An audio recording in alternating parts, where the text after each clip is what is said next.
六丫头，不管你愿不愿意，今儿必须嫁入人家，不然打断你的腿。娘，我是你女儿啊，我不嫁人家客气的傻子，娘要为我做主。哼，但凡养2头猪还能杀了吃肉呢，你不嫁，哪来的粮食过冬？阿奶，可不可以不嫁姐姐？我们会更加勤快做事的，会比养头猪值钱。不嫁你姐姐，嫁了你怎么样？没想到宋六立即答应，嫁妹妹好，反正她不嫁。不行，必须是六丫头。他们不知道，嫁一个女儿换人家一车粮食，大女儿至少到了人家还能吃口饱饭，而这一车粮食还不够让宋家人平安过冬的，所以接下来就要卖了九丫头。她婆母已经见了牙婆，马上就要把九丫头送青楼去了。好，我带姐姐嫁去人家。雷氏将九丫头上下打量一眼，才16岁的宋九不及18岁的宋六发育得好，干瘦的身姿看着就营养不良。不过若是将九丫头交给了人家，那六丫头这身段迈入青楼，价钱更高。行，这可是你自愿的。母亲为什么要用我们来讨好阿奶？我们和弟弟一样，都是你生下来的孩子，你为了能待在宋家，不惜牺牲2个女儿的一生，你不配为母亲。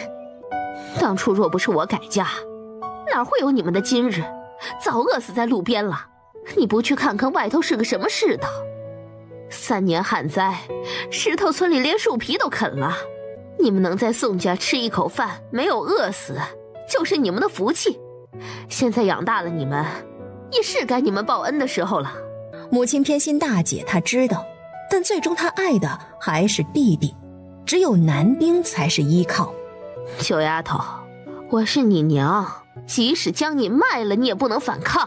任婆子看着眼前身姿清瘦的宋九，人家看中的是宋家大姑娘，屁股大好生养。现在换个小的是怎么回事？任婆子摇了摇头，我不嫁，打死也不嫁客气的傻子，傻子咬一口就病节日，我死也不嫁。刚正提人家的短处，任婆子显然怒了。人家有粮，这孩子温养几日，就长得像他姐姐一样，都是一个娘生的，不会差的。你喊我一声试试。娘。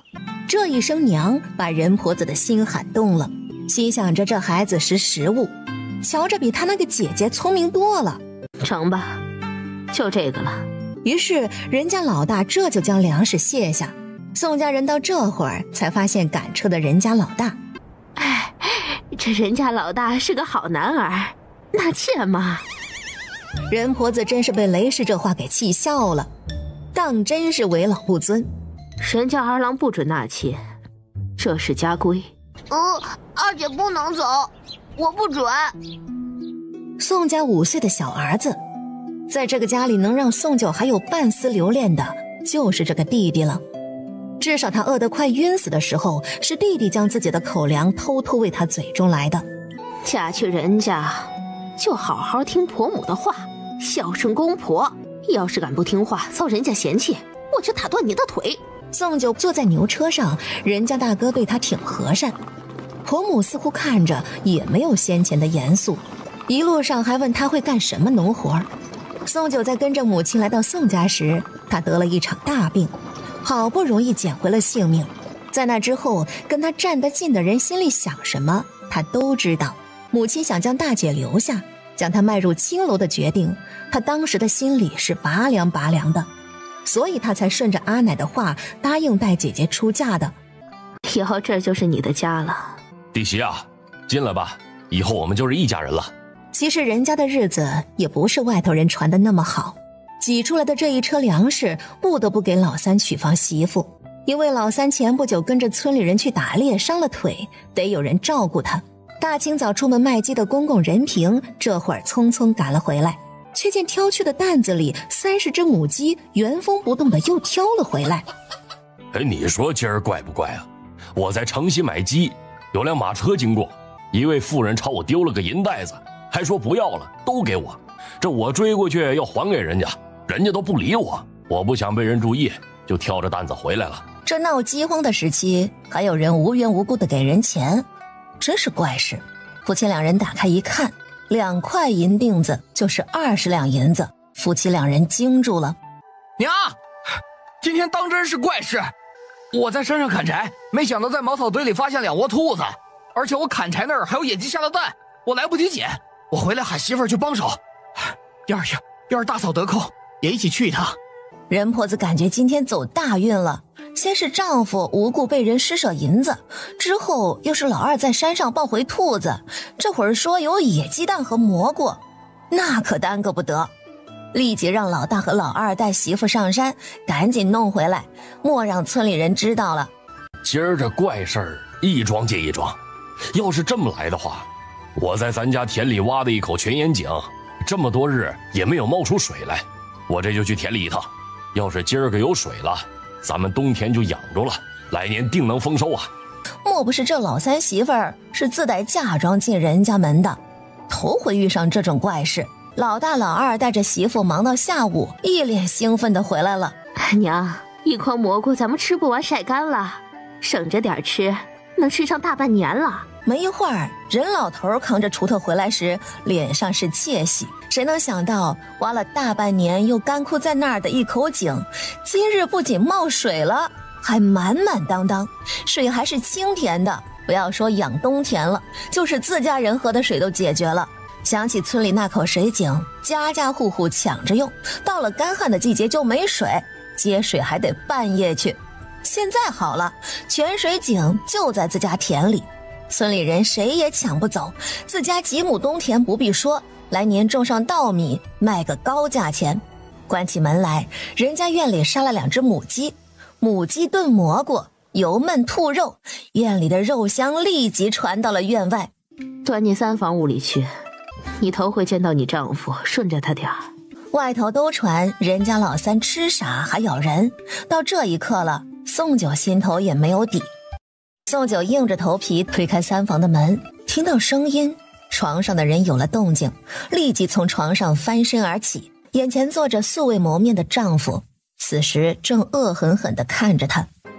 夫君，已经有17岁的任荣长似乎在研究他。我要喝鸡汤。她看着丈夫喝鸡汤，并没有闹脾气，也没有要赶他走，她就放心了。可是没能听到他的心声，就不知道他在想什么，比如下一刻会不会发疯了打死他。结果丈夫的心声没听到，窗外悄悄张望的人她倒是听到了。任婆子是后脚就跟上来了，她站在窗户边，小心地听着里头的动静，又从旧了的窗沿里往里头看。她明明又饿又馋，竟然没有偷喝鸡汤瞒天过海。任婆子看到这儿，算是老三媳妇过了关，放心地离开了。你也喝汤？好喝，你也喝。被他喝过的汤，宋九本是拒绝的，可是鸡汤入了口，他眼眶都热了。长这么大没有喝过鸡汤，原来鸡汤是这个味道。就见丈夫欢喜地看着自己，果然是个傻的，不过应该很好骗。我是你媳妇，你记住了吗？媳妇儿是做什么的？你不知道媳妇是什么没关系，你记得，等会儿娘问你，你就说看上我了，就只要我这个媳妇，其他的谁都不要。直到任荣长将他的话记下了，他才放心。从3房屋里出来，就见人家人都已经开始吃饭了。今儿个都是见老三媳妇的福气，她这是自带嫁妆进的门，你们以后也得护着这个弟媳。大媳妇沈氏没多少想法，最是听婆母的话。二媳妇杨氏却是暗中撇了撇嘴，什么自带嫁妆，这些都是巧合。再说，就不能是人家祖宗坟头冒了烟，是弟媳撞大运了碰上了。吃完饭，天就都要黑了。任婆子催着2儿媳妇给弟媳翻了几身衣裳出来，自己也回屋将压箱底的花布翻了出来。就在这时，老大媳妇突然扶着墙反胃吐了几声，立即吸引了众人的目光。你有多久没来月事了？老大媳妇吓了一跳，想了想，心头也激动起来。明儿个叫老大赶着牛车，带着媳妇儿入城给大夫瞧一眼，人家这是要添长孙了呢。这老三媳妇娶得好，是咱们人家的福星。明日我提2升白面去隔壁问问神婆，指不定2孩子的八字配得好。我这一胎要是真怀上了，我以后啊把弟媳当亲妹妹看待。宋家大哥也是感激地看向宋九，一家人的目光都落在了他身上。宋九有些忐忑。夜里，宋九在人家的早屋里洗澡，任婆子朝早屋子看去一眼，这就去了3房屋里。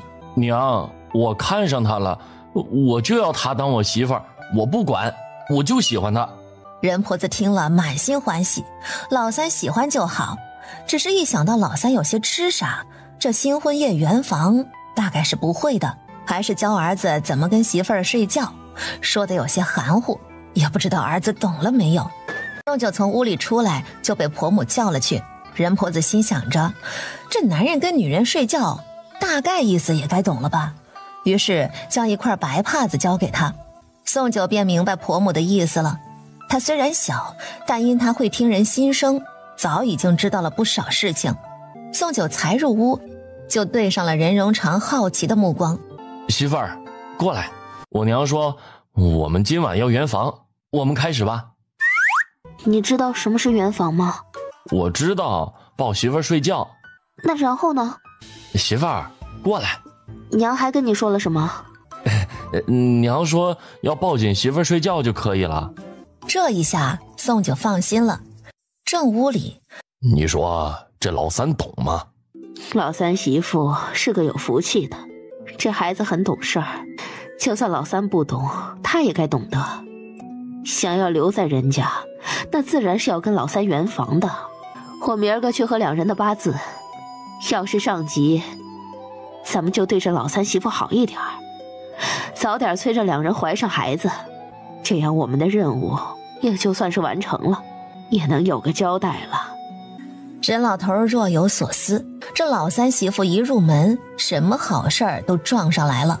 夜里入睡，宋九想将褥子中间隔开点，没想到丈夫靠了过来，一把将她抱住，说是他娘这么教他的，还说要是他们今晚没圆房，他娘就要赶走媳妇，他不想媳妇被赶走，所以一定要圆房。听着这话的宋九不敢反抗了，就这么静静地躺着，直到抱着他的任荣长呼呼大睡了，他才松了口气。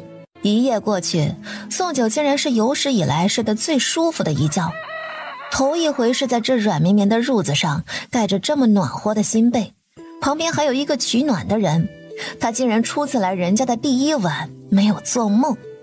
想起以前他和宋六睡柴堆上的这些年，眼下这样的生活也太好了。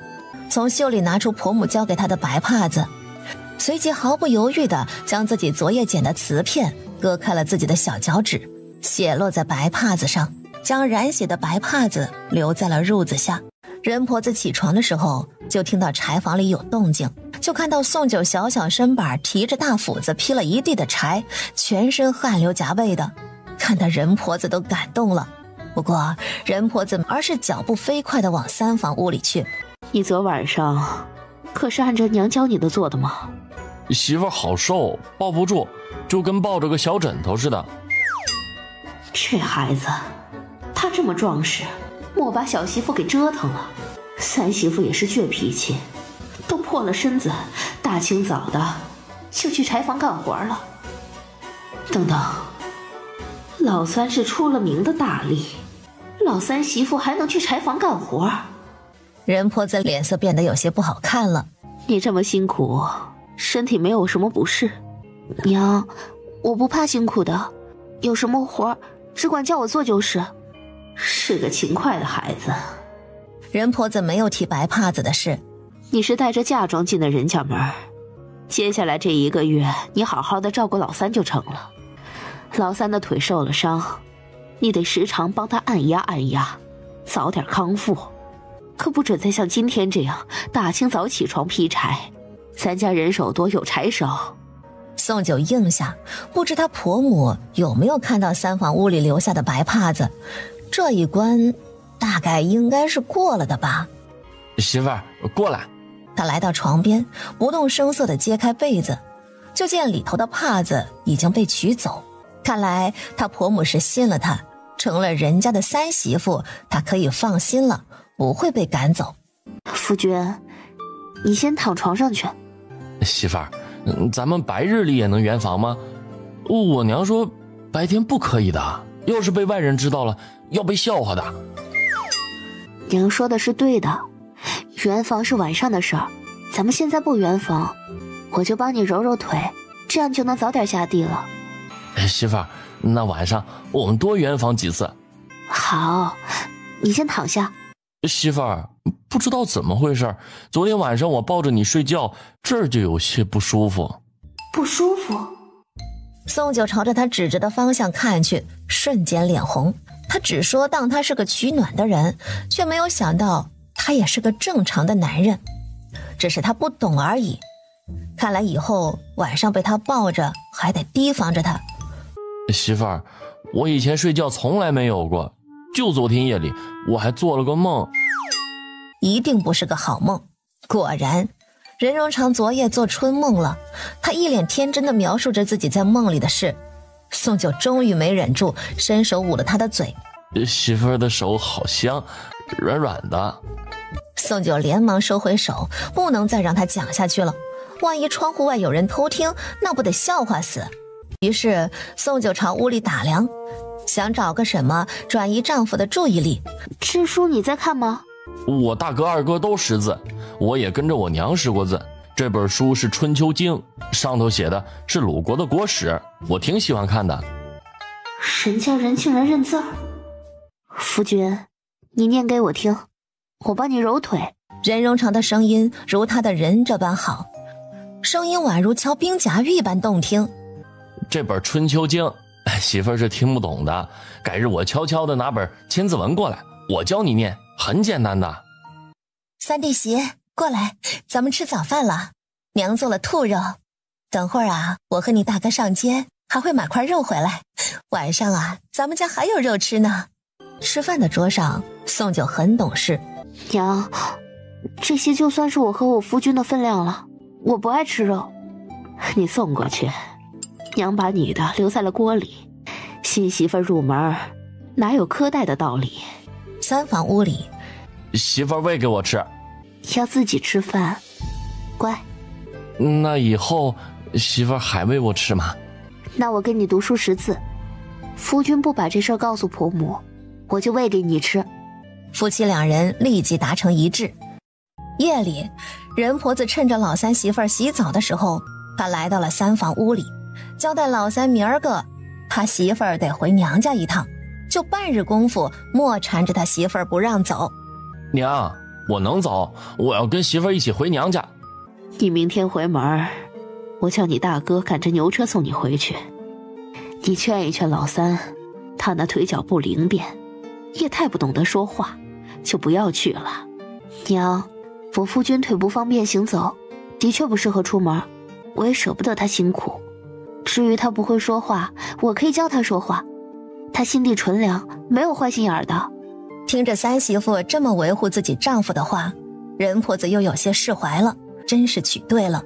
夜里，宋九睡得正香，总感觉似乎床边有人走动，就见她的傻丈夫绕着床沿不停地走，额头都冒汗了，也不停歇。媳妇儿，我明天就要跟你回娘家，我会赶牛车的。明天你乖乖的在家里养伤，我去一趟宋家，就立即回来。在宋九温柔的声音中，任荣长总算不闹脾气了。天亮了，宋九起床。夫君，我穿这新衣可好看？媳妇儿真好看。家院里，大哥任广田已经将牛车准备好，就等着三弟媳出门了。三弟媳身上穿的花布做的新衣，当真是好看，衬得她白白净净的，以前咋没瞧出来呢？三弟媳才用了一车粮食换回来，这3朝回门又送粮食去宋家。娘，这也太明显了吧？你大嫂都没说啥，你倒是嘴碎。昨儿跟你们一人一担子挑回娘家的是什么？这些都是托老三媳妇的福气，你们才有的吃。给老三媳妇带些回娘家怎么了？大哥，我也要去。娘，我会照顾好我夫君的。老三非要跟着去，那就去吧。老三媳妇顾着点儿，早点回来，别在娘家吃午饭了。宋家也没有午饭给他们吃，宋九早就有了心理准备。九丫头说的对，母亲有什么资格利用我们来讨好宋家？你不配为母亲。村里人把孩子卖了换粮食，也没有见过哪家人送青楼的。你们好狠的心啊！你别怪你娘，在宋家她做不了主，这事儿我定的。身契也给出去了，钱也收下了，过2日一顶轿子把你给接走，你也别回头了。宋六好后悔，早知道还不如嫁给傻子，也不至于被卖入青楼。这会儿，一张熟悉的面容出现在众人眼前。人家来人了，便是宋家人都没有想过，一车粮食换走的女儿还能3朝回门。人婆子真是讲究啊，难怪人家在10里8乡的名声好。这难道就是九丫头的夫君，人家的那个傻儿子？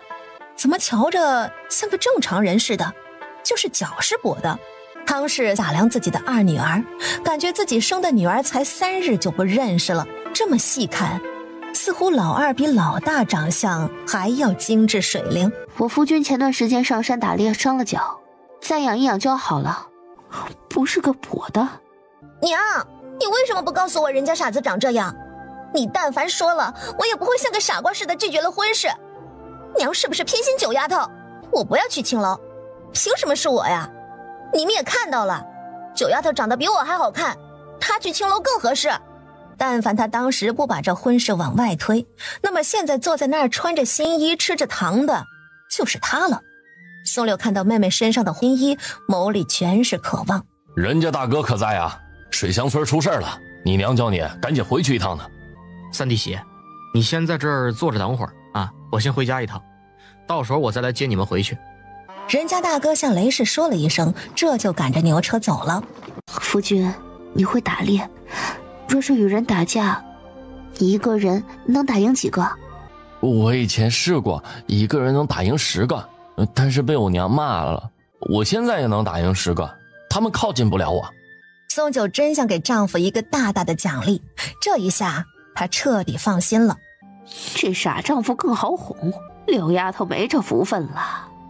你们什么时候走？我们现在就走，我们没打算在娘家吃饭，婆母交代了，得回去吃午饭。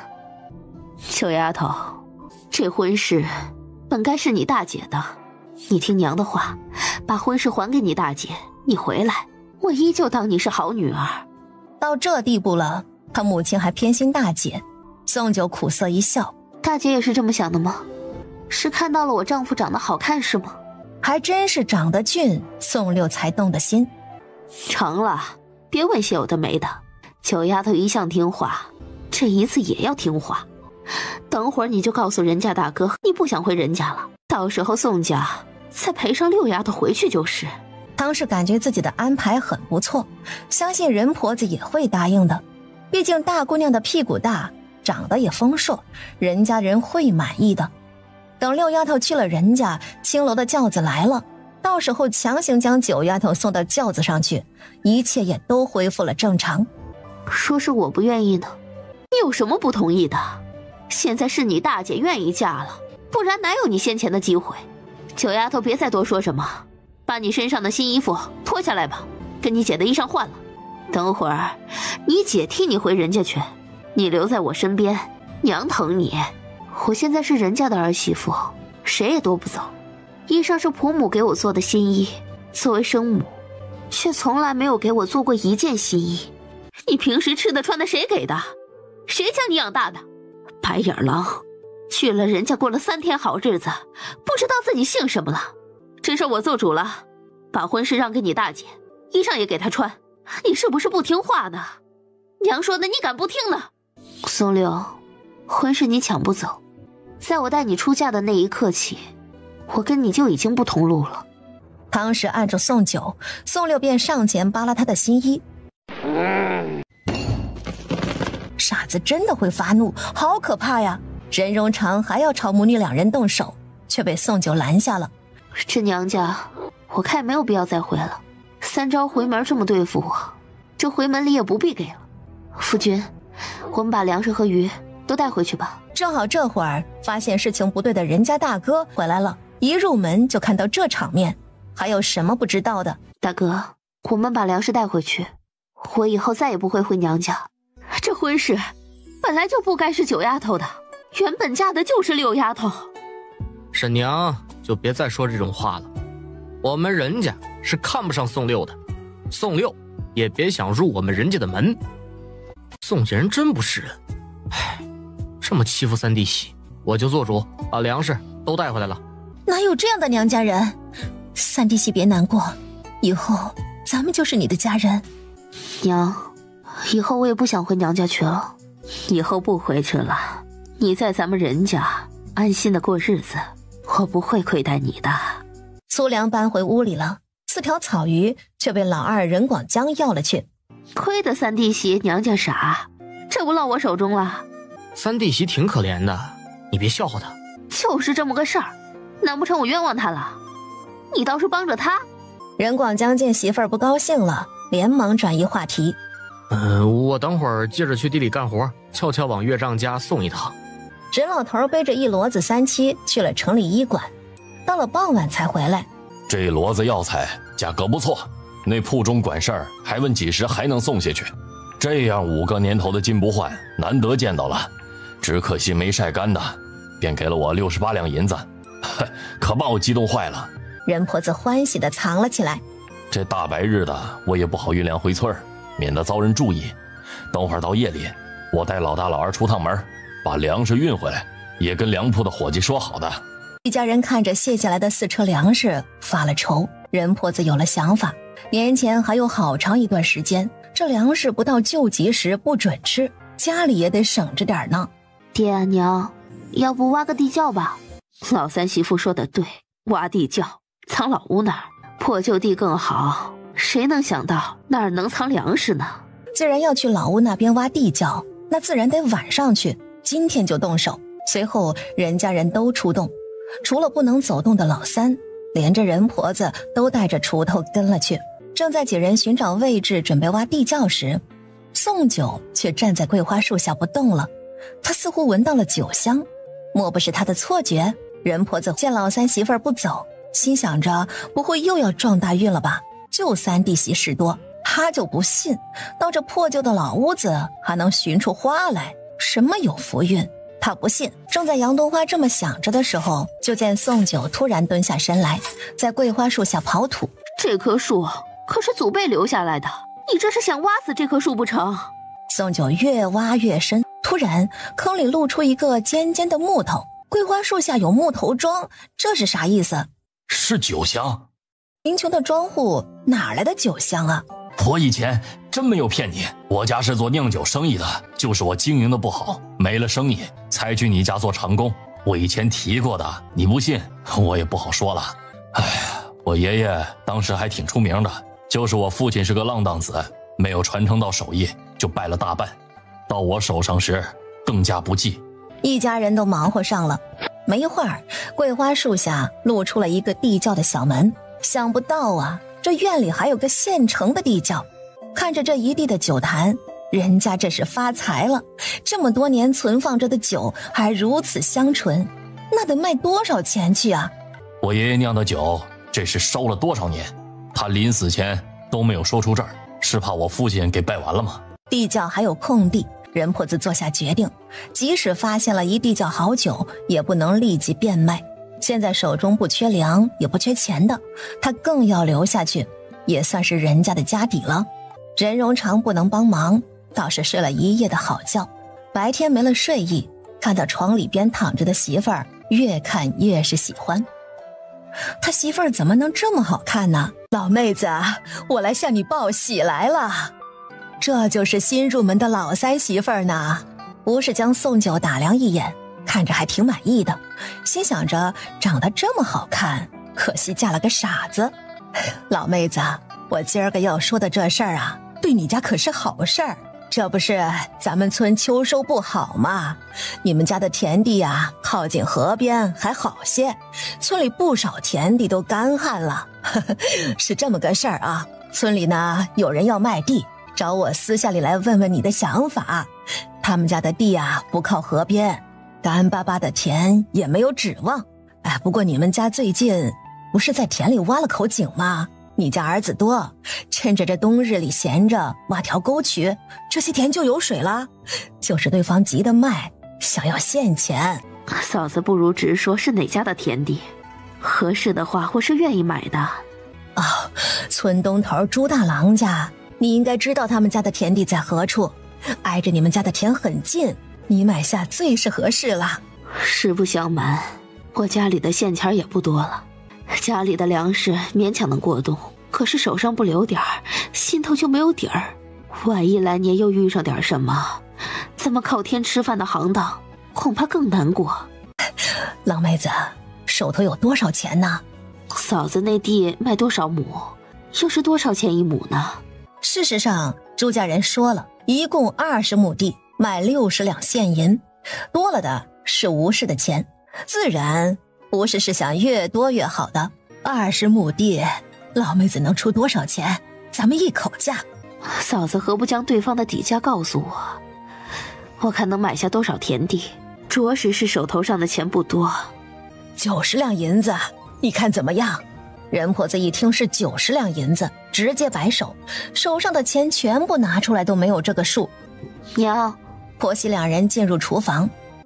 嫂子，实不相瞒，上一次我家老三裂的一张皮子卖了点钱，我一直存着，再加上这几年存的钱，整个家当也就只得62两银子。要不嫂子帮我传个话，这事儿能成就是桩好事儿，没成我们也不怪嫂子。娘，万一……没事儿，成就成，不成就算了，咱们家也的确拿不出这90两银子来。傍晚时分，吴氏来了，老妹子，加一点怎么说？钱是真没有了，要不再加2包粗粮，嫂子可行？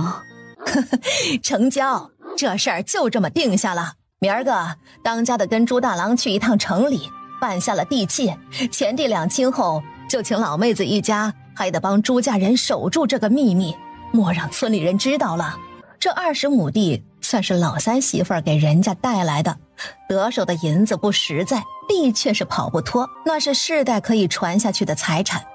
咱们家这口泉被人眼红了，每天下地就发现有人往泉眼里丢石头，水没有堵上，就是捞起来麻烦。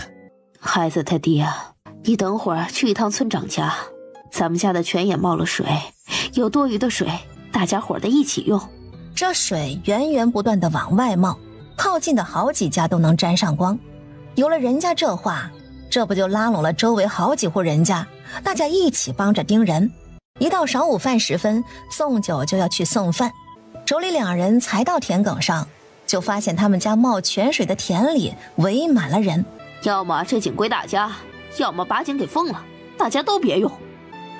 人家自己挖的井，在自己地里挖的，关你们什么事啊？谁给谁用，你们谁也管不着。那可不是这么说的，凭什么人家挖井一挖一个准儿，我们在自家地里挖不出来，证明这一片就只有这一个泉眼，泉眼是大家伙的，人家别想独吞。非要我叫人把你们赶走不成？杀千刀的都说什么混账话？你家杀猪的怎么不把猪肉分给大家伙呢？你在这儿抢别人家挖的井，我家挖的井给大家伙用是情分，不给你们也管不着。赵婆子突然不闹了，撩开眼皮子，紧紧地盯着杨冬花。杀猪匠家里的人自带一身煞气，还别说，三弟媳这脾气很合他胃口。看来妇人之间吵架还得妇人有手段，男人插不上手，上了手将人打残了还得闹官司。给你的。三弟媳新入门，做嫂子的也没有给过你见面礼。我知道大嫂手巧，给了你一双新绣鞋，我现在手头啥也没有，就给你一条我亲手做的汗巾吧。话是说得比较冷淡，但对于刚才两人一起对付外头人的友谊，瞬间将两人拉近了距离。过几日我夫君入城，给你买块花布回来。我也要给媳妇儿买花布做新衣裳。晚饭时，任老头决定明儿个一家人休息一天，等挖好的沟渠晾干些了再通水。任广江顺势就说明儿个去一趟城里。二哥，要是你跟人打架，你一个人能打几个？在村里头的话，我1打3不成问题的。那要是对方跟二哥一样壮实，块头大，也有力气，那二哥能打得过吗？那是自然能打得过的，我手脚灵活。哎，你少吹牛了。要是村头的杀猪匠家那几个儿子，你打得过吗？他们家3个，我们家也有3个，3弟1打10。整天打打杀杀的没正形，做人要讲道理，别用蛮力。娘，就是那天我跟二嫂对付了赵婆子，我担心他们家报复，咱们家这一口井遭村里不少人嫉妒，所以我怕他们在二哥外出的路上找麻烦，也有可能是我想多了。宋九那天就是听到了赵婆子的心头想法，这人可不是普通的村妇，当时就想着怎么弄死他二嫂了。好在二嫂不怎么出门，所以有可能对付二哥呢。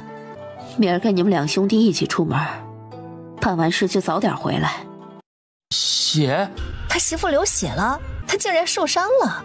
宋九根本来不及解释，着实是肚子痛得厉害。爹娘，我媳妇快要死了。宋九想捂他的嘴，可惜手还没有伸出来，他家傻夫已经将整个人家的人都吵醒了，一时间全家人从屋里跑出来围观。你这是出潮？宋九想死的心情都有了，当着人家所有男人的面承认自己是第一次来了月事。在宋家饭都吃不饱，16岁的宋九连身高都不及同龄人，又怎么可能来月事？所以今天突然来了，宋九既惊又喜。可是他怎么也没有想到会闹得全家人都知道了。老三，听娘的话，你把你媳妇放下，她没有病也不会死掉，你这样你把自己给弄脏了。在人婆子的教导下，宋九将自己洗干净了，也换上了特制的布片子，这才回了三房的屋里。宋九换了床旧褥子，准备睡了。任荣长突然伸手过来，小心翼翼地伏在他的小腹上，轻轻地给他揉着。娘说了，叫我这么给媳妇揉揉就不痛了，以后你再痛的时候叫我帮你揉。我的手掌心暖和，你靠我怀里来，我再也不碰你了。我以前没有多想，宋家换了个女儿嫁过来，到这会儿才有些后怕。好在在咱们家里养好了，来了月事，不然这三房可要怎么办？这种事若是任婆子早知道了，大概是不愿意要这个三媳妇的。毕竟16岁了还没有来月事，身子又弱，这不是断了三房的后，何况三儿子是不同的，万不能断后的。今年日子不好过，那些想在年前再弄些猎物回来的年轻小伙又来了人家。任荣长主动向母亲说了，他想上山打猎，瞧着老三坚持，任婆子也就同意了。媳妇儿，等我猎到了狐狸皮子，给你做球衣，到时候还能给你买香香。宋九心头暖暖的，就是头回送丈夫出门，心头有些担忧。但你得答应我，一定要平平安安回来。不猎到狐狸皮子就不回来。媳妇儿，在家里等我回来，下回你肚子痛，我不在你身边，你要记得自己揉一揉。唉，老三要不是出生时吃了点亏，倒是从小到大都很好养，不爱生病也不挑食，啥都吃，还吃得这么壮。任荣长许久没进山了，与同行的伙伴们正徒步荒草中，突然深深的荒草有了动静，同行的人吓了一跳，连忙停步。前头突然传来狠厉的野兽叫声。荣长，可是你先前驯养的野梨子？话没说完，野梨子直接朝任荣长扑了过来。也是怪事儿，这野梨子只听任荣长的命令，其他人见了都是一脸的凶相。有了只野梨子跟着，这一趟猎物必定丰盛。同行的人都高兴了，几个人紧紧地走在一起，直接往森林走去。转眼过去了半个月，这雪再这么下，过几日那山里就寻不着方向了。老三还没有回来，这都过去半个月了呢。这一下人家人都不能安心了。这一场雪接连下了5天，这几年里头一回见，村里人已经欢喜得不行。有了这一场雪，到时候一融化就能养冬田了。干旱了3年的地儿太需要这一场雪了。然而出去打猎的人还没有消息。大哥任广田打算带着二弟去山中寻一寻，不能这么放任不管。那可是他们的三弟，上一次在山中受了伤，腿伤才好，又去打猎了。沈广交，你是一定要上山吗？我可不想守寡，要不咱们和离。难道三弟不管了？当然要管，可是怎么管？她也自私啊，她不能没了丈夫。只是大雪封路，想要寻到人，怕是难事。宋九从三房屋里出来，她什么也不顾了，她也要跟着大哥二哥出门找她丈夫去。哭什么哭？老三会功夫，又不是真的出事儿了。你们都回屋里去。算着时日，又下了雪，没有这么快出山，免得到时候老三回来了，还得去山里头寻你们。又过了10来日，山上有人下来，身上的猎物却是丰盛，打猎的人回来了。只可惜，就看到同行一起去的年轻小伙正在院里分猎物。这些人当中，唯独没有老三。村里人给人家分了1筐的猎物，足够他们过年的荤食。只是这会儿谁也高兴不起来。突然下起了雪，我们以为雪不会下很大，就一直往里头走。里头的猎物确实多，可是雪也越下越大。我们发现不对劲，就想着回城了。可是没想到这个时候荣长瞧见一只白狐狸，嘴里喊着要弄到狐狸皮子，就带着野梨子追上去了。我们在山里头寻了2日，天寒地冻的，根本没了他的下落，不能再待下去了，也害怕大雪封山出不来，就都回来了。人家院里静悄悄的，石老头发现没有看到老三媳妇，我把三媳妇支开放牛去了，等会儿就回来。那老三媳妇要怎么接受？只有老三一个人在山中，雪又不停，有个万一。娘，我和二弟去山里寻三弟，不管怎么样，生要见人，死要见尸啊！呸！一定要把三弟平平安安带回来。你们2个寻到几时去？真要是遇到了危险，你们也救不了。宋九听说打猎的人都回来了，他满脸期待地牵着牛回来。谁知院里静悄悄的，床上的褥子和桌上的摆设都是她先前的样子。她丈夫并没有回来。等会儿你赶车，莫让孩子们知道了。两人一抬头就看到老三媳妇，人婆子没有说什么，心想着老三失踪在山中，三媳妇也帮不到什么，说多了她反而不好受。家中2儿子去山里头寻，也未必寻得到，瞧着还是让荣家的人知道这事儿，只有荣家派人去寻，才有机会寻到。别想些有的没的，我现在想办法找人去山中寻回老三。老三媳妇有福运，老三不会有事的。夫妻2人赶着牛车走了，宋九却是呆呆地站在院里，她内心是震惊的。再回味起她丈夫的名字任荣长，荣家，莫非她丈夫不是人家的儿子？随着这个想法冒出来，宋九已经惊得说不出话来。就这么过去了3日，人家公婆才回来。娘，荣长会找到吗？会的，你是个有福运的孩子，老天不会薄待你的。宋九真的很想问她，丈夫真的不是人家的亲儿子吗？最终宋九还是没有问出来。关于她能听到人的心声这事儿，绝不能说出来。过去了半个月，都到了腊月了，眼瞧着就要过年了，任荣长还没有回来。宋九躺在床上，望着漆黑的夜，心想着若是他家傻夫君能平安回来，他就跟他圆房，给他生个大胖小子，一家3口平静地过日子。没想到就在这时，院里似乎响起了敲门声，他立即从床上爬起来，不管不顾，穿着里衣就从屋里跑出来了。他的心提到了嗓子口，3步并作2步地冲到门口，不顾天寒地冻的快速打开院门，就见雪地里站着个头发胡子乱糟糟的人。就他那挺拔的身姿和结实的胸脯，即使没有看到真容，宋九已经肯定这就是他家傻夫君。任荣长没想到开门的是自家媳妇，咧开嘴就要笑，没想媳妇直接扑他怀里了。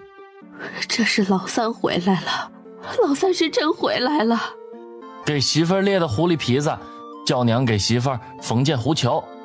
就是为了这张狐狸皮子才跟村里人走散的。宋九本想责备几声的，可是看着眼前开心的像个孩子似的丈夫，她哽咽的说不出话来。媳妇儿，等会儿我洗香香了，我们就圆房。我好久没有抱你了。这一次老三带回来好几张皮子，里头竟然还有一张完整的虎皮。晚回来的这些日子，他到底经历了什么？独自一人能弄到虎皮，那得多凶险！老妹子，你听说了吗？石头村出了桩人命官司，就昨个夜里的事儿，石头村王老汉被杀了，死在了村外2里地的树林子里。捕快都来了，石头村的刘大郎主动承认的，人是他杀的。这刘大郎家里只有一个独女，早已经出嫁，早年间死了媳妇儿，剩他一个人，进进出出也不怎么跟村里人说话。都说这刘大郎是个老实人，怎么就痛下了杀手呢？这都什么事儿啊？真是防人之心不可无。大概是1年前，我听长辈们说过，2家的田地挨在一起，刘家的田在上头，王家的田在下头。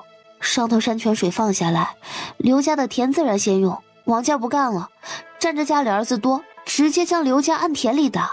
后来刘家的田水没放成，王家的田后来也干旱了，只是那次后2家井水不犯河水，一直没有往来。就是这么桩事儿，刚才有人特意跑石头村问过了，听说呀，这刘大郎一直记恨着这事儿呢。有人在那小树林里发现过刘大郎，这1年里头啊，没少蹲那儿寻机会。这王家人也是小心谨慎，平时出门都是2个3个的，昨儿个就王老汉一个人出门，被他逮到了机会。而且刘大郎杀了人也不走，他主动说出来的，就是想让王家过不成年。去年那事儿啊，人家一直记着，也不怕一命换一命。老三，快出来，跟我去一趟码头。老二媳妇，你给我出来！你除了屁股大，脑子是真不好使。你这是要害死出门的老二。上一次他们2兄弟在回家的路上遇上了赵家3兄弟，还打了一架。这一次他可是一个人出的门。老二媳妇，你听好了，这一次老二要是出了什么事，我拿你试问。你拿捏着我儿子，只是他出去赚钱，就只顾着你的小算盘。咱家有吃有喝的，我几时缺你2房粮了？我也没有让你们一个个的出去赚钱，这不是老三弄回来的皮子，还没有卖出去呢。咱们家到了这地步了吗？娘，那现在怎么办？见老三从屋里出来了，走，我们去村头借牛车，咱们赶去码头一趟。我这心还是紧着的，不亲自去一趟不放心。娘，我问清了，二哥没事儿，他是跟着大船走了一趟，来回半个月的路程，对方还给二哥50两银子呢，都是刚才那苦力说的。那个也不是普通的苦力，他管着一帮兄弟，昨个这好事被二哥给抢走了，他还很生气呢。瞧着这苦力，认得那船上的管事，不是什么坏人。既然老二没事，虚惊一场，一家人也就放了心。就在年26这天半夜，赵家老三手里拿着杀猪刀，蹲在草丛中，冷得很，可是心头那股恨意无法消散。而任广江只顾着跑回家抱着媳妇睡大觉，便没有走小官道，而是从山道上走的，进了门也没有吵醒家里人，而是直接进了2房的门。老二平安回来，任婆子是高兴的，看着2房交来的35两银子，任婆子便知道这是跟老二媳妇商量好的。二弟这么做不好吧？那会儿我夫君给人打嫁妆家具的时候，赚的钱可是都交给了婆母呢。要不是家里人一起同心协力的赚钱，二弟媳入门可没有这么风光啊。摆了20桌酒宴，还有各种礼钱。我丈夫用命换来的钱，落下一点怎么了？要不是我夫君走运，不然做苦力能赚下多少钱啊？钱少了，大嫂还会这么记挂，恐怕都看不上眼儿。再说先前3弟猎的狐狸皮子不也给3弟媳落下了吗？我们家为何就不可以？成了，先前3房开了个先例，那就这么定下了。以后你们3个赚的钱不管多少，8成交给我，2成留在你们的手上。咱们人家没有分家，再这么计较下去，我就将你们分出去，田产钱财一样都别想分到。娘，现在村里人都吃不饱，谁还找我夫君打家具？这么规定不公平，那先前的是不是也要算一算？成了，做大嫂的要有大嫂的气度。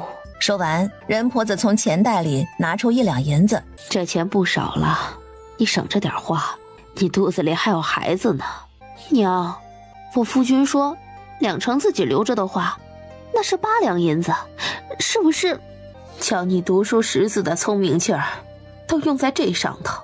你算数快，算自个儿家里来，你一路上的花销是10两银子还是多少？谁能管得住你？任广江不敢说话，人家定下了新规矩，瞬间提升了各房赚钱的积极性。老三这一趟山中打猎，不仅得到了猎物，还带回来了皮子。昨个2房这么一闹，吃亏的是你们3房。三媳妇好说话不计较，你这性子我是喜欢的。吃吧，城里最好吃的糖糕，难得买一回。这算不算是婆母叫他进屋吃独食？你这几个月长大了不少，像个姑娘家了。说完，他又起身，将快要做好的狐皮衣往宋九身上比了比。得做大点儿，指不定明年就长高了，还未必穿得了。娘，要不这狐皮衣给娘穿？我还小呢，以后有的是机会。这衣裳可是老三对你的疼爱，这孩子倔气，我也拗不过他。真要是这衣裳落我手里，那不得向我闹。再说这白狐毛好看，姑娘家穿了才合适，我这一把年纪了，用不上了。没想大嫂沈秋梅站在门外，一入门，目光就落在宋九正吃着的糖糕上。刚才娘还说等我试过衣裳了，就将一半的糖糕给大嫂送去，正好大嫂来了，干脆坐这一起吃。宋九一句话化解了婆媳尴尬，任婆子也就不多说了。傍晚时分，人家3个儿子从城里带了些布料、零食，还有不少年货往回赶。当3兄弟走到先前树桩拦路的地方，对3弟说起他和大哥的辉煌战绩，就是在这儿把赵家3兄弟按地里打的。任荣长突然脸色一变，往哪里跑？3兄弟瞬间将人按在了田里。的确，3兄弟还记恨当时被打的事，他们3个人轮流守这儿，就知道他们人家会进城办年货。报官吧，把人送牢里去，一辈子也别想翻身。任广江知道这么将人送去，杀人未遂，万一到了公堂上他否认，最后也只是赵家破点财，交点钱就了事。不报官，把他放了吧。2个哥哥奇怪地看向老三，听到傻子要放了他，心头一喜。我们家也是3兄弟，咱们也悄悄摸摸的蹲守，以后遇上赵家上下老老小小落了单，也弄死他们，让他回去带个话，以后赵家人走路小心点儿。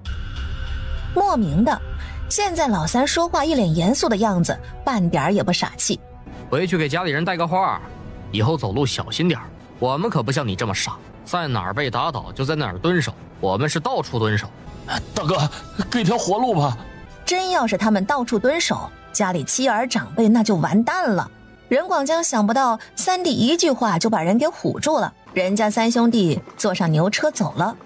嫂子，对不住了，3个孩子胡闹干了傻事儿，还望嫂子大人大量，这事儿就过去吧。难怪刚才我家老三回来就要出门去蹲守，被我叫住了。我们人家是讲道理的，也不喜欢来暗的，但是谁要这么欺负到我们头上来，我们人家也是不怕的。赵有望连连应，心头也是郁闷，这人家3个儿子得罪不起，以后还是小心些，别跟人家起冲突。这事儿说开了就好，一命偿一命的事儿就是犯傻，各家的儿子都金贵，这年头看着会越来越好过了，好日子在后头，别想不开。赵有望不敢反驳半句，3个儿子也在后头一一应着。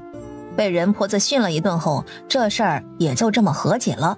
果然还是荣家人的种啊，比他的2个儿子要聪明。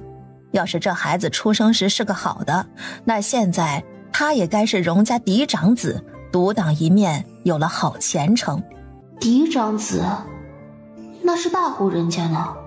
宋九默默地看了婆母一眼，没作声。媳妇儿，要不明儿我带你入山看野梨子去，它很温驯的，不咬人。宋九哪敢啊，听到野梨子的叫声就怕，然而对上丈夫失落的目光，她于心不忍，答应了，心想着丈夫连老虎都能打，跟在他身边应该能放心了。媳妇儿，初次见面可不能吓他。宋九躲在丈夫身后看着野梨子，这么近看，那模样就跟只家猫一样的可爱。跟我一起打猎的，他们可不敢靠近这只野梨子，他不让他们碰的。宋九突然抬起头来，他茫然地看向四周，茫茫大雪中，除了树木枯草，没有行人，也没有野兽靠近。可是宋九却听到了一个心声：救我，救救我！媳妇儿，你要拔雪做什么？我帮你。你是要滚雪球吗？这人饿了好几日了吧，嘴巴都干皮了。嫂子家里要是有小米粥的话，喂一点儿，硬食怕是吃不下去。家里还真存了些小米的，就是小米金贵，人婆子平时都舍不得吃，不过救人一命要紧，她赶紧去厨房煮粥。我那儿都是普通草药，这药方上的还得去城里抓药，怕得你们走一趟了。娘，我这是多带了一张嘴回来。你也别自责，遇上了这事儿能不救吗？你这孩子有福运，指不定这个人能给咱们家带来好处呢。这个人有些奇怪，那衣裳料子不简单，上头的刺绣，三媳妇瞧见了吗？那衣角一只红梅。宋九的确见到了，他头回见到有人刺绣把绣品绣活了，就像一只真的带血的红梅站在衣角上。啊，你说这个人会不会是个厉害的绣娘？以前我听人说，江南梅绣大家会在绣品的一角绣一只白雪压红梅，瞧着这个有些眼熟。他婆母不是庄户出身吗？怎么什么都知道？江南梅绣听都没听说过。婆媳两人来到客房，此时屋里无人，人婆子来到床边就翻开那衣裳一角，白雪压红梅。人婆子看了一眼红梅后，立即翻开衣角的另一面，没想到映入眼帘的背面竟然是一只白狐，这竟然是传说中的双面绣，而且两面绣的花样都极为复杂，这种绣工手法那都得家族传承，绝无可能外传。再说，即使眼前躺在床上的人不是江南梅绣家的传承人，那也必定是某位名绣之后。这次你真是撞大运了，这个人不简单。若是可以的话，你或许能拜这个人为师，也能学门手艺，一世无忧。宋九呆呆地看着婆母，她拜师，她做的针线活都只是小孩子缝补衣裳的粗针呢。宋九知道大嫂二嫂对带回来的人有些不喜欢，他便主动去照顾这人，他便这样守了这人2夜。第3天夜里，宋九正打盹呢，床上的人突然睁开了眼睛，对方看了一眼床沿边趴着的瘦小身影，有瞬间的疑惑，随即才发现自己是被人救下了。是这孩子救的他吧？还这么尽心尽力地照顾着他，瞧着这孩子也挺心善的。您刚醒，应该饿了吧？锅里还温了粥，我这就端过来。看着他离开的背影，身上穿着的还是补丁衣裳，可见这家里并不富有。你喝过小米粥吗？对方见宋九摇头，颇为意外。你煮的时候不悄悄地尝一口？娘说米缸里的小米不多了，我想着您身子虚弱，小米粥养人，我反正身体健康，能吃饱就很知足了。来到异乡，遇上这么一个善良的姑娘，自己明明可以偷喝，她却忍住了，只为了替她省下一口。你这么小就成婚了？我是人家的3媳妇。孩子他爹去后院里抓只鸡来杀了熬汤。任老头还有些奇怪，孩子他娘不是每次都自己做主，这会儿叫得这么大声，莫不是故意说给客房屋里人听的？娘，我们晚上回来吃饭，有鸡汤喝吗？就知道吃。你好好的一个人喝什么鸡汤？赶紧出门，天都不早了。你可记得一直守着他。老3媳妇不怕辛苦，平时扫鸡笼的苦活那股子劲儿拿出来。宋九全听婆母指挥，应下了。鸡汤熬好了，任婆子也不去客房，直接让宋九端去。等宋九端着碗快到客房门口了，任婆子大着嗓门交代道：三媳妇救回来的人，你负责照顾好，吃的用的也都记在你三房的名下。你可得听好了，这只鸡不是白杀了，以后三房得还上。宋九惊讶地看着婆母，人婆子看似说的严厉，脸上却是笑容，还朝宋九挥了挥手，催着他赶紧送进屋里去。你婆母每次都这么凶你的吗？你怎么不知道还嘴呢？你说人家也没有分家，吃只鸡还要你三房还上。宋九心情微妙，由着老妇数落：你做儿媳妇的这么懦弱啊！我在娘家时更穷，我亲娘还想将我卖到青楼去。我好不容易嫁到了有粮食的人家来，我除了会干农活，其他的什么也不会，不像家里的大嫂二嫂娘家好。其实没事的，我娘就是刀子嘴豆腐心，对我极好。你以后叫我莫娘子就好。莫娘子的目光这就落到了宋九的一双手上，瞧着粗糙的很，要养回来也不容易，真是可惜。你会做针线活吗？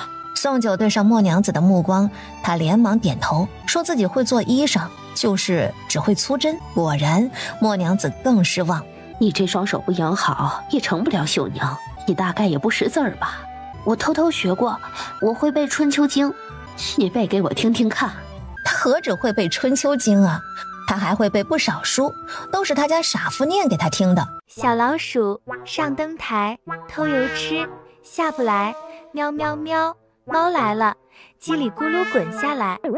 宋九一字不漏将《春秋经》背了出来，还真让莫娘子心服口服。你看着这只白雪压眉的花样，把上头的针线纹路记住。我记住了呢。莫娘子接着翻开第二面的白狐，交代他：你再把这上头的纹路记住。宋九仔细看，不过这一次看得久了点，他突然发现明明梅花的纹路记住了，可是看到白狐的纹路就特别容易混淆。是不是记不住了？我都记住了。你将两面的纹路都记住了，那你说白雪压眉用了多少针面？白狐又用了多少针面？梅花用了10套针面，白狐我只看出了26套针面。莫娘子惊叹一声，头一回有人有这悟性。其实不是多少套针面的事，而是这孩子明显不懂这些，但是门外汉却能一眼记住这些纹路，并看出纹路中针面的不同，可见这孩子聪明有天赋。要是莫娘子年轻10岁，遇上如此有才气的姑娘，定会收她做弟子。但是现在她朝不保夕的，哪怕收徒弟，连江南梅秀的招牌都要保不住了。莫娘子轻轻叹了口气，从刚才的欢喜中又平静下来，唯有垂着头等着的宋九将他心里所想的全部听了去。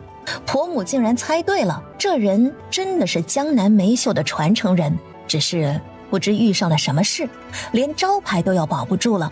那对方大概也不会收自己做徒弟了吧？我乏了，你出去帮你婆母做事儿吧。她怎么说？有没有动容？宋九心头苦涩，把自己打探来的告诉了婆母。想不到真的是江南梅秀大家，可惜了。你但凡能学他一丝半点的，也足够你在安城富足的过一生。对呢，不能拜师，那就趁着他养伤的这段时间，自己能学一点算一点，能教会他刺绣，普通绣娘的水平，他也能赚钱了。宋九这就拿着花布进了客房，他要给自己做身新衣裳，就是针线活不好。莫娘子对宋九还是挺喜爱的，又救了他的命，看着他拿针的手，便是摇了摇头。我给你做，保证做身好看的衣裳，还给你绣好。我只想向您学学怎么做衣裳，不然您走了，我以后还是不会做衣裳。成，我教你做衣裳。娘，我瞧着三弟媳在学刺绣，不知我可否也能跟着过去学一学呀？刺绣可是很辛苦的，一做就是1天，你恐怕受不住。娘，我受得住的，先学了，等孩子生了，我就能做绣活贴补家用了。你们真想学这门手艺，脸皮较厚一点，舔着脸坐老三媳妇身边学着做，人家不赶你们走，就一直别动。你们做得到就去，我不拦你们。快，人家2个儿媳妇拿着针线也挨近宋九坐了下来。你们绣吧，我回屋里躺着去。宋姑娘还想学就进来，我这人有个规矩，我教谁谁就可以学。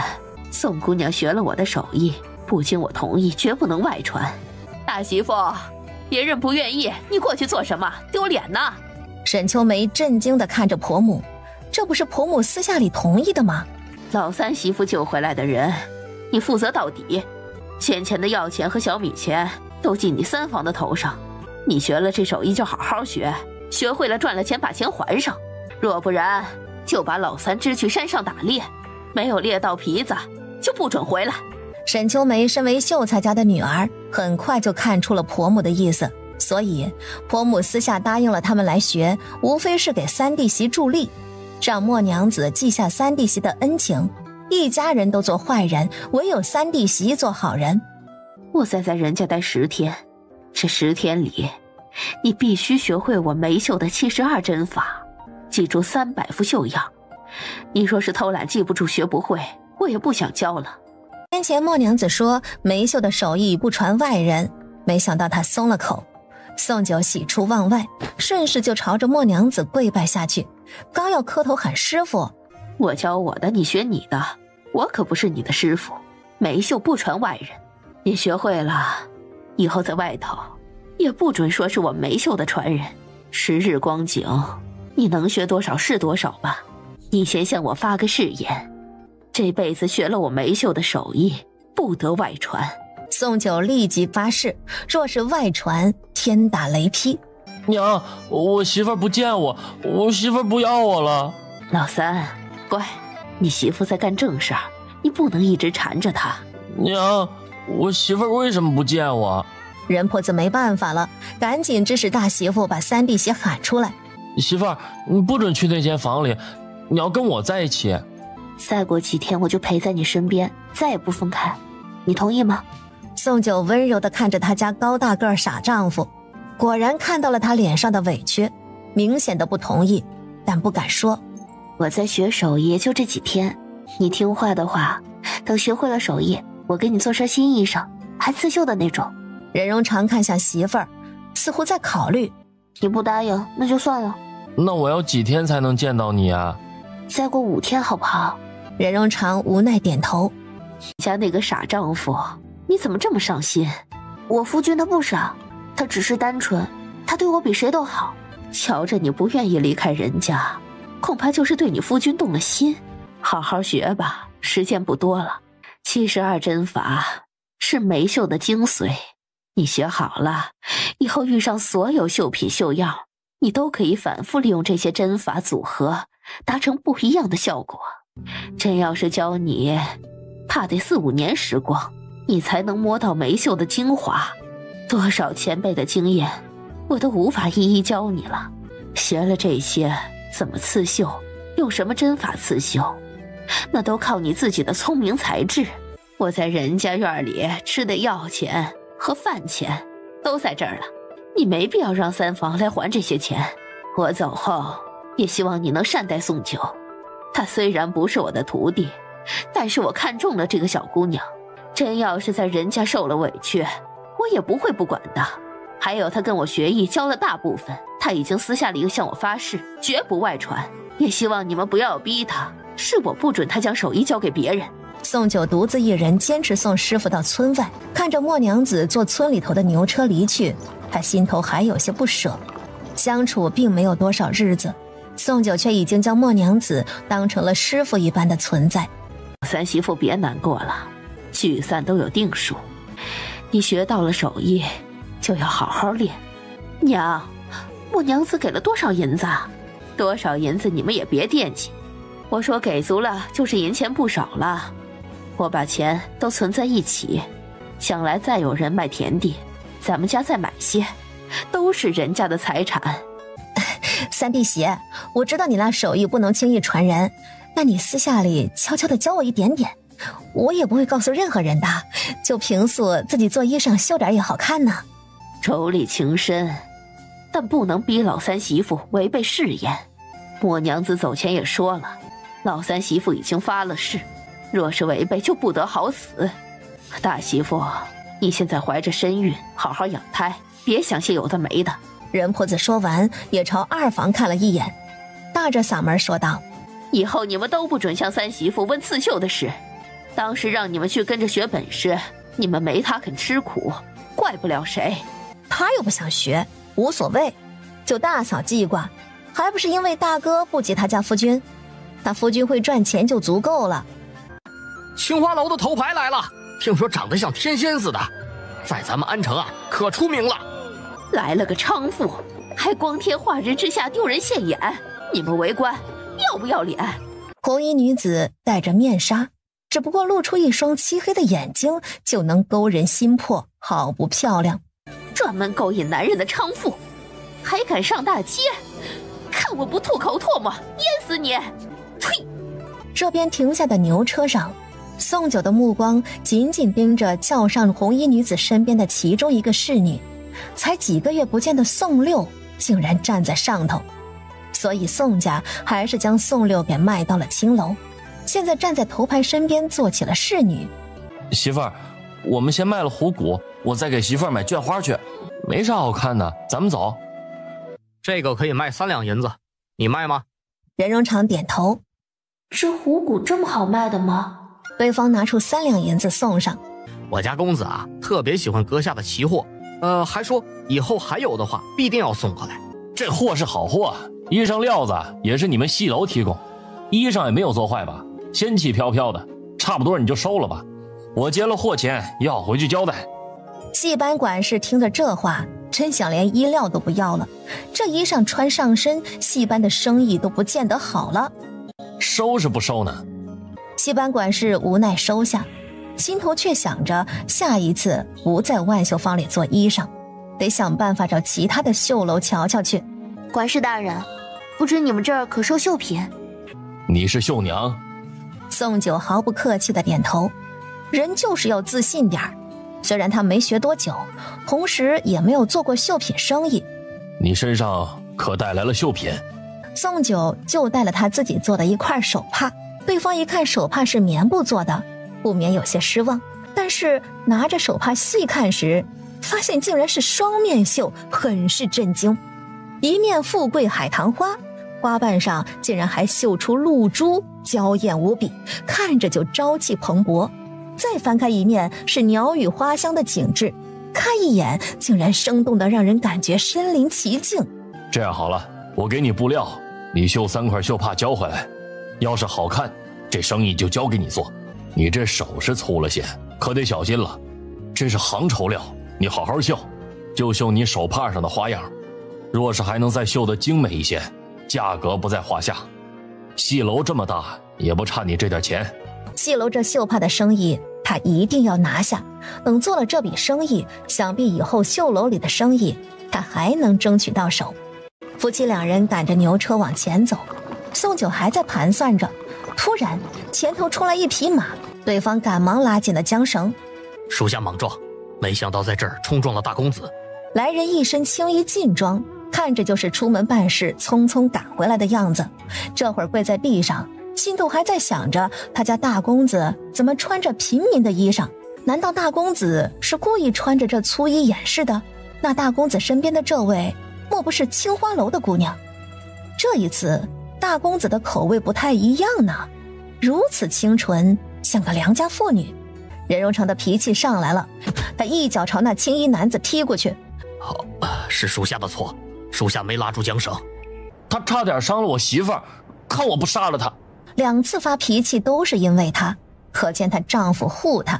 不过任荣长这话却让地上跪着的男子有些奇怪，语气不对呢，跟平素的大公子不同，怎么称呼身边女子做媳妇？要知道他家大公子可不曾娶妻，就是有些喜欢流连青楼而已。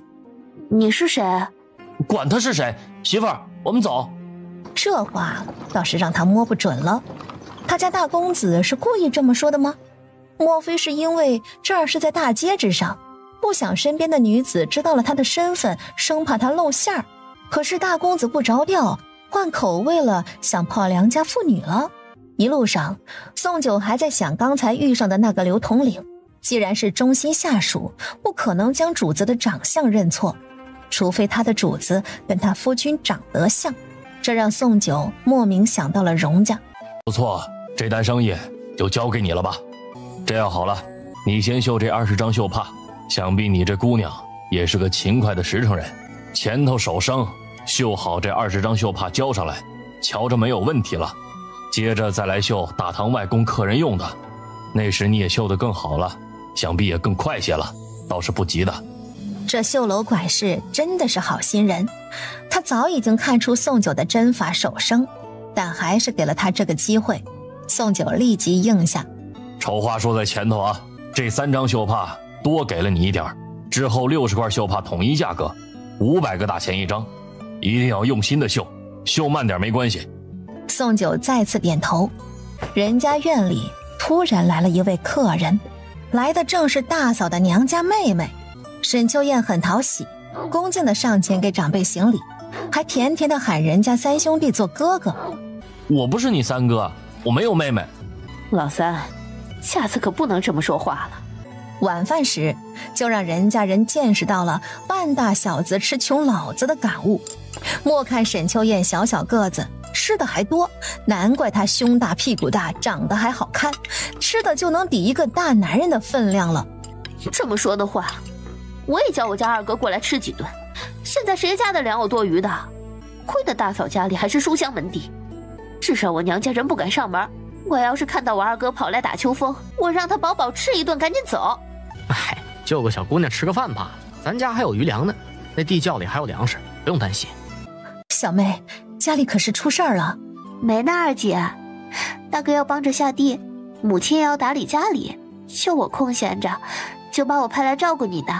沈秋梅的肚子着实大了起来，但是在人家她啥也不做，就给自己的孩子做几身衣裳穿。婆母对她也极好，偶尔还杀鸡买肉给她吃，比外头的儿媳妇都要好，真没必要妹妹照顾的。听姐的话，明儿个你先回去，我在人家院里有弟媳们照顾，叫母亲别担心。姐，我来都来了，你就这么把我打发了？我走了3个时辰的路才找到水乡村来，差一点迷路。沈秋梅听到这话又心软了。姐，没想到你在人家过这么好的日子，我好久没有吃硬食了。今儿晚上吃的面条我真的很喜欢吃。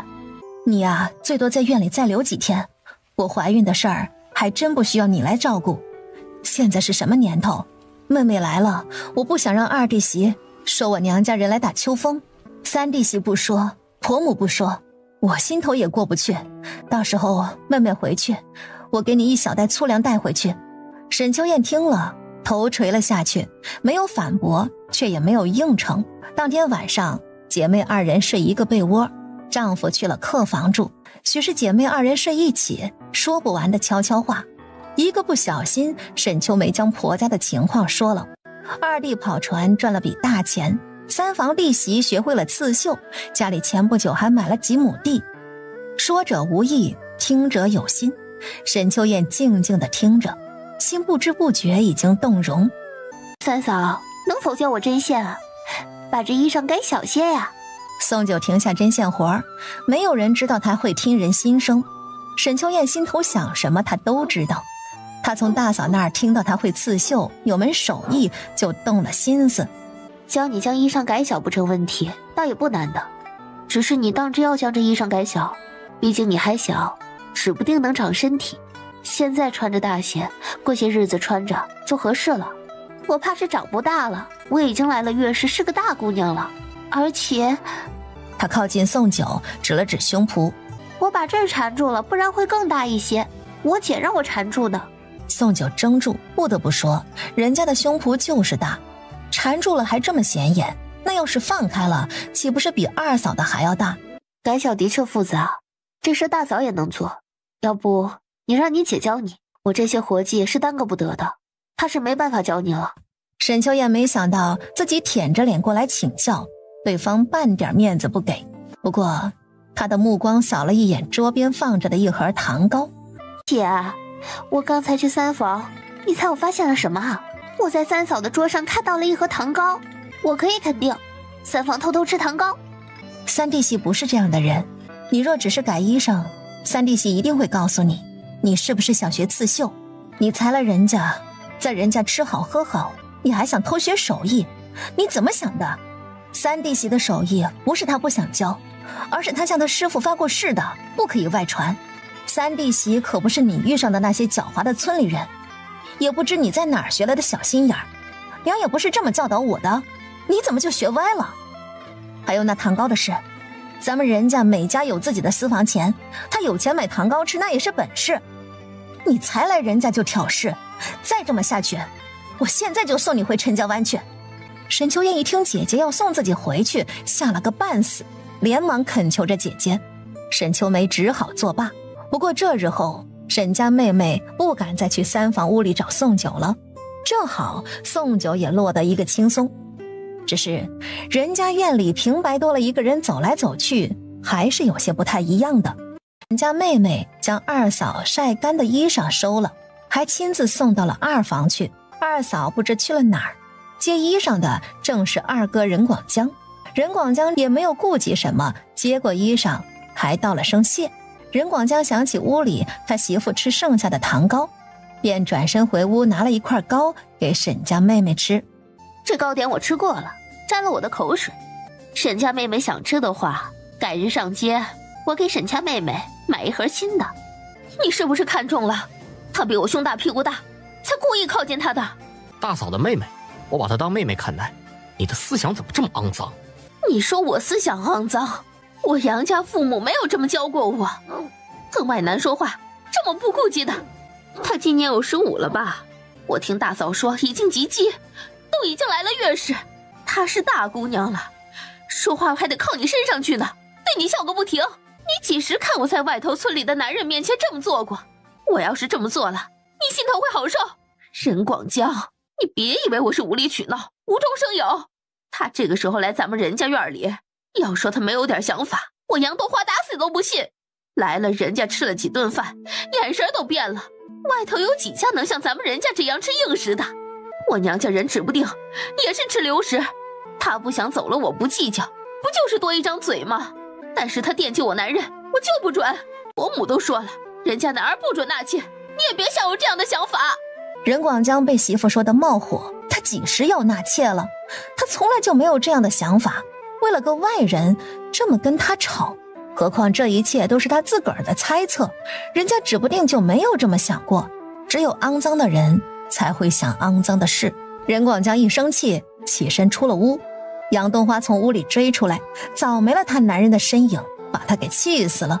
一回头就看到沈家妹妹站在大房门口，目光冷淡地看着她，像是挑衅她似的。杨冬花受不了这气，就要过去质问她，没想任婆子从屋里出来，叫住了老二媳妇。娘，我夫君欺负我。你但凡好好跟你男人说话，也不会闹成这样。你这样的，要是在大户家里，原本没啥事儿的两人，还真就被你吵得有事儿了。老二是什么性子？你跟他这么久的夫妻还不懂啊？你回去好好跟你丈夫说说，也别在外人面前拧你丈夫的耳朵，男人也要面子。再说老二是不是还弯身让你拧耳朵了？说明他也顾着你，你也得适可而止。老二的确是个优秀的男人，他自己有力气也有本事，这乡里的姑娘有不少想嫁给他，你不好好管着，吵架能解决什么？杨冬花被婆母一顿说的，心头虽然不高兴，怪婆母只护着自己的儿子，可是仔细一想，婆母说的也对。二哥送你回去吧，我让你姐夫赶着牛车送你一程，我到时候向婆母说一说，拿一大袋粗粮送去娘家去。姐，还让我再住几日吧，就多住几日，让我陪陪你，不然改着我出嫁了，以后我们姐妹二人各自有家，怕是1年都难得见一回了。这话又把沈秋梅的心给说软了，于是沈秋梅答应了。媳妇儿，我是不是得病了？为什么被你看两眼我就全身发热，总想要做点什么？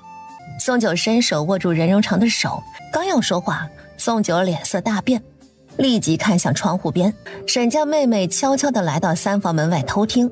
刚才两人似乎还在小声说话，转眼灯火熄了，话也没了。莫非两人睡一起了？想不到呢，这三嫂看着身材干瘦，没有什么看头，却能管住三哥一个英伟的大男人，沈秋燕对人家这个傻子有了新的看法。长得如此好看俊朗，又有能力上山打猎，嫁给这样的夫君，又何愁没有肉吃？我跟大哥说一声，我不高兴了，我讨厌沈家妹妹，明儿个就让她走。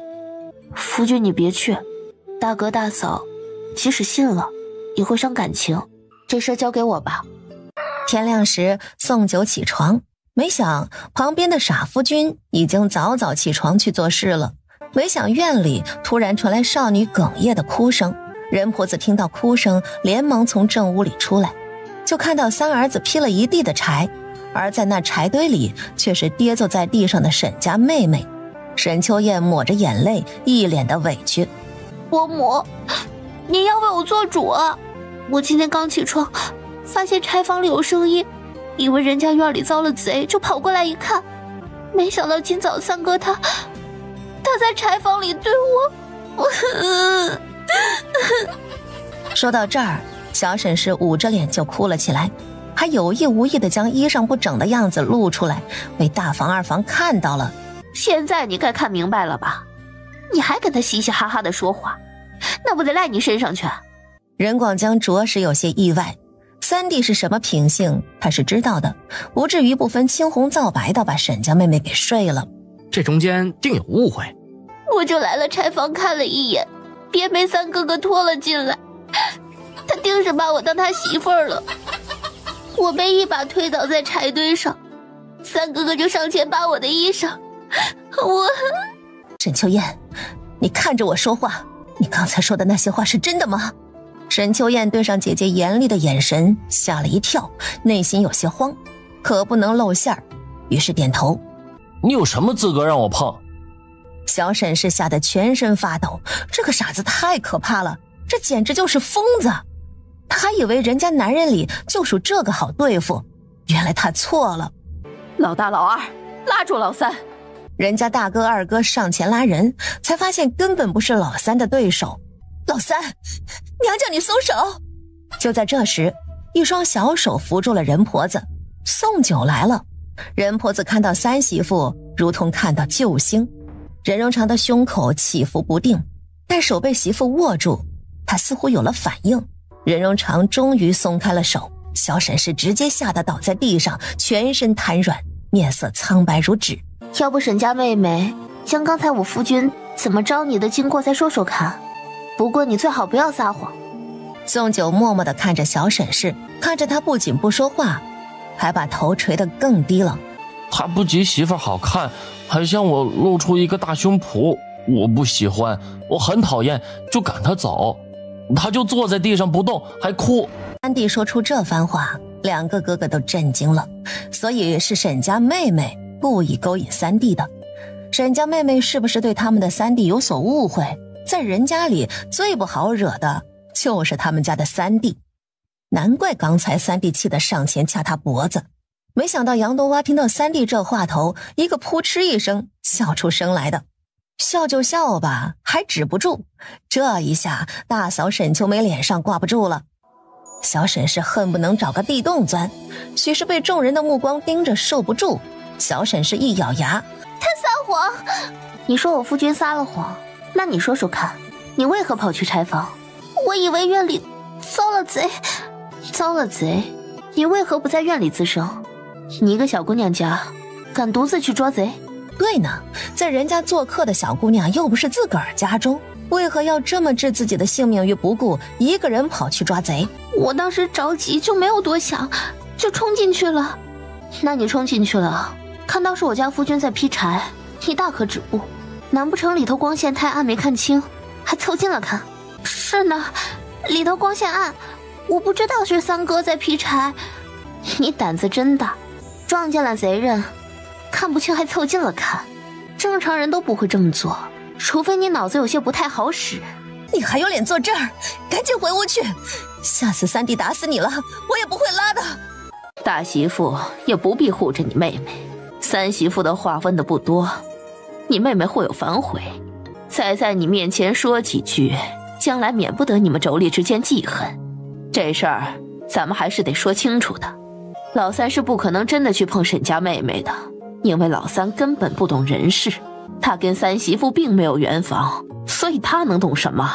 人婆子突然爆出猛料，人家人都惊住了。她没有想到婆母知道了他们没有圆房的事，可是婆母从来没有提过，甚至心头也没有想过。婆母不在意吗？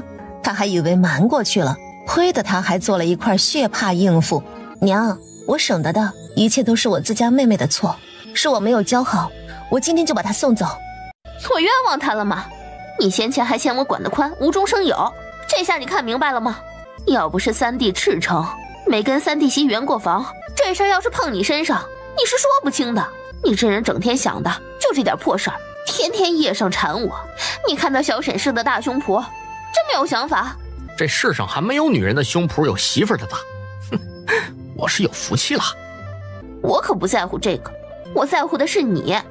你别想着男女这点事儿，你得想想我，想想咱们这个家，找个胸脯大的女人又怎么样？这世上有多少女人长得好的，你也不可能个个娶回家。只有懂你、疼你、爱着你的媳妇儿才有家。你也不小了，自己靠脑子想，别老是被下半身支配了脑子。房屋里夫妻和好了，三房屋里可就不太平静了。娘说我们没有圆房，我们不是天天晚上圆房了吗？可是我哪儿做的不对？荣常，过2日我身子好些了，我教你。媳妇儿，你是不是来月事了？我闻到了血腥味儿。媳妇儿，你快躺下，我帮你揉一揉小腹，疼吗？姐夫，我真的错了，我是朱由蒙了心，我这一次丢了名声，回去也必会遭受一顿毒打的。我爹是秀才，最是看重面子，没打死我，我娘也会把我悄悄的给嫁了。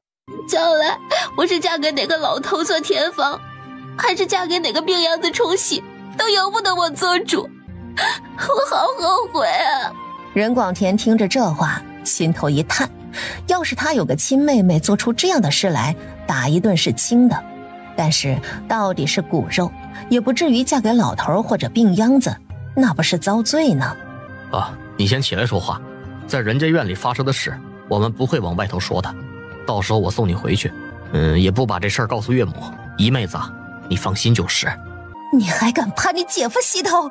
你要不要点脸？不是这样的，姐，我知道这一次错了，我是一时着了急。你到底是怎么想的？今天为什么要这么做？家里不但没粮了，连种子粮都吃光了。年后爹去城里的粮铺借了3袋粗粮回来吃，粮食吃光了，老天也没有下雨。现在城里粮铺的人来找爹麻烦，娘做了主，把我顶了2钱，嫁给粮铺少东家。原本以为少东家是个好的，成婚见我悄悄的去城里看了一眼，没想到这个少东家是个腿瘸的，年纪30好几了，还一脸的麻子。我从城里跑回来就不敢回家，直接来了大姐这儿。姐姐在人家过着好日子，嫁的也是好夫郎，拿着我的苦处，我才来人家，你就要将我赶走。我知道只要我回去就得上花轿，爹的秀才好名声都给你用了，到了我这全是坏名声，都吃不饱饭了，私塾里一个弟子都没有。姐姐和姐夫回娘家拜年，爹娘为了面子啥也没有说，一心只顾着你在人家做大儿媳妇要面子，家里什么情况哪敢跟你提啊？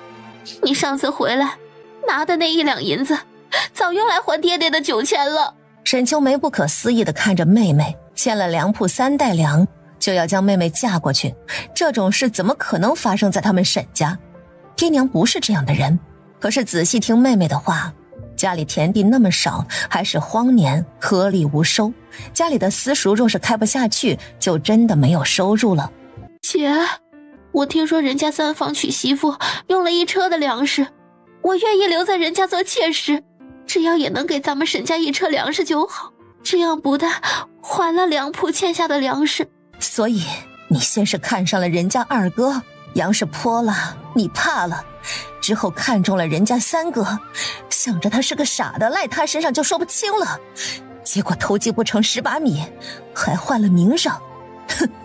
于是刚才你伏在你姐夫膝头，想你姐夫怜悯你，把你收了做个妾室。可是这样的想法姐，你若是还念着这份亲情，你让姐夫收了我吧。只要有口饱饭吃，我心甘情愿做妾室，我再也不会乱来。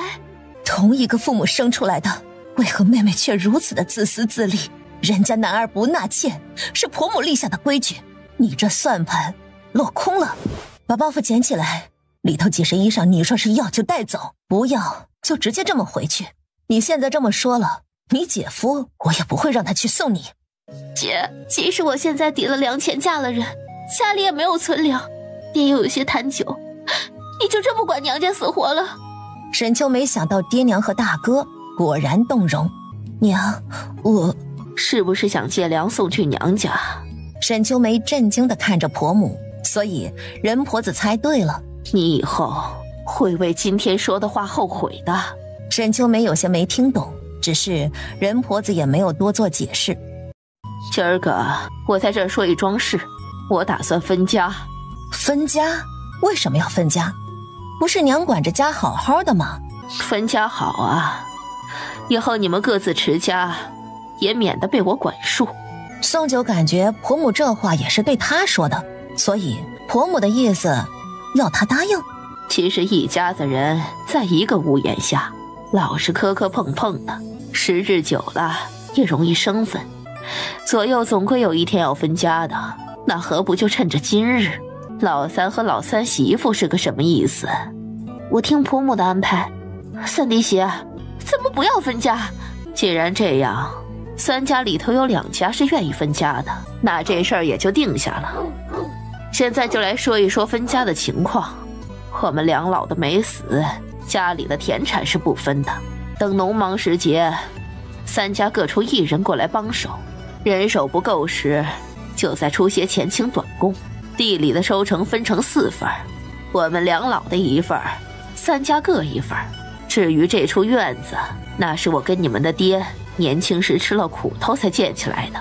我们没死之前，这院子便是我们2个老的住。你们3家分出去重新建房子，建多大怎么建，反正地基会给你们安排好，钱便是1家10两银子。没能马上建房的，可暂且住在这老屋子里。只是分了家，还是要尽量早些搬出去住。以后你们各房各凭本事赚钱，我不会再管。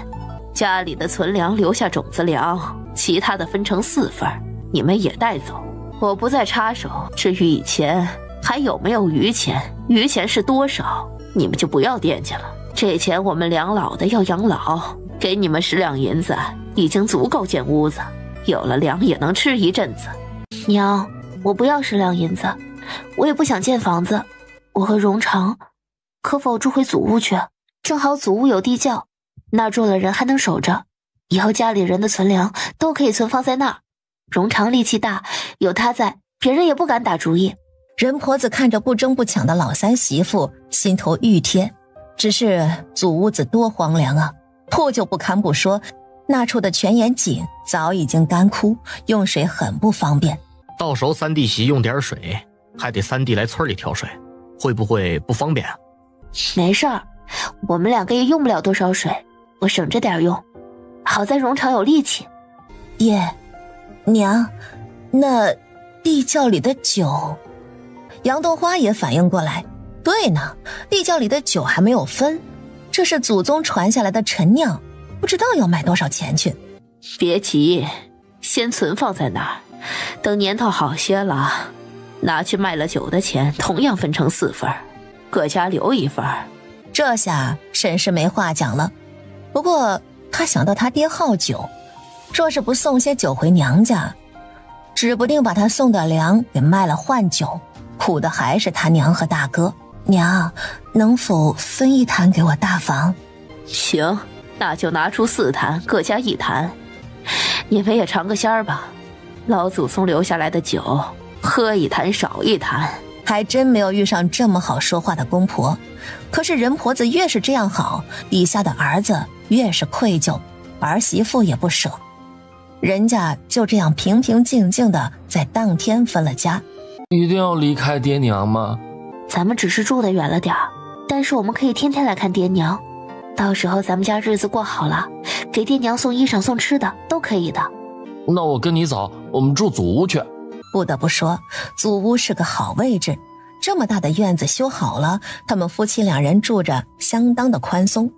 院子外头还有大片空地可以种菜种花，院子的后头还有当年做的鸡笼和牛棚，虽然破破烂烂的还没有修好，但是地方足够大，又是独门独户的。旁边还有不少荒地，只要他们愿意都可以开垦出来。他很想知道这山泉水的泉眼在何处，怎么就干枯了呢？夫妻2人这就上了山，也顺带熟悉一下环境，以后这儿就是他们的家了。踩在深草中一步步朝前走，还真就被他们2人找对了。在山崖大石之下，这儿干枯的一处竟然还有湿润的沙土。宋九蹲下细看，心想着要是这口泉眼能再次冒出水来，他和荣长住在山脚下，那就很完美了。正这么想着呢，他看到有一处沙土似乎有松动，他疑惑地上前抠了抠，没想到这么一抠，掰下一大块沙土，转眼一口清泉喷射出来。宋九震惊在当场，他这手是开过光吗？把沙土掰开就能冒泉水，原本干枯的泉眼井又有水了，谁能信？然而就是这么神乎。宋九欢喜地站起来，就看到旁边的傻夫君也是一脸不可思议地看着。荣长，有水了，咱们有水用了。到了山脚下，修院子的村里人突然听到哗哗流动的水声，就见从山顶一路流下来的水像白绫似的绕在山道上，尤其的显眼。哎呦，不得了，咱们水乡村又多了个泉眼，这水流比人家田地里的泉眼还要大，这么快就流下游去了。你是个聪明的孩子，想必这生活只会越过越好。今年桂花香时，不知老三媳妇会不会有了身孕，那就圆满了。人婆子又在心里补充，待三房生下孩子，她就给荣家送个信去，她这个做姐姐的对得起妹妹了。宋九听到了婆母的心声，心头微动，所以荣家与人家的关系其实是姐妹之间的关系。那他家荣长，这是寄养在姨母这边长大的。你在娘家时，你娘教过你一些吗？他母亲是绝不可能教的。想起娘家的事，宋九就不舒服。他太喜欢现在的生活，人婆子见他这模样，就知道显然没有教过了。改日等房子都修好了，他是要好好教一教这俩孩子。媳妇儿，咱们还养野梨子吗？好。媳妇儿别怕，野梨子听我的话。宋九以为大概是他家傻夫君驯化了这野梨子，也就没有放在心上，由着他一个人上山去了。转瞬天要黑了，宋九抬头看了一下安静的院子，开始担心起丈夫的安危，为何还没有回来？只是院子侧边空地似乎有水声，谁在玩水？宋九快上2步跑去井边一看，就见他家傻夫君脱了外衣，赤着膀子，带着野梨子在洗衣池里泡澡，真把宋九吓了一跳。这天气指不定还有倒春寒，怎么就进池子里泡澡去了？等等，池子里的不止1只野梨子，怎么是2只？此时的任荣长特别的高兴，他上前一把拉住媳妇的手，就往后院去。先前修整出来的鸡笼里鸡还没有养，但是里头却养了一窝野梨子。咱家的野梨子也有媳妇了，还生了一窝崽崽。祖屋里多了这么些可爱的小动物，感觉养野梨子如同养家猫似的，只是它们更大更野，还有更爱动。才搬来，周围的老鼠都不见了踪影，蛇虫更是不可能了。瞧瞧对面赵家粮铺，你们可得小心些，缺斤少两的。听说2袋粮当3袋粮来卖，价格还不低。赚这种没良心的钱，也不怕有报应。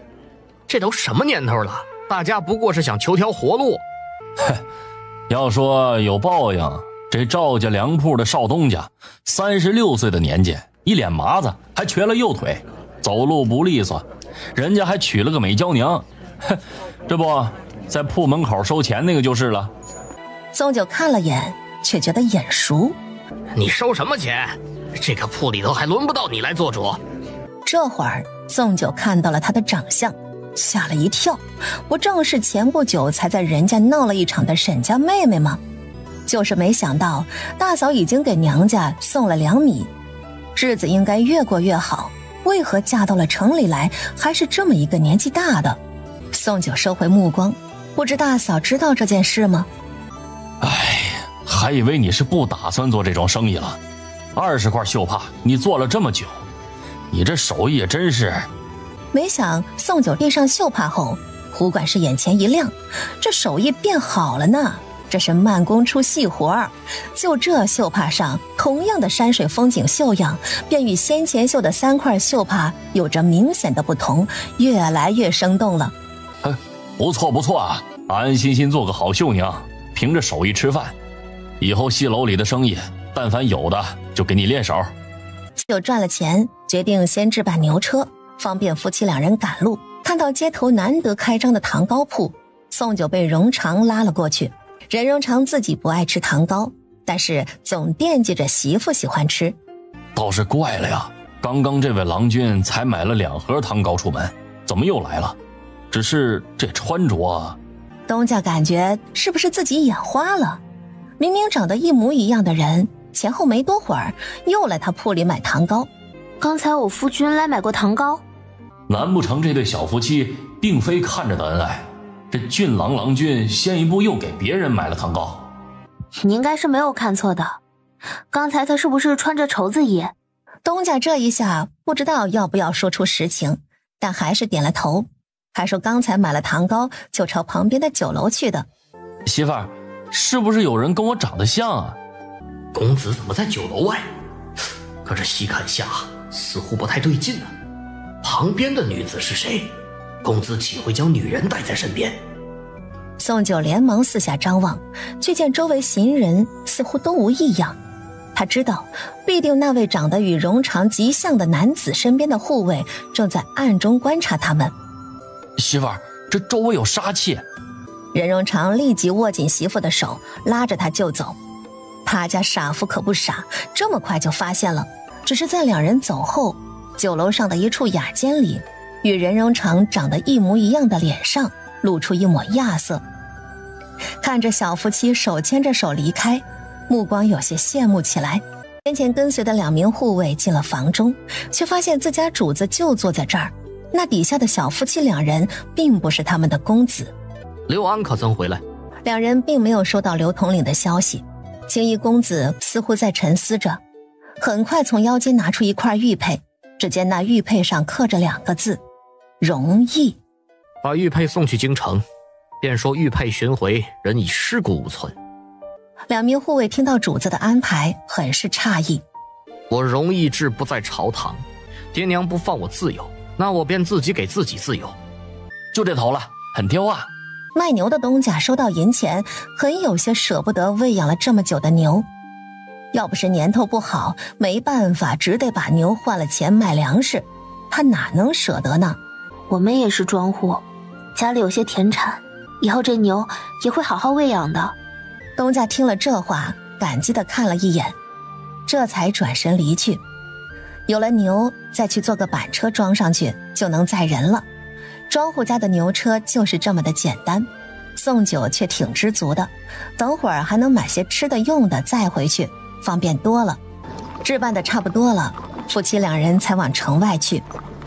夫君，你能打赢20-30个人吗？此路是我开，此树是我栽，要想从此过，留下买路财。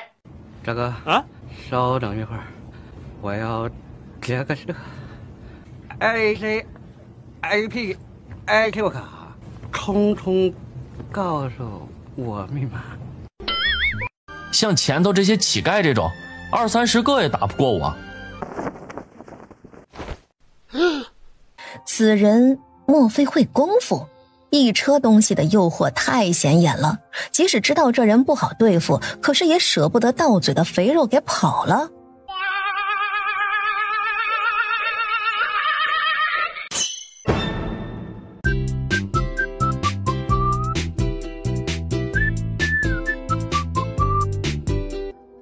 房买牛车了，哪来的钱？这还要问吗？定是三弟媳的绣品赚的钱，再不然就是三弟的猎物，各家过各家的日子，你莫再东想西想。我又没说什么，话是这么说，等他家夫君打家具赚了钱了，他也存到一起，将来买辆牛车去。这三房一家倒是有能耐，买这么多东西从城里出来，没有遇上事儿呢。那也要看看那些人打不打得过我家三弟。哼，不过现在城里世道不好，还真是难说的。娘，我和媳妇儿今儿个入了一趟城，买了猪油，媳妇儿就做了油饼子，这会儿送过来给爹娘尝尝。里头还有一盒糖糕，更是有一只刚杀好的野鸡。这老三才分出去，有点吃的就给梁老的送来，不是自己生的，却胜过自己生的。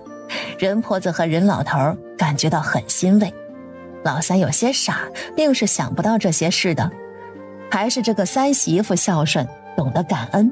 任婆子给三儿子和三媳妇各做了一套新衣裳，只是在2套新衣裳里头还夹着一套天蓝色的小衣裳和一套粉红色的小衣裳。公婆的意思很明确，希望三房能早点有自己的孩子。三媳妇这么聪明，看一眼就知道了的。娘，这衣裳给谁穿的？你拿回去，老三媳妇知道是给谁穿的。你也得努力，你长得这么壮，怎么就搞不定你媳妇？要不是这事儿不好仔细教，任婆子真想好好教导一下他家傻儿。我过2天想办法入城买几幅画去。任婆子听懂了丈夫的话，任荣长却完全没有听懂。宋九看着2套小衣裳，他的脸颊微微发烫，忍不住看了他家傻夫君一眼。现在日子过得还算宽松，他们是该有个孩子了，心思便有些不纯了，脸颊也跟着滚烫起来。任荣长起身，一把将媳妇抱了起来，头回见到傻夫君这么激动，而且有些不受控制的那种。宋九被扔到了床榻上。媳妇儿，你的小脚好可爱，我就想一直抱着你。这一次宋九没有再骗他家傻夫君，任由他家傻夫君的手在他身上游移，不得要领的躁动，最后竟然也能得逞。褪去青涩后的宋九眼泪汪汪的成了真正的女人，他家傻夫也终于明白是怎么回事。天已经大亮了，宋九感觉自己已经散了架。媳妇儿，原来圆房竟然是这么舒服的事儿，咱们不起床了好不好？大白日的他想什么呢？宋九一脸的惊恐，果不其然，被窝下的手又不安分了。宋九被他裹紧在怀中，根本挣脱不了。这一次宋九直接睡到了晌午，才睁开眼睛，床榻外没了他家傻夫君，他松了口气，撑着身子起床时还倒吸了口气，全身痛得坐都坐不稳。这孩子真不知轻重，他爹在院里训他，三媳妇好好休息，这2日我们梁老的替你撑腰。宋九的脸红得滴血，哪敢接话，怎么就被公婆知道了这事儿？任荣长被他爹训斥着，他才知道，要不是上午梁老的来祖屋子看一眼，老三媳妇再把他折腾下去，人不得没了。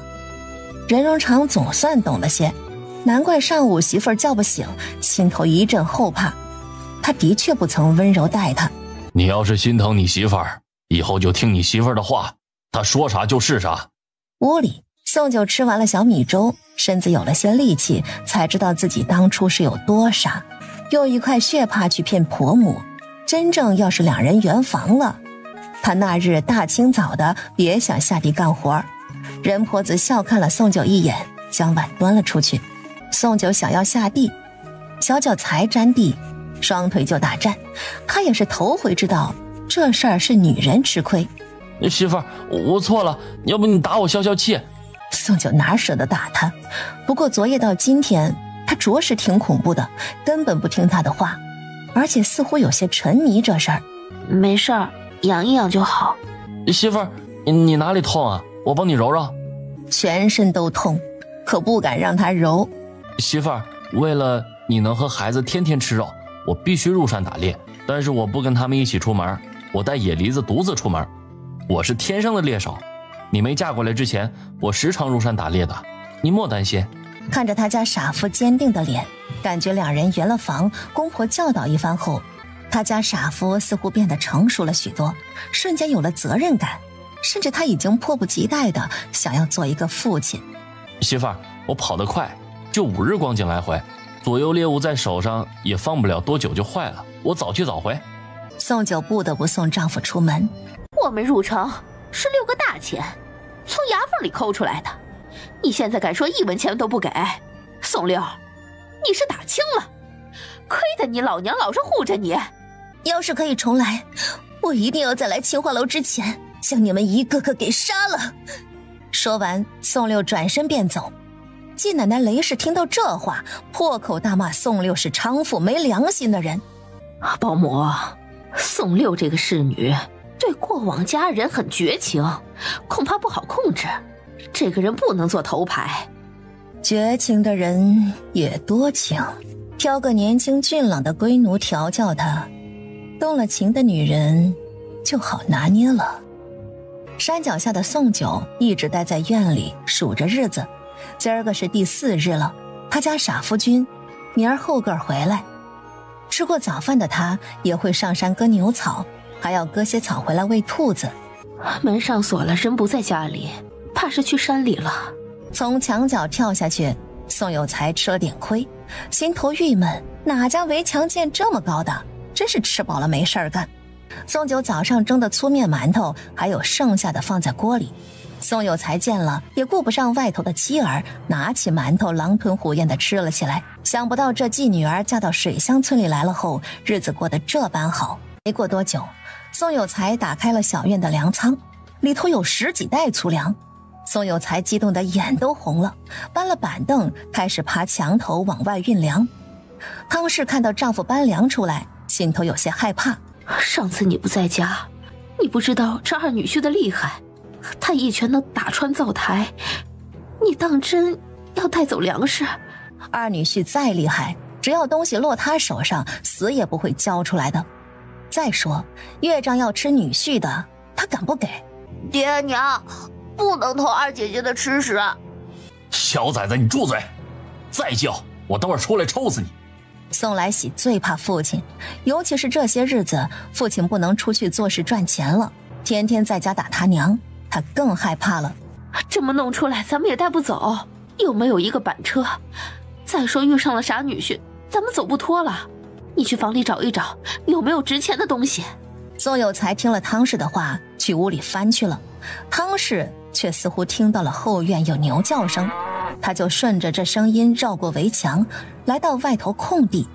果然牛棚子这儿开了个小门的，虽然仍旧是高高的围墙，但是这个小门掩着。汤氏推开，就看到后头宽阔的后院，里头养着一头壮实的牛。汤氏看到牛就满脸惊喜，这头牛这么壮实，用来耕地是没话说，何不用牛车拉粮食离开呢？这样牛也带走了。汤氏这就上前想牵牛，谁知那后头的鸡笼里突然跑出一只野狸子，汤氏在后院吓得嗷嗷大叫。此时山脚下游2房屋里的杨冬花觉得天气闷热，刚出门去井边凉快凉快，就听到几个村里人在议论，说的正是3弟媳娘家的事。就听到3弟媳的爹娘弟弟一家3口去山脚下找他了。知道实情的杨冬花吓了一跳，这时节娘家来人可不是什么好事儿。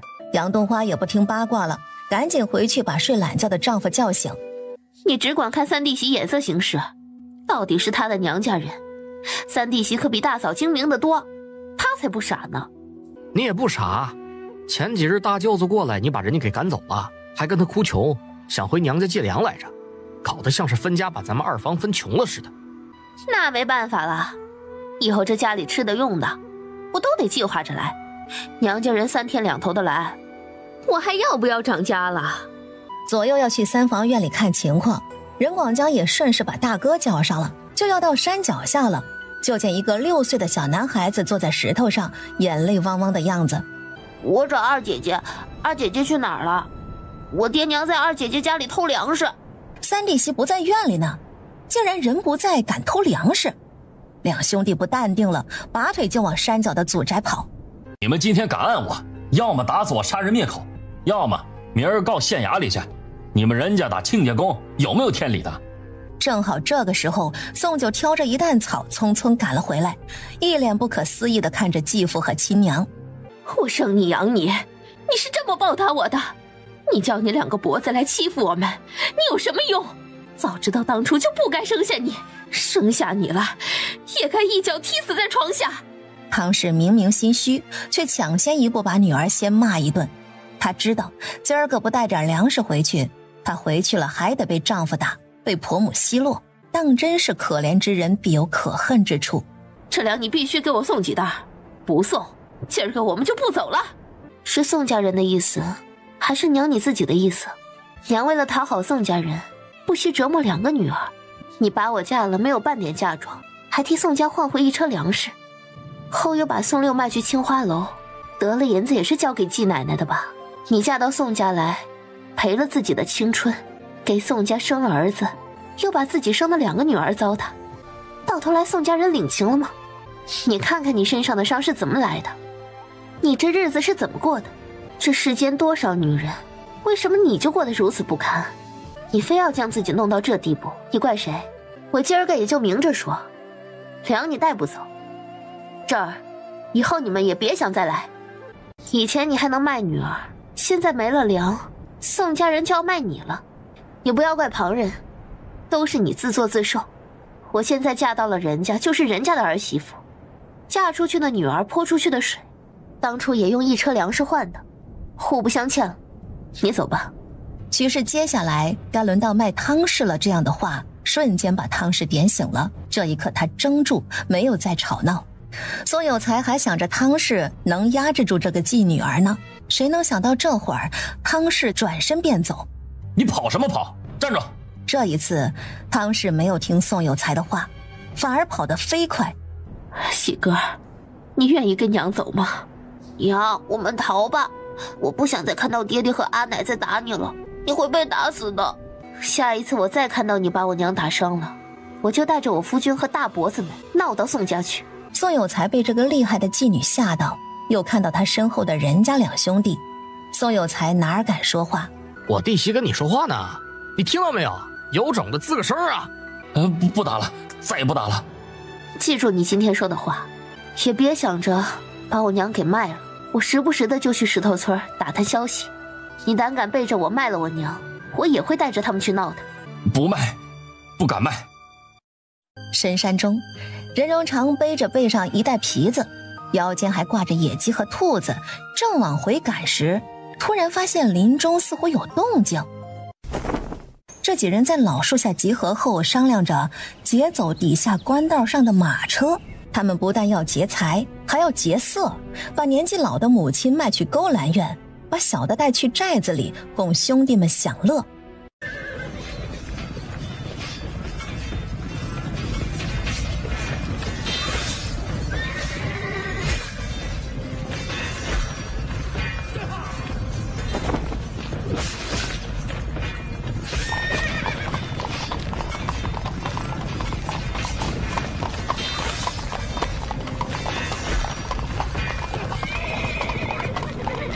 任荣长想跟里头的人解释一句，谁知手才碰到车帘子，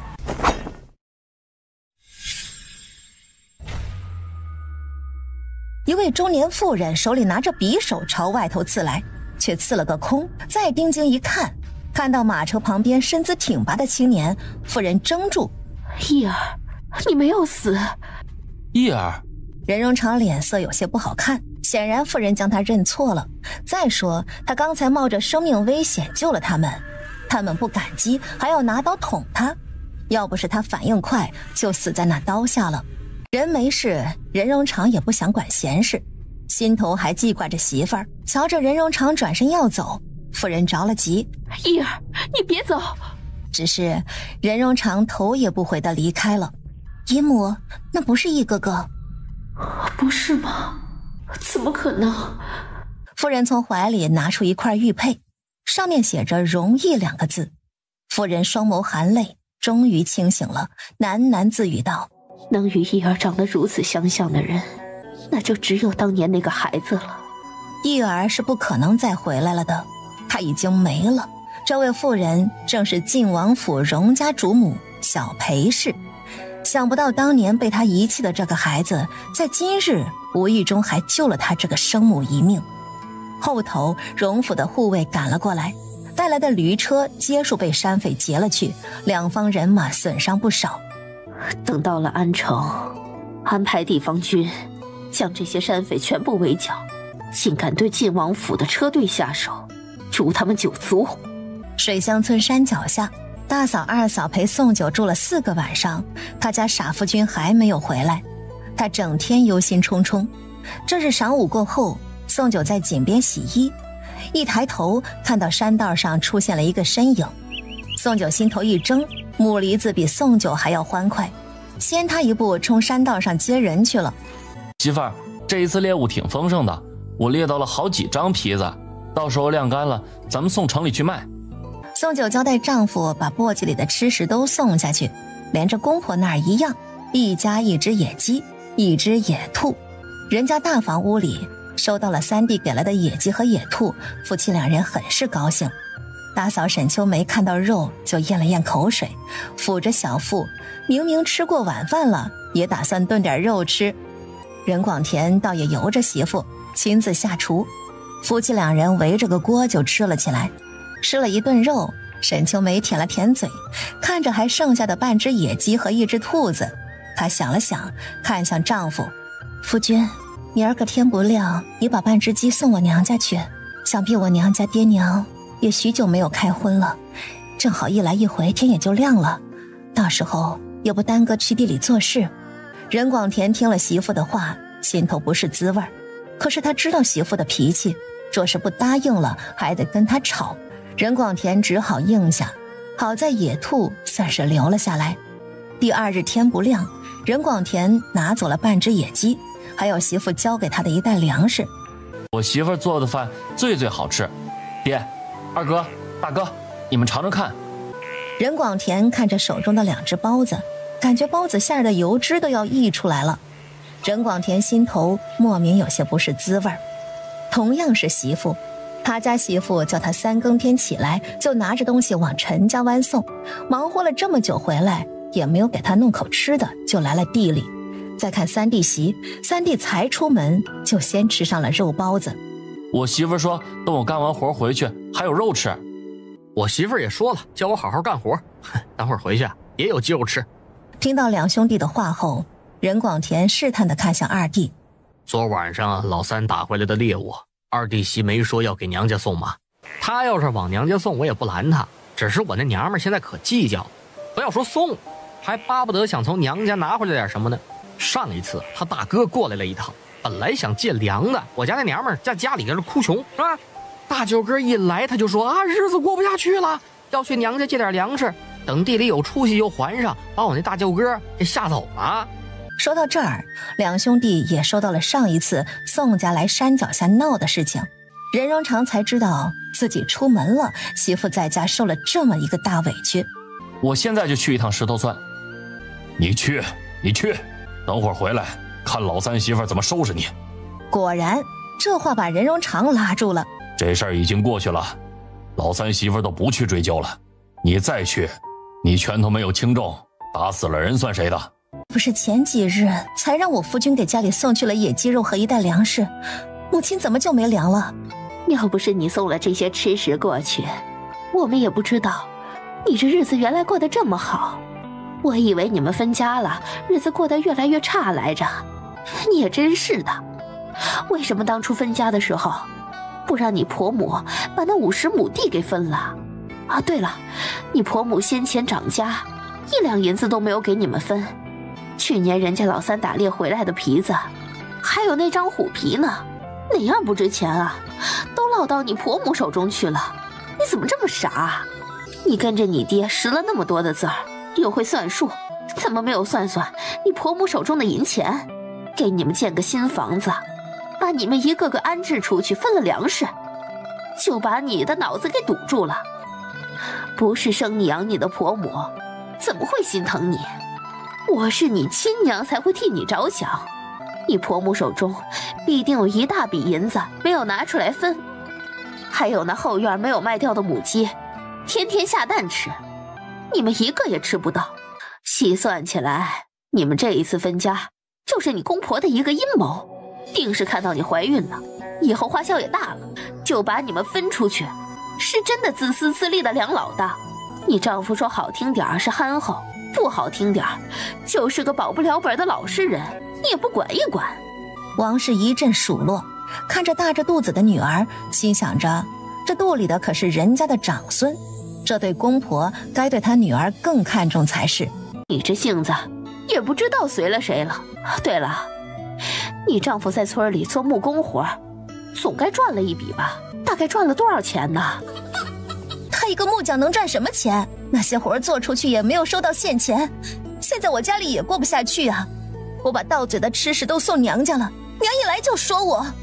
娘再不过来给你提个醒，你啥也不懂，还傻乎乎的。你公婆留下这么多的财产，他们生的是3个儿子，不是就你丈夫一个独子，手指头还有长有短呢。你公婆要偏心谁，看你怎么管得了。娘说这么多，我知道是为我好，但是公婆年纪也大了，我们3家这些年都是新成家生孩子的时候，多半是没办法拿钱孝顺公婆了的，所以这些田产和钱财留公婆手中又有什么不行的？到时候2人100年之后，我相信也是3家平分的。只要是闹得不可开交，一把米1尺布都得分得清清楚楚，不仅伤了感情，但公婆手中分文不落，做父母的得多寒心呐！难不成巴巴的看着3个儿子再来反哺？娘你说的轻松，那娘会跟大哥分家吗？会给我们2姐妹分点什么？我们也是你的女儿。你大哥是独子，家里的都是他的，你们是嫁出去的女儿，哪有女儿回娘家分财产的？你这孩子说这话，在你婆母面前不见你这么强势，娘家的倒是记得清楚。过来看女儿的还吵上了，这女儿都要生了，你说她做什么？爹娘，在女儿家吃顿饭再走吧，总不能来了饭也不吃就走。梁老的听了女儿的话，总算坐住了。沈秋梅说去山脚下的弟媳家里借点肉过来，梁老的就更不想走了。上次那半只野鸡不够塞牙缝的。大嫂，是不是有事儿？啊，倒也没什么事儿，三弟媳在洗衣呢，我就坐旁边跟你叨会儿。宋九也没有点破，接着坐下洗衣。做了半晌，沈秋梅愣是开不了口，心头有些焦躁不安。宋九的衣裳都快洗完了，见大嫂没开口，他想到一事儿。大嫂，上次我和夫君入城送绣品，我在街头遇见了沈家妹妹。我妹妹在城里做什么？我当时也觉得奇怪，就去看了一眼。我看到沈家妹妹在卖粮呢，旁边跟她一起卖粮的应该是她夫君，长得虽然差一些，脚有些跛，倒是粮铺的东家，不少人在排队买粮呢。难不成我妹妹嫁给了赵家粮铺的少东家，那个满脸麻子还瘸了腿的中年男人？那个男人的确满脸麻子，年纪有30好几了。沈秋梅不淡定了，她不是送了8袋粮食回娘家，当初说好家里欠粮铺的粮食会还上，不会将妹妹嫁过去的吗？啊，三弟媳，我家里还有事儿，就先不说了，我先回去了。宋九见大嫂要走，他连忙叫住她，转身从屋里拿出一盒糖糕送到她手中。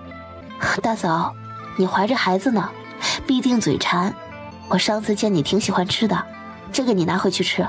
婆母说的对，以后我们3家各自长家，人还是要先照顾好自己，才能顾好家里人的。大哥在地里干活，他很忙，他是顾不上大嫂呢。沈秋梅感激地看了三弟媳一眼，好在刚才没有开口说借肉的事，现在想想就想骂自己，真是愚蠢。沈秋梅回到家中，见爹娘都等在那儿，眼睛巴巴地看着她手上，见没有肉，面上很失望。人家3房会打猎，别告诉我没有肉了。爹娘，三妹嫁城里去了。你三弟媳在你面前咬舌根呢，她告诉你的？娘，你就直说吧，三妹是不是嫁城里去了？可不是我们逼她的，是她自己要嫁的。在人家丢了丑，她自己嫌丢人，主动说要嫁的，我能怎么办？妹妹自愿嫁的。我的乖乖，这时节了，你三弟媳还有闲钱买这玩意儿吃？你娘我这一辈子尝都没尝过。沈秋梅看着爹娘一个劲的自己吃，没有一块送她手中的，再想到三弟媳直接给她一盒糖糕时的慷慨，这一对比倒让沈秋梅忍不住认真地看着自己的爹娘。嫁出去的女儿还要像以前在娘家时做女儿那样跟爹娘一条心吗？那爹娘今天过来到底是有什么事儿？家里没粮了，过来借2包回去吃。原本想着你三弟会打猎，看能不能借点肉回去，但看你两手空空回来，你这三弟媳也不好说话，那就算了。小妹嫁城里粮铺，怎么说也有聘礼吧？当年我夫君娶我的时候，也是给了粮食，送了酒和肉的，你们就吃完了？那我送去的8袋粮食，也没可能这么快吃完。如果真要是吃完了，那爹娘也是有儿有女的人，不能尽着我一个女儿付出。大哥在家里做了些什么？这么大了，总该养家糊口了。小妹嫁城里粮铺，比我家更加有粮，娘家没粮了，也该轮到小妹给了吧？你大哥他要读书的，哪像女人家嫁了就好，他得考功名。你小妹嫁的是粮铺，那是高攀，我们再去要粮，你妹妹在婆家岂不被人看扁了？这么说的话，爹娘不过是觉得我好说话呗，我就活该得听爹娘的话，要什么给什么，自己没吃的也不能留的，最好直接饿死了，也要养活爹娘才是孝顺。你说的什么话？你们兄妹几人，谁给都是一样的，做儿女的就得孝顺父母。上一次你送的酒也是没了的，你婆家祖宗传下的这个酒卖给外人也是可惜，不如给我喝了。梅姐儿去问问吧，这一次也送2坛给我。要说兄妹几人谁给都一样，那就别指望我给，我对娘家问心无愧。你让妹妹给，让大哥给，反正我没有了，我要生孩子。我丈夫是个木匠，赚不了现钱，家里就是这样了。你这话再说一遍，你做大姐的不管娘家，不给你妹妹做个表率，你还敢说这样的话？这个表率我做不了，大不了你说我不孝顺吧。我婆母说的对，一个个的只顾着娘家去了，自个儿家不管了。但我娘也顾着娘家，我送去8袋粮，我娘就拿4袋往娘家送，我看爹爹你会不会高兴的送出去？你怎么说话的呢？怎么还编排起你娘来了？合着你是担心我把粮送娘家去了才不给的？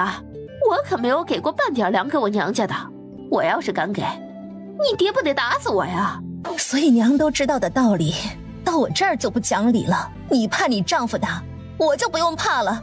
我怀着孩子，是家里的天王老子，说什么都可以。那娘还生下儿女3个呢，我爹把你捧上天了吗？不拿粮也行，酒必须要给。你现在去找你婆母要，不然家里剩下那点粮，我就拿去换酒。没有酒，我上次说祖宗传下了不少酒，结果被我婆母年前就给卖了，半点不剩下。爹爹喝的那1坛是最后1坛了，我们大房尝都没有尝就送过去了。怎么卖了？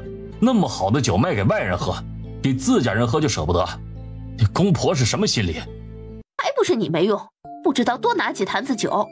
不仅酒卖了，上次我婆母分给我的粮食，给家里送走了1半，剩下的1半我们吃了只剩下3包，上一次的1包还是从牙缝里挤出来的。这2日见粮食吃得快，家里都吃上糊糊了，我还想着要不再回娘家把先前那袋粮借来吃着，等新粮出来了再送过去。你还回娘家借粮？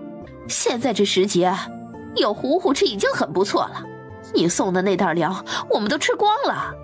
咱们家又没有多少地，爹娘也不用干那么多农活，你们怎么吃得这么快？不会是卖了吧？是不是卖现钱了？那酒真的都卖了？不卖能成吗？不然分家这酒怎么分呢？祖宗留下的酒能有多少？说是一地窖，那地窖小的存不了几袋粮的。你大房没粮了，2房3房有的是粮，你总该什么？妹妹来我们人家闹了一场，害得我们一家人分家。你当真分家这么好玩的？二弟媳、三弟媳都不是好惹的主。这盒糖糕是我借来的，肉没有借到，这糖糕的钱得还回去的，钱得你们给。爹娘卖了粮，总该有现钱。我听说一盒糖糕30个大钱，我等会儿还不知道怎么跟丈夫交代。想要他们给钱，那是不可能的。王氏拉着丈夫就走。大清早的，任广田没有下地干活，却是来了山脚下，向三房来借牛车的。昨儿个夜里，他媳妇半夜叨念着吃酸梅，一晚上折腾着没睡好。大哥，你去城里买新鲜酸梅的话，也给我捎带一盒，我听着就有些嘴馋。任荣长见自家媳妇儿想吃呢，正好城里不太平，兄弟两人好商量。宋九在院里来回走动，眼皮子也跳动得厉害，手脚似乎有些发抖，感觉有不好的事情要发生。难不成入城会有危险？可是也不对，他家夫君有功夫，不至于有危险。难不成是公婆哪儿不舒服？不然这奇怪的焦躁感是怎么回事？老三媳妇怎么来了？宋九的眼皮跳得更厉害了，可是婆母完全没事。于是他将自己奇怪的感觉说了。任婆子对老三媳妇有种神奇的信任，这孩子是个有福运的人，定是有事儿要发生。于是任婆子也不做饭了，跟着三媳妇去几房家里走一走。任婆子见老二媳妇没啥事儿，这就往大房走去。婆媳三人到了大房院外，站在大门外的宋九突然脸色大变，心底听到大嫂喊救命的声音，可是耳边却没有。大嫂这是心里所想的喊不出来了吗？宋九从墙角拿起锄头就把门给砸开了。婆媳三人冲进屋里，就看到沈秋梅躺在地上。看到大嫂，宋九的眼皮就不跳了，手脚也不发抖了，还真是怪了。羊水破了，老二媳妇赶紧去请隔壁村的接生婆。老三媳妇，你去地里把他们都叫回来。娘，广田回来了吗？你把人催出去的，现在就别管他了。你先听我的话，把孩子生了，你的酸梅子也带回来了。娘，我看到桌上大嫂的面没吃几口，要不让她吃2口油酥饼，这样或许更有力气生孩子。还是三媳妇带眼光，产妇没吃东西哪来的力气？沈秋梅闻到油酥饼的味道，口水都要出来了，拿起油酥饼就吃了起来，比城中食铺里做的还要好吃。她连咬了好几口，似乎吃点东西自己就没有那么痛似的。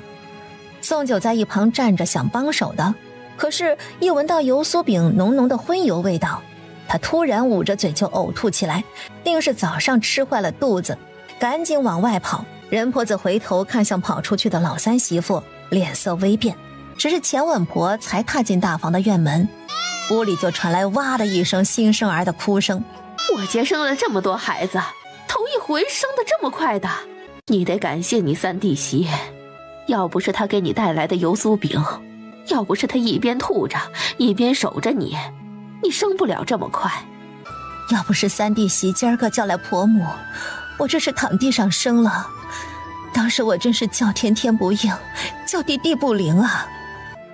好在不是个儿子。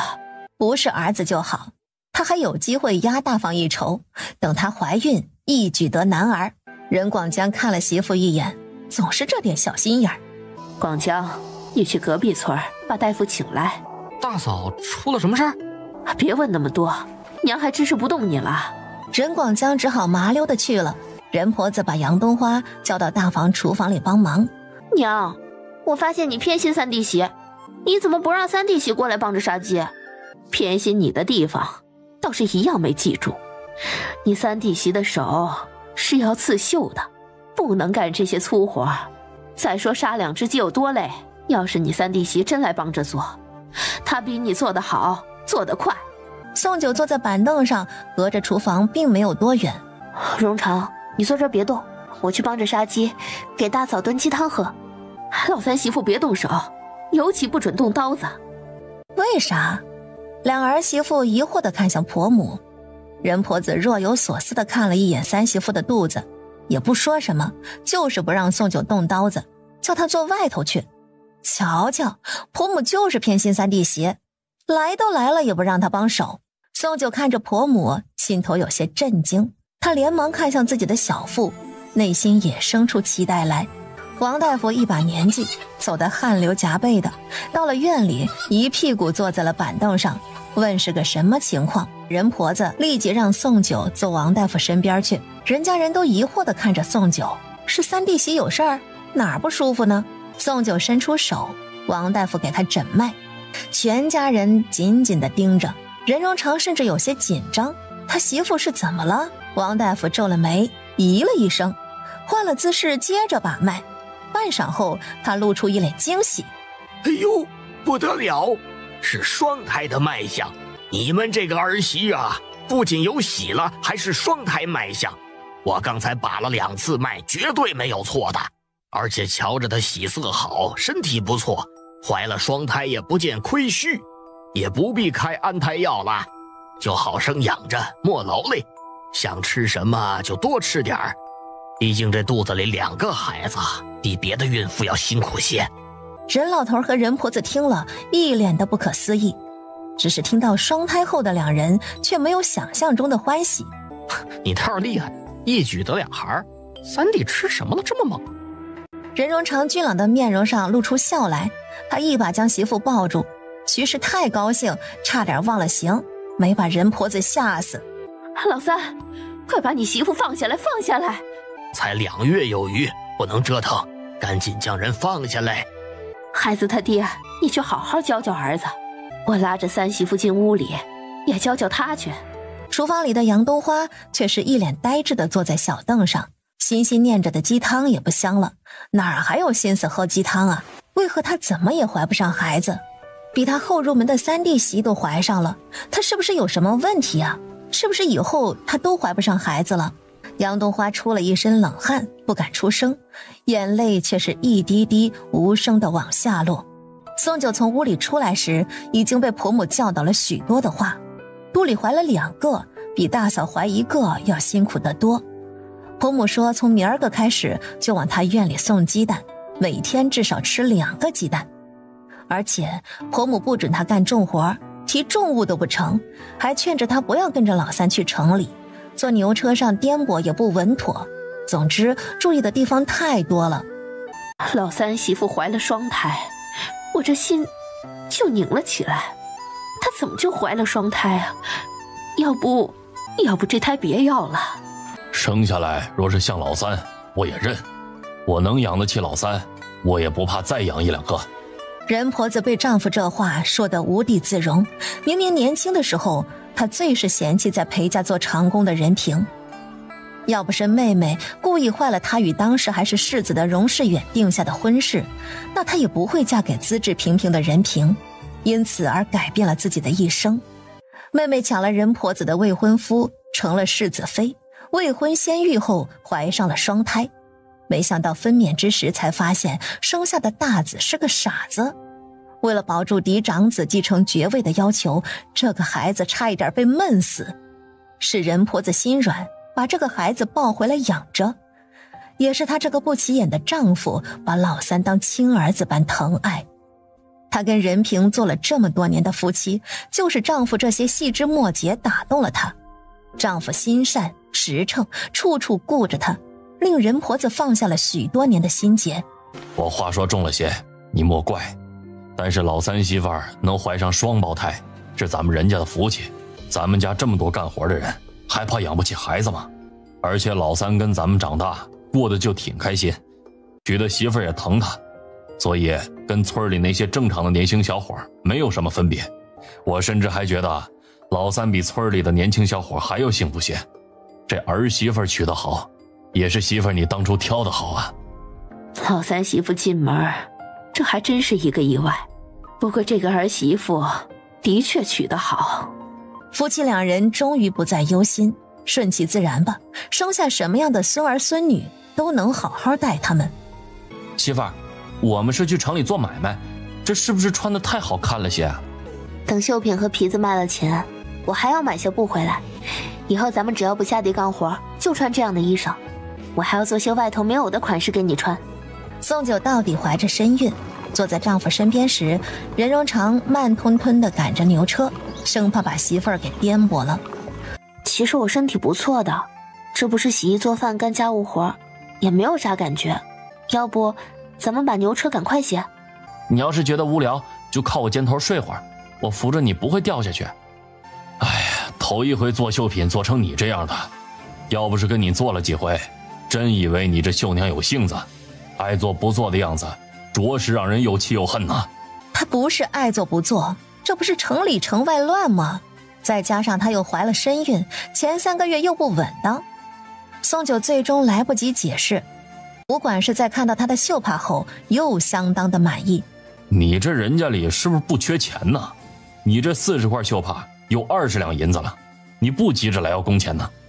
宋九已经很满意了，她的绣品卖出21两银子，够她和荣长的生活了。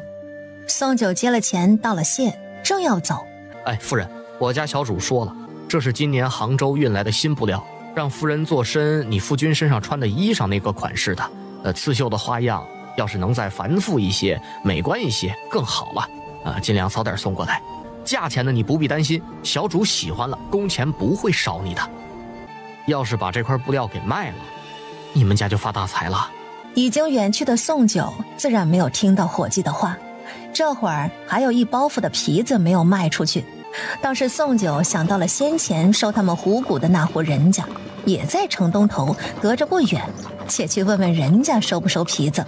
不过府里最近发生了不少事儿，大公子没了，府中只有老夫人赶了来。没有大公子喜欢这些野物，老夫人怕是对这些兽皮不感兴趣。守门老头正想拒绝呢，阁下便是猎户了吧？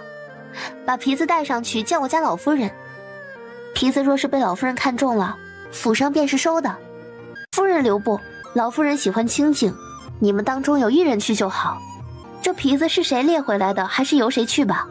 咱家老夫人可是安城百姓的救命恩人，能看得上小小猎户家的皮子，也是你们的荣幸。哪是谁都能见老夫人的？丫鬟这就带着任荣长离开，宋九却是惊讶地看着他们离开的背影。原来这是街坊们说的那位京城来的贵人，是这位来了安城，朝廷才重视起李阳郡，派官员来赈灾，又引来不少外地商人在安城办作坊，给安城百姓找活路。既然是这么一位好人，宋九也就放心了。大概荣长跟过去，也就送上皮子，解释一下皮子的来处，也就差不多了。只要不故意的挑衅他家荣长，倒也不会生气的。那日多得侠士相救，想不到今日仍有缘见到你。小裴氏看着近在咫尺的大儿子，这个曾经遗弃生怕被世人知道他存在的孩子，正好这会儿管事将银钱送来，按着市场行情一共支付他63两银钱。就见任荣长立即起身，看一眼就点清了数目。你会算数？母亲曾教过我读书识字，算数也不是难事儿。大儿子竟在读书识字上有天赋，这让小裴氏很意外，难怪跟他说话不仔细分辨，看不出他犯傻。你今日的衣裳和荷包很不错，这上面的刺绣也是你娘亲亲手绣的吧？任荣长将银线一收，却是没有回答他的话，甚至都不想停留半刻，转身就要走。侠士，匆匆来城里，还没有用午膳吧？要不留下来吃了再走？不了，我媳妇还等着我回家去。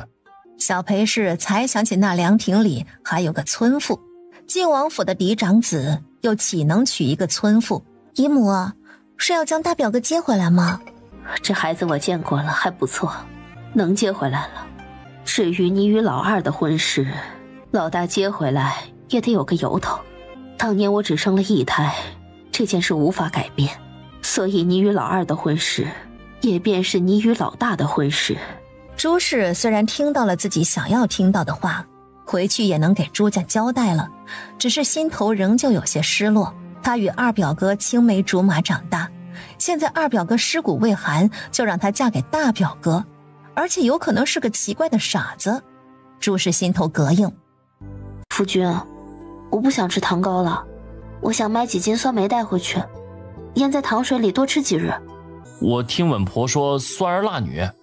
稳婆也说不是很准，不过不管男儿女儿，我都喜欢。夫君，你呢？我喜欢男儿。宋九听了，心头郁闷。若是生了2个儿子，将来长大了，可以跟我一起保护你。万一生下来的是2个女儿呢？若是女儿，我就保护你们娘仨，谁也别想欺负你们。宋九心头甜滋滋的。夫妻2人赶着牛车在街头转了一大圈，终于在一位庄户老妪手中买到了酸梅，从山上摘的，酸的人直冒眼泪。东西买齐整了，准备回去时，经过糖糕铺，宋九决定给大嫂称3斤红糖回去。称6斤红糖吧。宋九忍不住侧手看去，正好与他打了个照面，不正是姐姐宋六吗？只是此时的宋六一身华服，眉眸更是描了妆，有着浓浓的风尘气。宋六的目光落在宋九微微隆起的小腹上，不知不觉眼眶就红了。2姐妹明明认识，却谁也没有向谁打招呼。不必找零了，她提着6斤红糖转身离去。这位就是清华楼里的头牌呢，上一任头牌叫红衣，这位倒不知道叫什么。哎，不过比先前那位红衣头牌可要出名的很多啊。不就是个清华楼里卖笑的女子吗？出了名也是坏了名声。哎呀，这位有些不一样，听说城里的贵公子都想要得到她，偏生她跟红衣不同，是个倔气儿的，谁也不从，倒是让这些贵公子为了她一掷千金呢。山脚下的祖宅院里，夫妻2人补了觉，起来吃了一顿午饭。今儿个不去公家的地，而是他们夫妻2人买下的那10亩好地。来到新买的地这边一看，心凉了一截。这哪成地了？莫不是3年旱灾，3年都不曾种地，都成小山坡了。这儿地势有点高，从山脚那儿放水过来，恐怕有些难。宋九看着满山枯黄的坡地，地里踩一脚直接能扬起灰尘，这怎么种作物啊？媳妇儿，没事，我有的是力气，我一担一担的水往这边挑，也要把作物种下去。他本以为买下的田地会是婆母买的那种，都在下游，现在看来挖沟渠就有困难，何况这儿要做成水田，不养上一个冬季的水，都种不出作物来。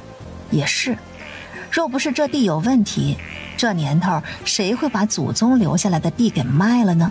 宋九收回目光，就见他家傻夫君突然蹲在田埂石头缝旁边不动了，手里抓着2根藤在细看，看着这交缠的2根紫藤，竟然还是新鲜有生命的。这儿明明缺水，这一株植物倒是耐旱。夫君，你要不把这石头给撬开？这2个藤我在山中竟然不曾见过，不像野草。忙活了半晌，终于把石缝下的东西完好无损地刨了出来。可是2人看过这么多的书，都不认识这东西是什么。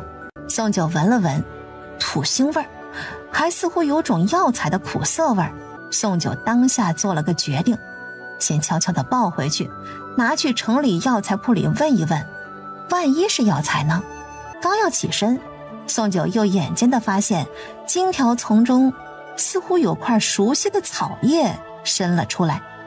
宋九定睛看去，心头震惊，这是3七的叶子。这一下宋九不淡定了。任荣长听了媳妇的话，拿着锄头刨了起来。傍晚时分，宋九指使着丈夫去了一趟人家小院，把公婆叫了过来。任婆子自然见过一些世面，却也是头一回见到这紫藤下长的东西是什么。我先前听村里人说过，陈家祖上跟人家一样是有门手艺的。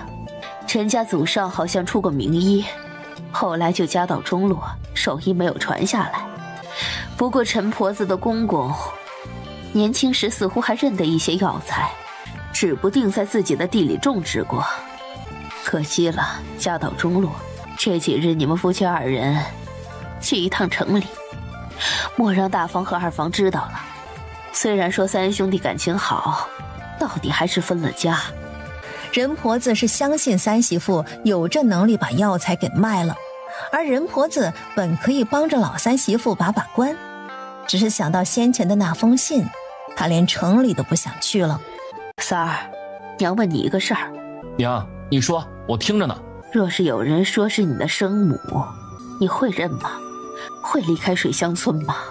娘，你莫不是要赶我走？你就算赶我，我也不走，我还要给爹娘养老送终的。再说，我就喜欢在水乡村里住着。老三从来不撒谎，不想答的话最多生气，也不会像老大老二那样会说好话哄开心。这一下任婆子放心了。这的确是药材，不过你挖早了。这药难寻，即使挖早了，药用价值仍旧高，正是贵夫人们的喜爱。那掌柜能出多少钱？我们也不是头一回卖这东西了。实不相瞒，我祖上种过一些药材，偶尔有的卖。100两银子。夫人要是觉得少了，你出个价。宋九真不知道卖多少。150两银子，不能再多了。200两银子，祖上种的好几个年头了。瞧着夫人家里还真是做这生意的，那就200两银子，收了这株何首乌，以后有了再送来。3七成色不错，是新鲜的，还没有晒干。按着市价数个头打重量，最后到手87两银子。还再三交代宋九，以后有好药记得送来他们这儿，给的是良心价。夫妻2人寻了一处面棚，点了2大碗肉汤面，20个大钱。此时福禄酒楼对面3楼雅间里，晋王妃小裴氏坐在里头，她已经在这儿等她姐姐半日了，还没有来，看来是真的不会再来了。姨母，我娘找人今儿个早上送来的京城流芳斋的糕点，正是姨母平素喜欢吃的口味呢，姨母尝尝看。小裴氏有心事，更是没心思理睬诸事。直到小裴氏无意中看到了窗外对街正在吃面的夫妻2人，他终于不淡定了。想不到呢，今天能在这儿看到他心心念念的大儿子，这是跟他媳妇一起入城置办吗？还是姐姐故意的安排？今儿个见不到姐姐了，小裴氏心思一转，立即叫身边嬷嬷准备了一个包袱。姨母，我亲自送过去吧，正好向大表哥道声谢。上一次咱们入安城，还是大表哥出手相救的。我大姐是不会来了，你送过去就交代你表哥，让他提回去交给他娘，里头是一袋银钱。表哥，你定是不认得我的，姨母托付我给大姨母送包东西。你是谁？表哥是不知道的，但我知道表哥，我叫舒文。不认识。表哥这是何意？姨母好心送礼，表哥竟是不收。任荣长的脸黑得能滴出墨汁，莫名其妙的女人。姑娘还请自重。你算个什么玩意儿？有你说话的地方吗？哼，待我成为表哥的正妻，便是你们母子离开的时候。如今站在表哥面前，真以为自己了不起？妾是庶子，没有好下场。宋九听到了朱氏的心声，很震惊。他刚才还觉得奇怪，在那府中所见到的贵女，原本以为很庄重，会像她婆母一样讲道理的人，谁知突然上前攀亲戚不说，竟然还存着这样的心思。姑娘身份不低，当街勾引男人，当真是世风日下。宋九声音极大，再加上他大肚子显眼，又是在面棚前，立即引来街坊们的注意。你说什么呢？谁勾引了？大伙儿的来评评理，这世上竟有这种不要脸的女人。我跟我夫君吃碗面的功夫，她就这么缠上来了，还看上了我家夫君，提这1袋银子过来，叫我夫君表哥。这种女人咋不跟青花楼里的卖笑妓女成合呢？真恶心。是富户了不起啊，有钱家的千金小姐就可以为所欲为？没看到人家小夫妻恩爱，都挺着大肚子了，没良心的人。什么玩意儿？千金难买有情郎，你想用钱买走我夫君，也不照照镜子。怀着一口怨气的街头妇人直接冲上来，把主仆3人围在中间。把人捞回来，丢人现眼的，连个孙妇都斗不过。要打死他！媳妇儿说他勾引我，以后不准他再勾引我。杀人偿命的。师傅说明的不行来暗的，我会功夫，我悄悄摸摸的弄死他。宋九震惊地看着他家傻夫君，什么时候跑出来的师傅？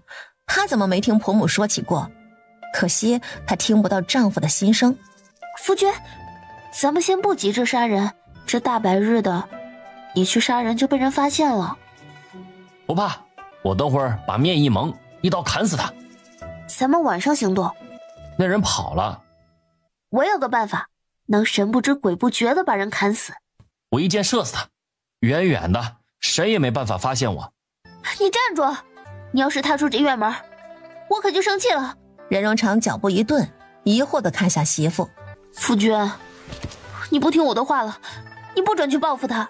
任荣长的脸阴沉沉的，也不说话了，俊脸上是满满的不服气。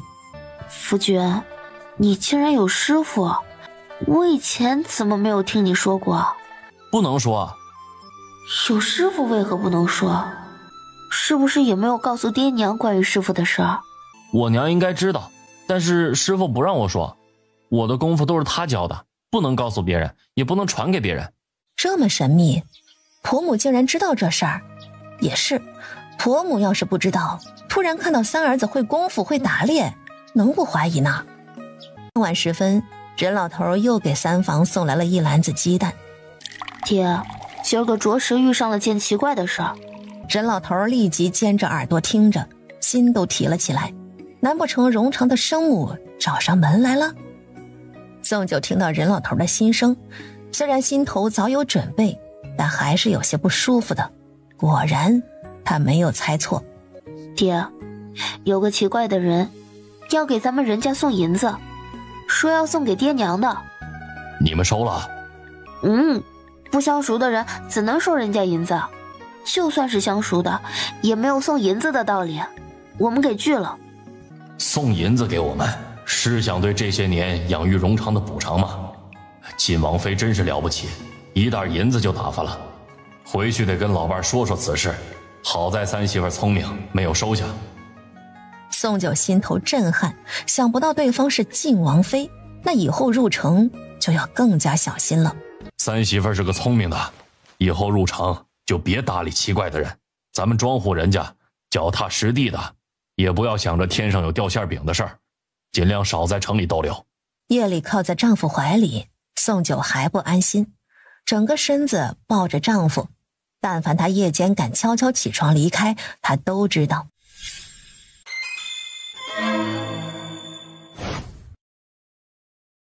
说何事惊慌？刚才子夜之时，有贼人闯入府中，一箭射伤朱姑娘，朱姑娘吓得不轻，差点没命了。小裴氏一脸的奇怪，他们才来安城不久，也不曾在安城录了身份，尤其朱氏的身份更不可能知晓。那又是谁要杀他？小裴氏匆匆往东院赶来，护卫长拦住了他，上前禀报情况。贼人被围堵在西墙角荒废的院里，大概是逃不掉了。此人入府，对府中地形相当熟悉，而且直奔朱姑娘的住所，故意在院外引起动静，吵醒朱姑娘。待朱姑娘从屋里匆匆出来时，便放冷箭。伤了户部尚书的女儿，小裴氏气得不轻。不必围剿了，直接乱箭射死。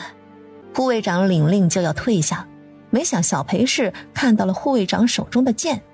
如此潦草的剑，哪儿来的？听到这话，赶紧回禀，正是贼人掉落在当场的剑，看来是个草莽汉子，不是什么正规江湖人。小裴氏的目光再次落在剑上，很快想到了白日里发生的事。本宫跟你们一起去。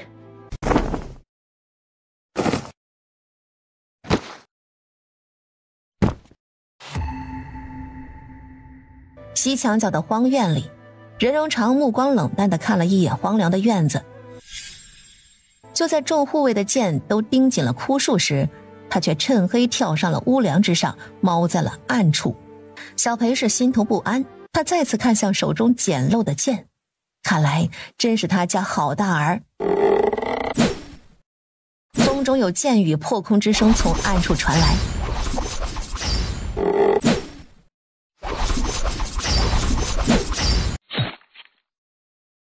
乱箭射！住口！放他走！就在护卫们犹豫之际，一个身影直接从屋顶跳了下去，转眼就逃走了。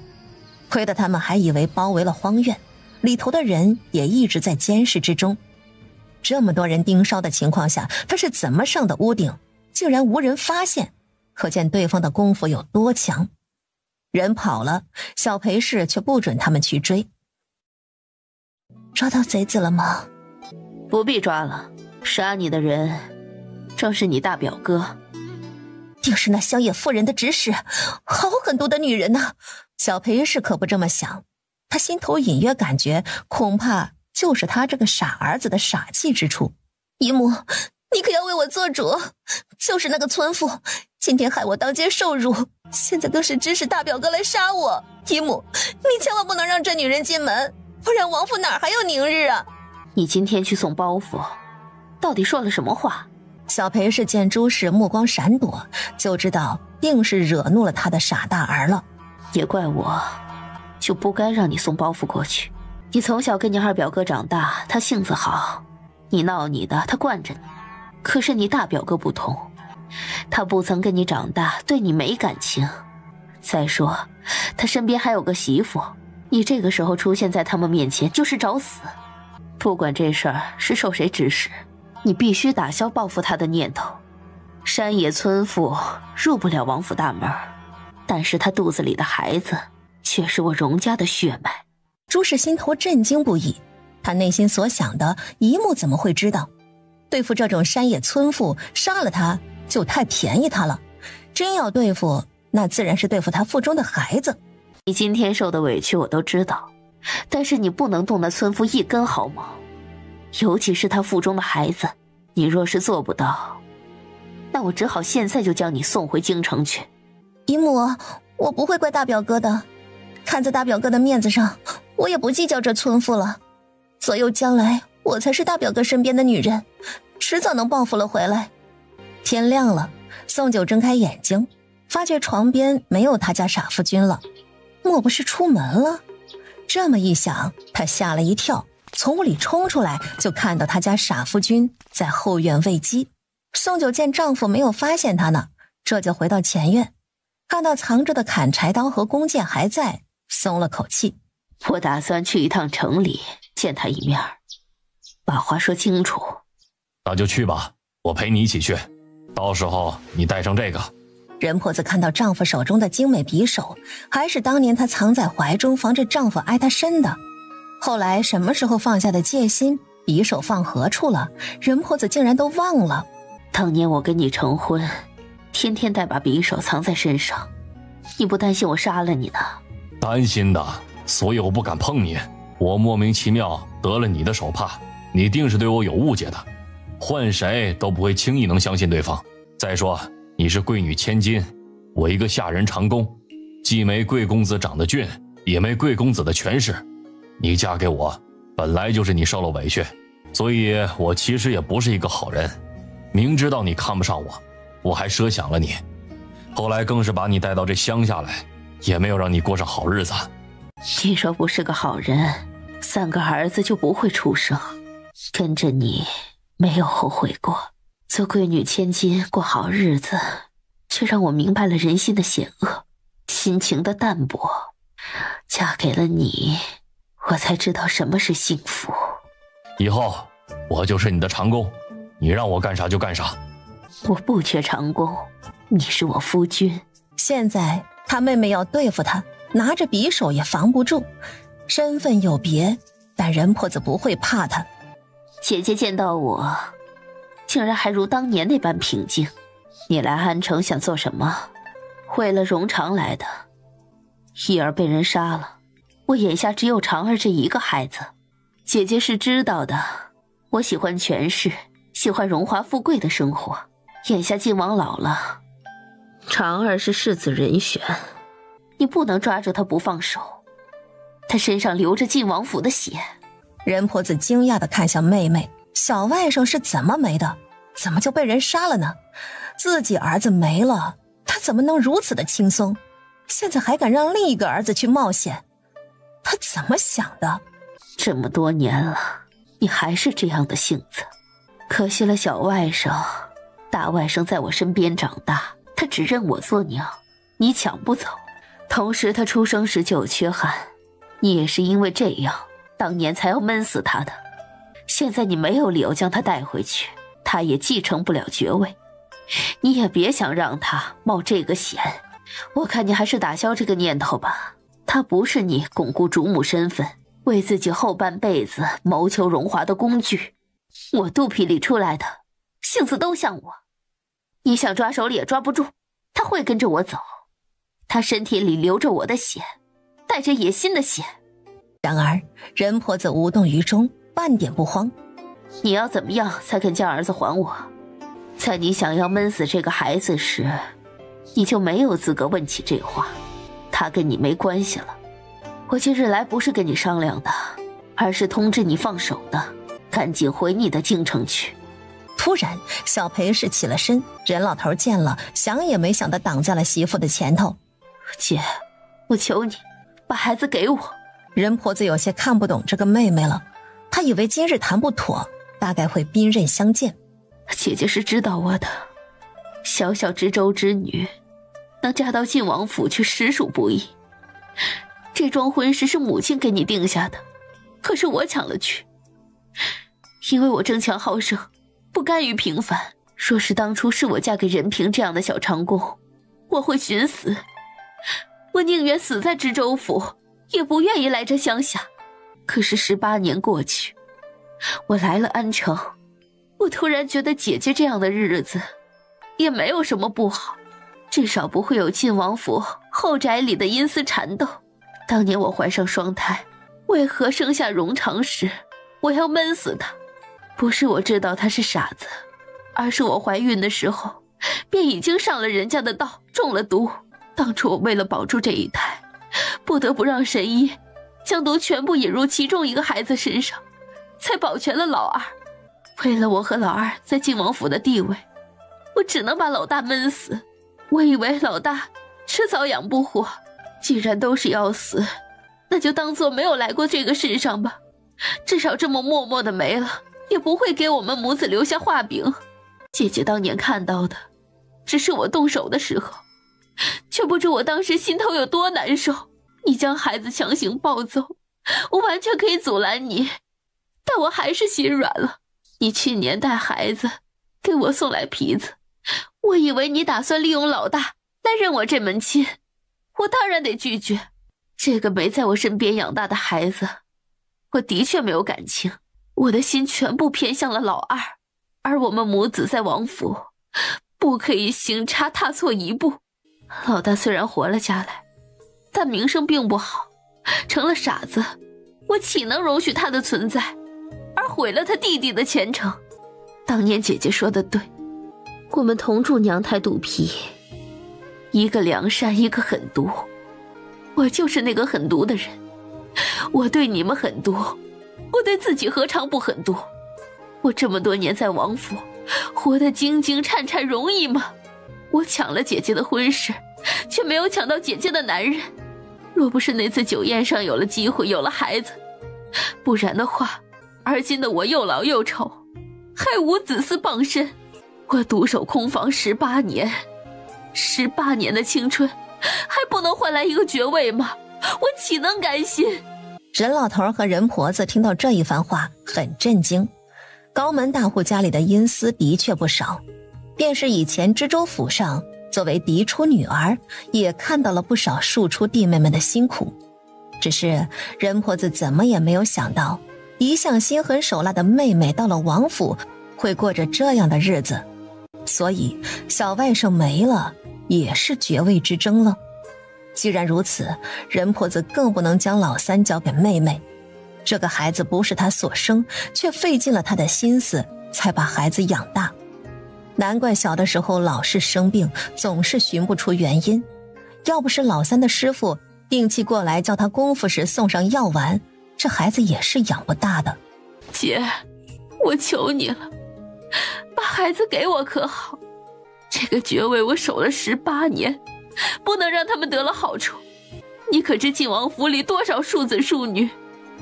那些个侧妃出身都高，我斗不过他们的。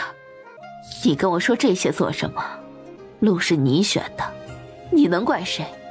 这个孩子是我养大的，他随我，心地善良，日子过得美满。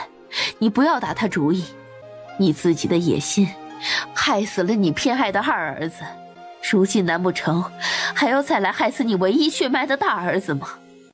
三儿打小就生病，长大了才好，但脑子仍旧不正常，时常乱发脾气，心智如同孩儿般单纯。你带走他，他要怎么在晋王府活下去？直接去送死吗？任婆子几句话说的小裴是说不出话来。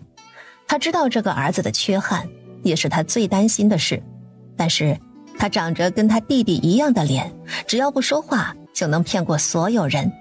但显然姐姐不会同意他控制住荣长的，而且恐怕也控制不住。你来安城做的什么我不想管，但是你要动老三，我不会同意。这个孩子你是有亏欠的，你真是他亲娘，就别去打扰他的生活。世子之位那是你的事儿，我们管不了。倒也不是非得现在将大儿子弄回京城，老二尸骨未寒，老大是他唯一的希望了，更应该小心谨慎才成，绝不能让京城里的那些人知道还有个老大存在。好在那个村妇怀了身孕，等孙子生了出来再从长计议。这么说来，我比他幸福多了。当年谁也瞧不上咱们夫妻两人，而今反而是我这个不争不抢的过得最舒心。任老头听着媳妇这话，心头宽慰。任婆子再一次回头朝府邸看了一眼，又是摇了摇头。老二没了，老大是他妹妹全部的希望，看来他不会罢手的。好在人先稳住了，不过老三他也接不走，等时日一长就会死心吧。任老头和任婆子才回家，三媳妇就过来了。宋九也知道了公婆今日入城的成果，对方并没有为难两人，瞧着也没有谈崩。大概上次他和荣长在街头那么一闹，算是过去了，以后还是跟他家夫君避着那家人吧。即使荣长的生母来认，他也不准荣长相认的。媳妇儿，今天二哥说有些羡慕我，说傻人有傻福。二哥说二嫂偷偷摸摸的在喝药，他又不敢问，还说实在怀不上孩子，那这一辈子不要孩子也没有关系，反正我媳妇儿特别能生，将来人家有传人，不在乎他二房这一脉。宋九才知道，原来二哥什么都知道，亏得二嫂一直瞒着。今儿个他原本也想去劝劝的，但是二嫂防着他，他也不好多说。嫁进人家2年没生，其实也没什么吧，也不代表不能生吧。宋九又问他家傻夫君，二哥还说了些啥？原来二嫂为了吃这补药，把二房的现钱都花完了。二房悄悄地在卖粮，他们不敢在村里头卖，怕被公婆和妯娌知道，就卖隔壁村去了。夫君，这里有20两银子，你怎么赚到的？你简直是太神了。你把钱收着，上一次你不是说地被三弟家买走了吗？心头有些遗憾，以后你在村里头留意一下，有地咱们用现钱买。我现在每个月的工钱都还不错，咱家花销不大，能积攒些钱。那当然要买地的，我听人家说朝廷里派大师过来测雨，还要为咱们安城祈福，指不定来年就下雨了。所以趁着现在地不好种，咱们便宜买些地留着，只有好处。再说我在家里奶孩子，除了偶尔吃点肉，其他都不花销，都存着的呢。宋九夜里挑灯刺绣，一抬头就看到了任荣长那俊朗的侧颜，就这么看了一眼，他的身体竟然燥热起来。自打她怀孕后，傻夫君听了公婆的话，不准她碰他，还真是做到了。宋九开头3个月一直不舒服，着实也没有心情，但是现在肚子大了，他竟然对他家傻夫君有色心了。这媳妇偷偷的看我，他怎么知道他在偷看？宋九红着脸否认。不行了，我去洗衣池里泡个凉水澡。你看我心跳的好快，我再不洗个澡，怕控制不了我自己。其实也可以不控制的吧？不是说3个月以后就没啥了吗？刘婶是这么教她的。宋九将丈夫往床边拉，任荣长不仅心跳加快，呼吸也急促起来。宋九回头吹灭了油灯，这就上前将丈夫推翻在床上。媳妇儿，我娘说不能欺负你，我怕伤了你。然而话还没说完，嘴就被堵上了。几个月没碰媳妇，让这个农家汉子当真是想得紧，被媳妇一挑拨，完全失去了控制。城里在百姓都忙于学手艺的时候，朝廷还真就派了一位神秘的人挽救安城。这位正是当今国师，法号在外，名气极高，在京城人称活菩萨。国师，本宫有些不明白，这次安城何时能下雨？要不还请国师给个准信儿。王妃所问的也是里阳郡百姓想知道的，只可惜时候未到。那敢问国师，何时才是好时候？东边有紫气贵人罩着，不着急，这雨是一定要下的，就像王妃千里迢迢来安城，帮着里阳郡的百姓，为全国皇商之力。即使是旱灾4年的里阳郡，不也盘活了吗？来里阳郡之前，我还想里阳郡能得王妃照拂是福气，来了里阳郡之后，看到了安城的风水，我不这么认为了。安城之风水迟早破了这个局，王妃哪儿也不去，偏偏来了这儿，就是因为安城这块福地，冥冥之中就有人愿意相助。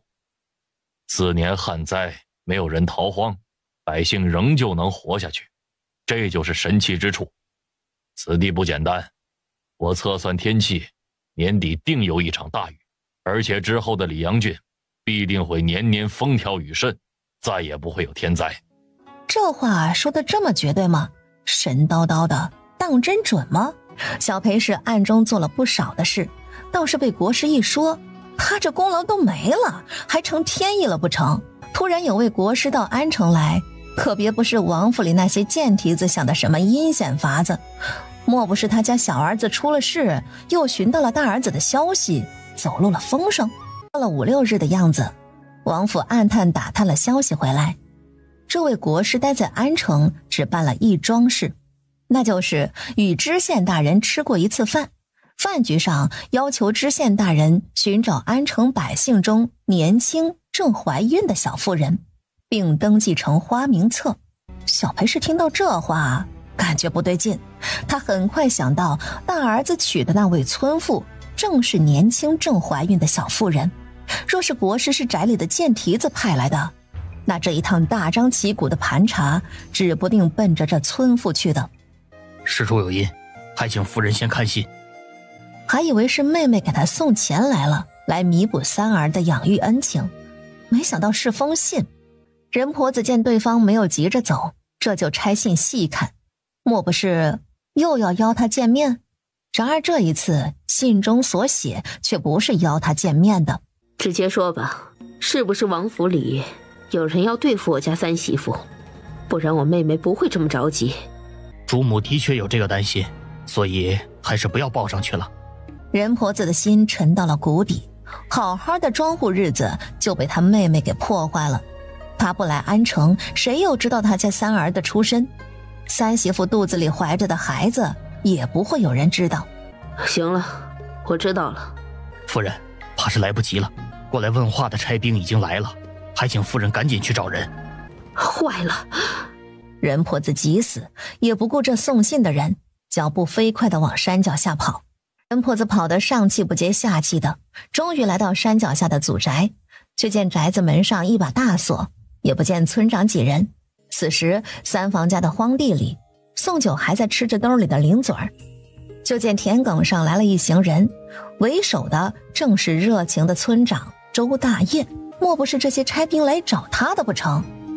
宋九心头惊讶，他和荣长又有好一段时间没入城了，在村里也没有跟谁起过冲突，更不可能得罪人。那这些人来找他们做什么？衙里来的差兵一眼就看到了田埂上坐着的宋九，挺着一个大肚子，这是快要生了呢。任荣长手里拿着锄头，本能地护在自家媳妇身前，面色冷淡地看着眼前几人。时间过得真快呀，人家三媳妇儿接来咱们水乡村的时候，那会儿是多大来着？宋九心头疑惑，为何突然问他年纪？他来水乡村的时候16岁，今年17，那个时候还小，石头村又很贫穷，来时也很狼狈。这位小夫人今年到底多大？任婆子从田埂上高一脚低一脚地跑过来，完了，三媳妇儿被发现了。老三媳妇怀孕的事儿，千万不能被这些人登在花名册上，一定是上头还不知道谁才是怀了荣家的正统血脉，才故意这么寻找的。只要不登记在花名册上，上头的人就不会发现他家老三媳妇的存在，肚里的孩子就没事了。只是宋九在听到婆母的心声后，心头震惊的同时，他竟然还听到了村长和2位差兵的想法。村长得到的消息是，这些年轻的孕妇能给安城带来福气，将来国师求雨指不定有用处，所以一个也不能漏下。而2位差兵的心头想法却是奇怪，他们目标很明确，寻到16到18岁之间怀有身孕的小妇人，登记在花名册上，交给国师。这几人的想法都跟国师求雨有关，可是为何他婆母的想法却是与荣家正统血脉有关？这中间到底是什么阴谋？宋九的脑子感觉不够用了，但是出于母亲的本能，他一定要护住腹里的孩子。我今年才15，开年才及笄，婆母最是清楚。去年将我从石头村里接过来的时候，又瘦又小，我那个时候都还没有长开呢。身为村长，你连村里人的年纪都不清楚吗？今儿个你把年纪说出去了，你以后就千万别再说出真实的年纪。好在去年你入村的时候，我不爱跟村里人走得近，倒是无人知道。只是万一他们去石头村打听你的年纪，娘，他们寻找的孕妇是为了求雨祈福的，反正这一趟我没有登记上去，大概也不会再来问了，更不可能去石头村打听。只是娘为何如此担心？这事儿不对吗？咱们小百姓祈福求雨是大事儿，咱们就别掺和。老三媳妇别再问了，安心回家休养。这地里头也别弄了，要弄就让老二老三来弄。你妇道人家又有身孕，先顾着自己再说。这日夜里，宋九做了个奇怪的梦，他梦到挂在天上的月亮突然掉了下来，直接扑他怀里不见了。媳妇儿，我3、5日就回来，绝不走远了。他已经有好长一段时间没有上山打猎了，打猎也是他的喜好。宋九没办法，同意他出门，走时还有些依依不舍。老二，到底是怎么回事？老二媳妇不敢说话了。当初我派媒人去杨家打探的时候，你娘说你身体好，长得胖壮，屁股又大，能生好几个胖小子。现在怎么着，还喝上药了？娘，是我的问题，药也是煎给我喝的。我前不久去城里看了大夫，大夫说我可能不育。广江，你这说的什么话？你从小到大在院里头，我最偏心你，吃什么你都比你大哥3弟吃得多，你怎么会身体不行的？许是我天生的，不怪我媳妇儿。一旁的杨冬花本以为天都塌了，婆母知道她乱吃药，又有寒症，怀不上孩子，定是要休了她的。没想到丈夫把事情往自己身上揽。一副药多少钱？城里的药铺里有坐堂大夫，他给看的，因为补药居多，一副药得500个大钱了。要吃多久？怕是得吃上1个月了。大夫说的，就好好喝药调养。任广江见母亲给他们银钱，高兴坏了，一脸欢喜地应下。娘，你可不能气着了，左右我2房暂时不能生孩子，不还有大嫂和3弟媳吗？3弟媳特别能生，一胎就2个，3年抱4个。娘，你不缺孙子。杨冬花知道婆母定是知道了那些汤药是给她喝的，只是没有点破而已。婆母竟然给他们送来了钱，杨冬花很感激。夜里，宋九躺在床上，才入睡，又做了个同样的梦。天上的月亮又扑他怀里了。就在宋九睡得香沉的时候，院外出现一个黑影，院里头就一个孕妇。他一个大男人还制服不了他吗？孙小郎看着这么大这么气派的院子，心头很不是滋味。孙家那茅屋子风一刮都有可能倒了，人家三傻子他还真是有福气，有这么好的爹娘能资助他建房子，又娶了这么好的媳妇。孙小郎越是这么想，越是不平衡。看了一眼正屋，长夜漫漫，倒也不着急了。这三傻子家里富有，指不定厨房里有吃的，他先去弄饱肚子再说。果然揭开锅盖就看到了蒸好的肉包子，精细的白面，荤油汤汁馅都要溢出来了。孙小郎一手抓一个肉包子，狼吞虎咽地吃着。到这会儿，孙小郎发现自己的肚子胀得像圆盘，他终于停了下来，隐隐感觉到肚子痛。正屋里，宋九轻手轻脚地下了地，从墙角摸了个棍子抱在怀里，心头忐忑不安。后院里的母野梨子跟着宋九一同出来，看着瘫坐在板凳上呻吟的黑影，宋九着实吓了一跳。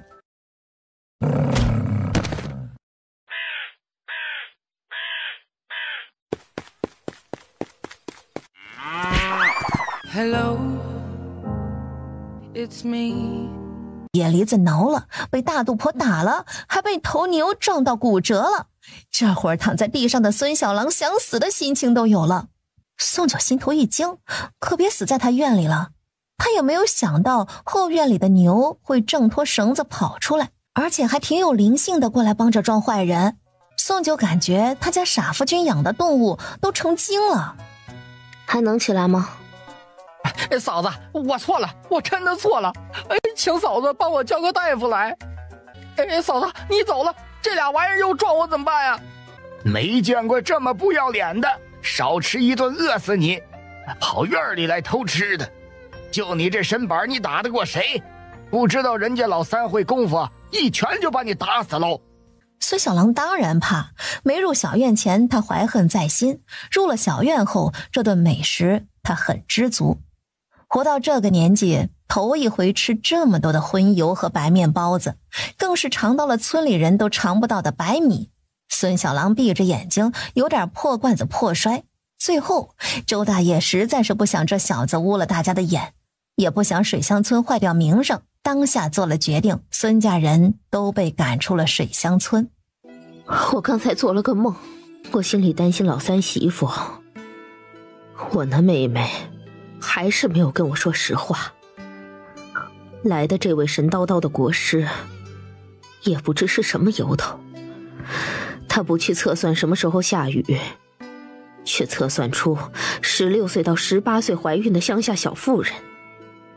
你说这事儿会不会就是奔着咱们家三媳妇来的？上一次三媳妇聪明，这事儿过去了，可是这事儿瞒不了多久，去石头村问一问就出来了。我多想，到底她还是老三的生母，不至于陷害三媳妇肚子里的孩子。他说不会有事儿，咱们就小心些，大概也不会有事儿的。算了，你先去开门，这火急火燎的，隔壁院子是起火了吗？你们还不知道呢。你家三媳妇院里跑进去一个偷吃的，没把人吓死。你家老三是不是打猎去了，不在家里啊？娘，我最近老做同一个梦。他一想到做梦梦到月亮飞他怀中去了，也不知是好事还是坏事。于是宋九将这个梦告诉了人婆子。人婆子一听，面色惊讶，还反复做着这个梦，就有些奇怪了。月亮入怀是什么意思呢？娘，这梦是好还是坏？明儿个我去问问神婆，我瞧着多半是好事儿了。壮士且留步。韩愈将任荣成上下打量一眼，眼神里满是惊讶，此人面相不得了啊！壮士家中最近会有一桩大喜事，家里是不是有一孕期就快要临盆了？任荣成看着眼前神叨叨的人，眼皮都没抬一下。壮士面相非常人，你家住在何处啊？任荣长没有接话，却是脚步飞快地离开。难怪罗盘指着东南方向，正是安城紫气东来之势啊！安城要出贵人了。媳妇儿，我这一次入山打猎，遇上了一个怪人，他说我面相好，我没有理他。经过傻夫君一描述，宋九感觉他嘴中说的有点像江湖上骗人算命的先生，先将人说一顿好的，再说他有一劫，然后要破解这个劫就得掏银子。好在他家傻夫君不傻，没被那人给骗了。我师父说了，这世上谁都不可以相信，只能相信自己。不过我现在除了爹娘哥嫂，便只信我媳妇儿，其他人我可不理。夫君，我们成婚这么久了，也不见师父他老人家来过，他以后都不会来了吗？我师父每年都会来看我一次，就考核我的功夫有没有长进。去年是年初之时来的，今年师父没来。宋九更好奇了，下一次等师父老人家来了，他一定要做一顿好吃的孝顺师父，是他不嫌弃他家傻夫君教了他功夫，才能在现在护着他。好八字。任婆子当然知道三媳妇八字不错，于是将肚里孩子怀上的时间大概说了一下。没想原本一脸笑容的神婆面色变得凝重起来。我家媳妇还做了个奇怪的梦。任婆子将儿媳妇梦到了月亮扑她怀里的事说了。你快走吧，这个我管不了，也不想问神，就当今儿个你没有来过。任婆子一脸奇怪地看着神婆，头回遇上赶人走的，神婆见她不走，无奈说道：你儿媳妇怀的孩子不简单，但这孩子没出生就有一劫难。哎，我不能再说了，你赶紧走吧。任婆子一听，心都颤了两颤，怎么会没出生就有劫难？瞧着最多2个月的时光，万一日子算得不对，还会提前。可是神婆为了避开他，直接回屋，今天都不问神了。看来他得放下对妹妹往日的成见，让妹妹仔细着晋王府里的人陷害，保住孩子要紧。还有先前那些来找孕妇登记花名册的差兵，也像任婆子心头悬着的一把刀。任婆子心神不宁地赶回来，也不敢把这事儿告诉三媳妇。老三媳妇，你是不是有绣品要送城里去啊？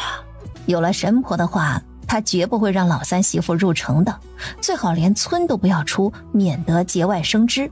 宋九只好将自己的想法说了，反正他家傻夫君赶车很慢，他坐在上头能睡一觉。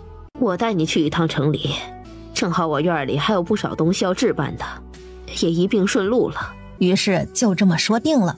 明儿个大清早，三儿子赶着牛车去村里接任婆子，母子2人一起入城。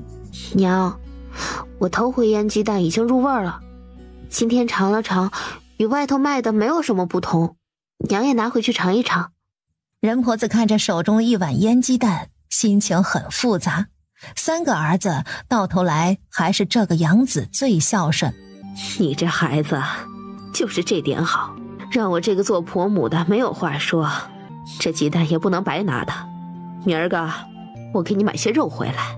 宋九可不是要跟婆母换着吃，任婆子摆了摆手。我和老头子没有你们想象的贫穷，我没有别的手艺，不过我孵鸡崽的手艺练了出来，要赚点现钱不难的。见下游大嫂院前围着许多的人。夫君，你过来，我们去大嫂家里瞧一瞧去。怎么回事？老大媳妇去哪儿了？杨冬花知道大嫂去了哪儿，但是大嫂没跟婆母说，她现在要是说了，就等同于告状了。你是她二弟媳，她不在家里，你帮她奶一下孩子，怎么能交给别人呢？杨冬花自己在吃药，一直不好出门，她心头不好受，所以即使知道大嫂要出门，她也没有提。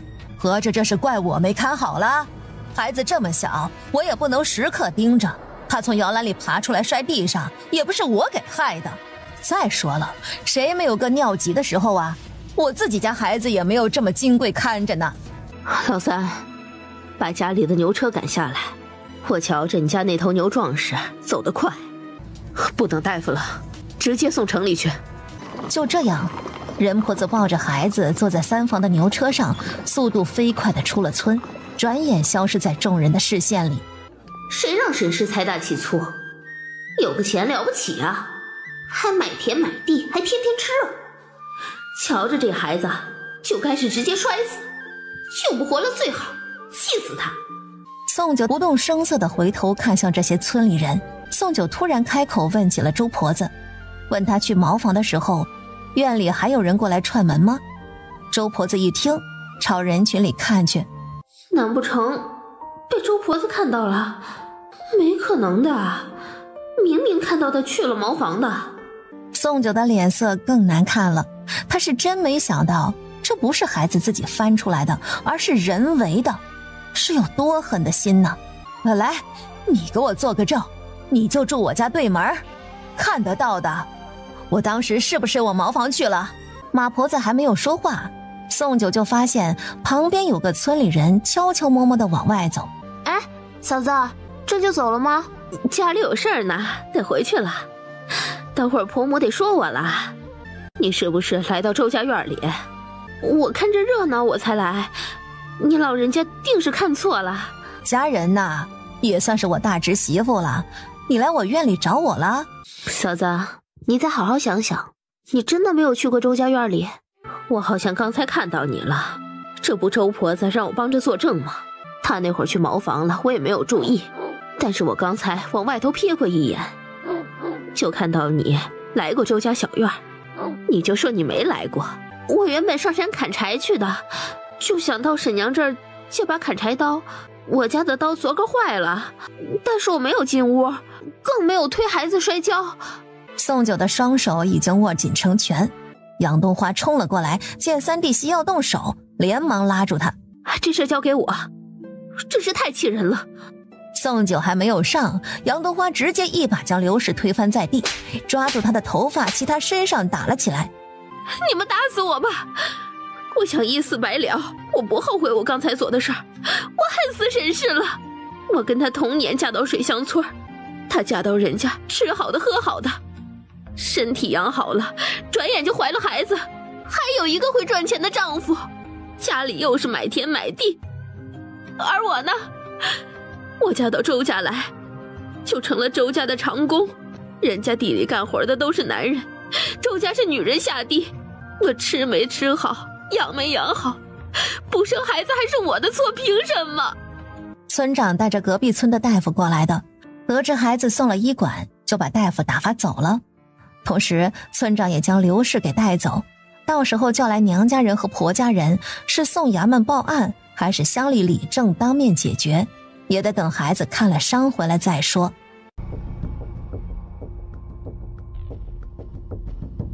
我听人说，国师这一趟来安城，并不是为了求雨，而是来寻到即将出生的贵人。可是这样，韩愈脸色微变，不作声，不愧是晋王府，连皇上都要敬几分的地方。你别瞒了，瞒不住。我来就是问你，你这么厉害，夜观天象就知道里阳镇要出贵人了。敢问国师，这贵人是利国利民的好事儿，还是坏事？对燕国百姓的确是好事，只是……怎么说？里阳郡4年未下雨，这就是天意。但是来年一定会风调雨顺，只是这个孩子得平安出生，可能会对皇上不利。小的不敢说，还得算算这孩子出生的八字。神神叨叨的，这些事小裴是从来不信的。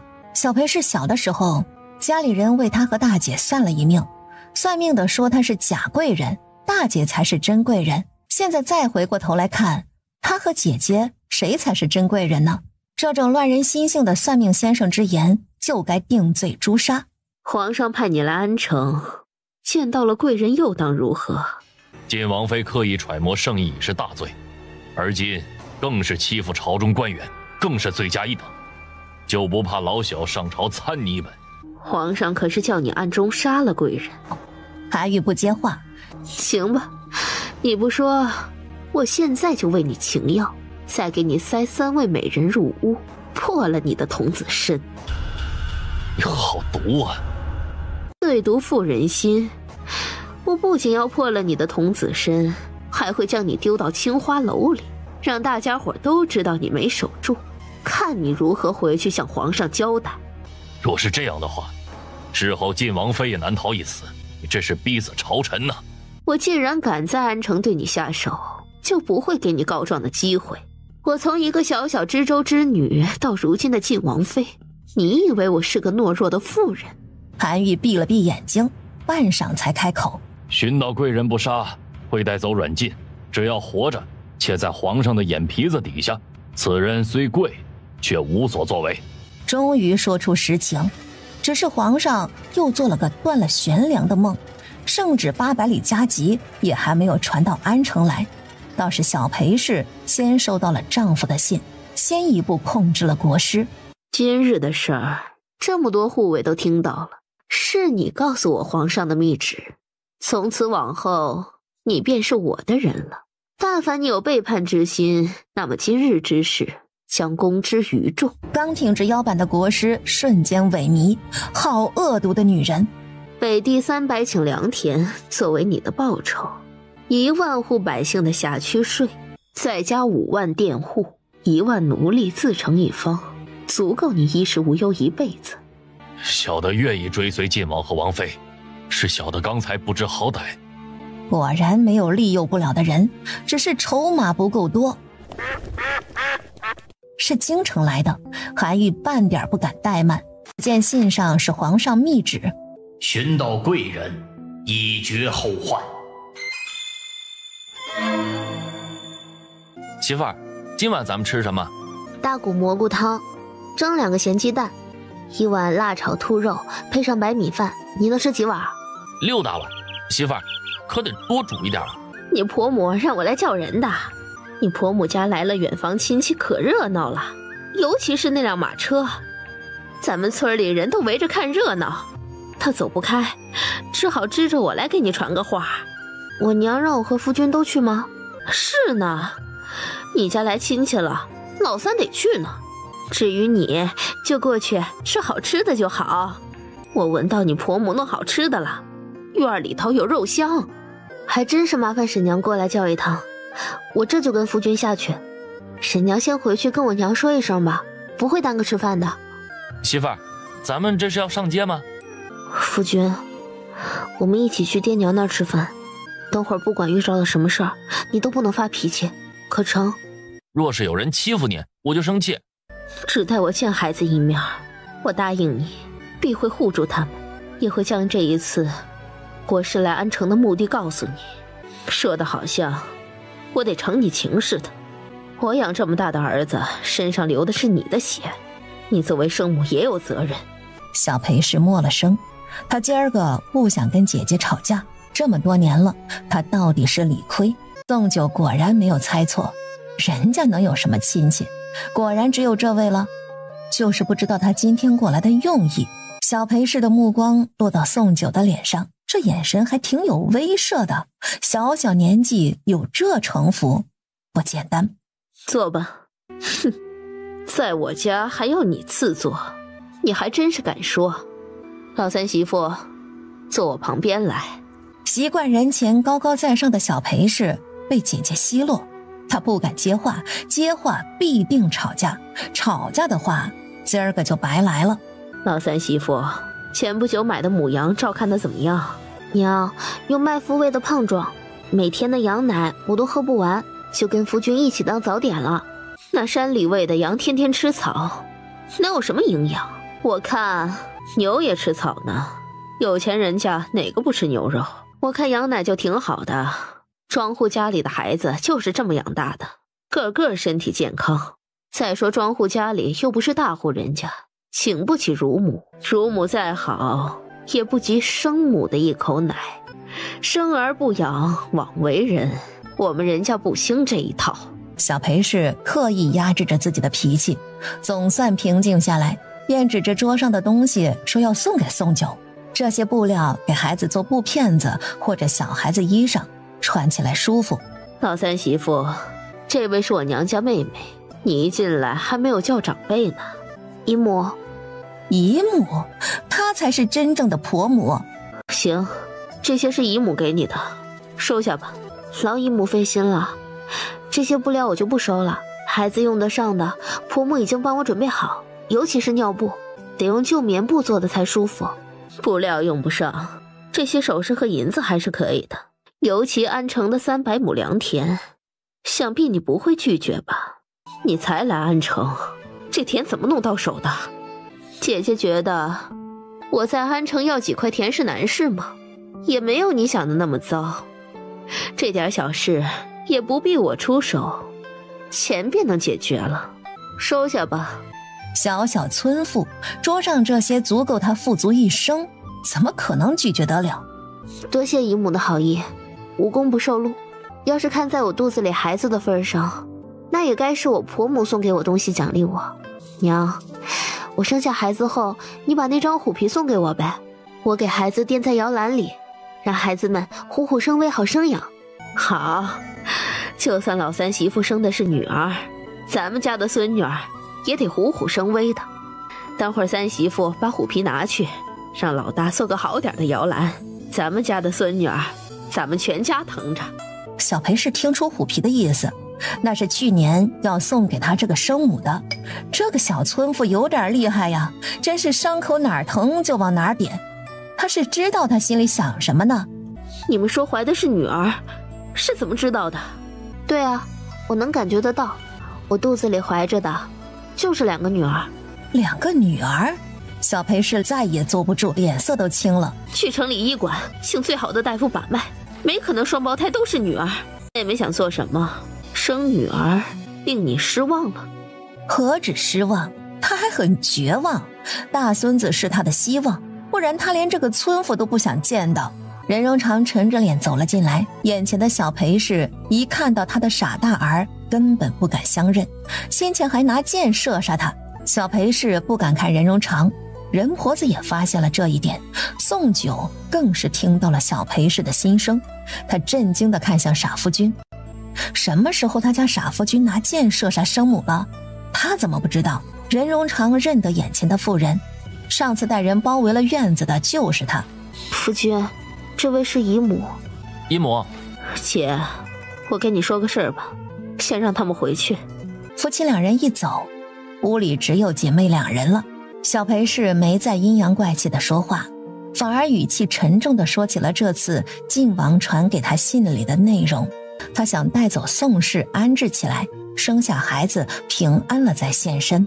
小裴氏自始至终都没有往宋九身上的孩子怀的有可能是个贵人这个方向想，尤其是在得知怀的是女儿的情况下，就更不可能这么想了。只有任婆子在听完妹妹的话后，整个人都是震惊的。她想起老三媳妇做的梦，又想起老三媳妇嫁入人家后的种种变化，她觉得弄不好老三媳妇怀的这俩孩子就是贵人。姐，你若是不放心，你也可以跟着去，但是不能声张，实在不成，对外头说你们婆媳2人去探亲，生完了再回来。任婆子犹豫了，她当然担心这是妹妹的计谋，到时候安置到另一个地方，等孩子一生，万一抱走一个呢？她可是什么事都做得出来。可是若是她的话是真的，那乡下是真的不安全了。晚上不准睡我床上来。他派人要抓我，我当然要反击。没可能的，他的生母，他又是荣家唯一的嫡系血脉了，怎么可能派人抓他？在宋九的询问下，终于问清了。原来那天夜里，他还是很生气，就半夜拿了弓箭走山路跑去城里报复，一箭射伤了送银子的朱姑娘，之后逃到荒院里，被迫对姨母动的手。这么大一桩事竟然瞒得这么紧，你为什么不告诉我？怕媳妇儿生气把我弓箭给藏了。那以后这种事儿还告诉我吗？告诉媳妇儿，但是媳妇儿不准藏我弓箭。答应一件事还得讲条件的，他哪儿傻了？媳妇儿不生气了，媳妇儿不生气了，媳妇儿不生气了。见媳妇笑了，去后院里喂草去。宋九也挪到了后院门口，正喂得起劲儿呢。宋九突然啊的一声，肚子疼。任荣长反应过来，赶紧上前抱起媳妇往屋里跑。宋九在床上躺了好一会儿，总算缓过劲儿来。刚才莫名疼了一下是怎么回事？难不成要提前生了？宋九到底还是初为人母，不懂这些，这就指使着傻夫君去村里把婆母请来。这一夜，任婆子没有回人家小院，而是守在了祖宅里。宋九躺了好一会儿后，人又感觉没啥事了，只是这天夜里他的梦境变了，往日梦到的是月亮扑他怀里，而今夜梦到的却是晴空万里的天际，发着光芒的太阳朝他飞来，随即变成一条金色光芒的龙围着他转。宋九一边吃着红糖鸡蛋，一边向婆母说起梦境。任婆子越听越是心惊，再结合皇上做的那个梦，国师来安城寻找的贵人，任婆子可以肯定了，找的正是他家三媳妇怀的贵人。老三媳妇，你这个梦谁也别说，这些日子你也别出门，我今天就去打听一下稳婆，把人给定下来，随时能过来接生。娘，我会注意的。安城城东头府邸里头，国师韩愈正跟童子说着话。童子问如何处置即将出生的贵人。哎呀，不能让其出生，一旦出生，京城那边怕是会知道，不能再等了，孩子要出生了。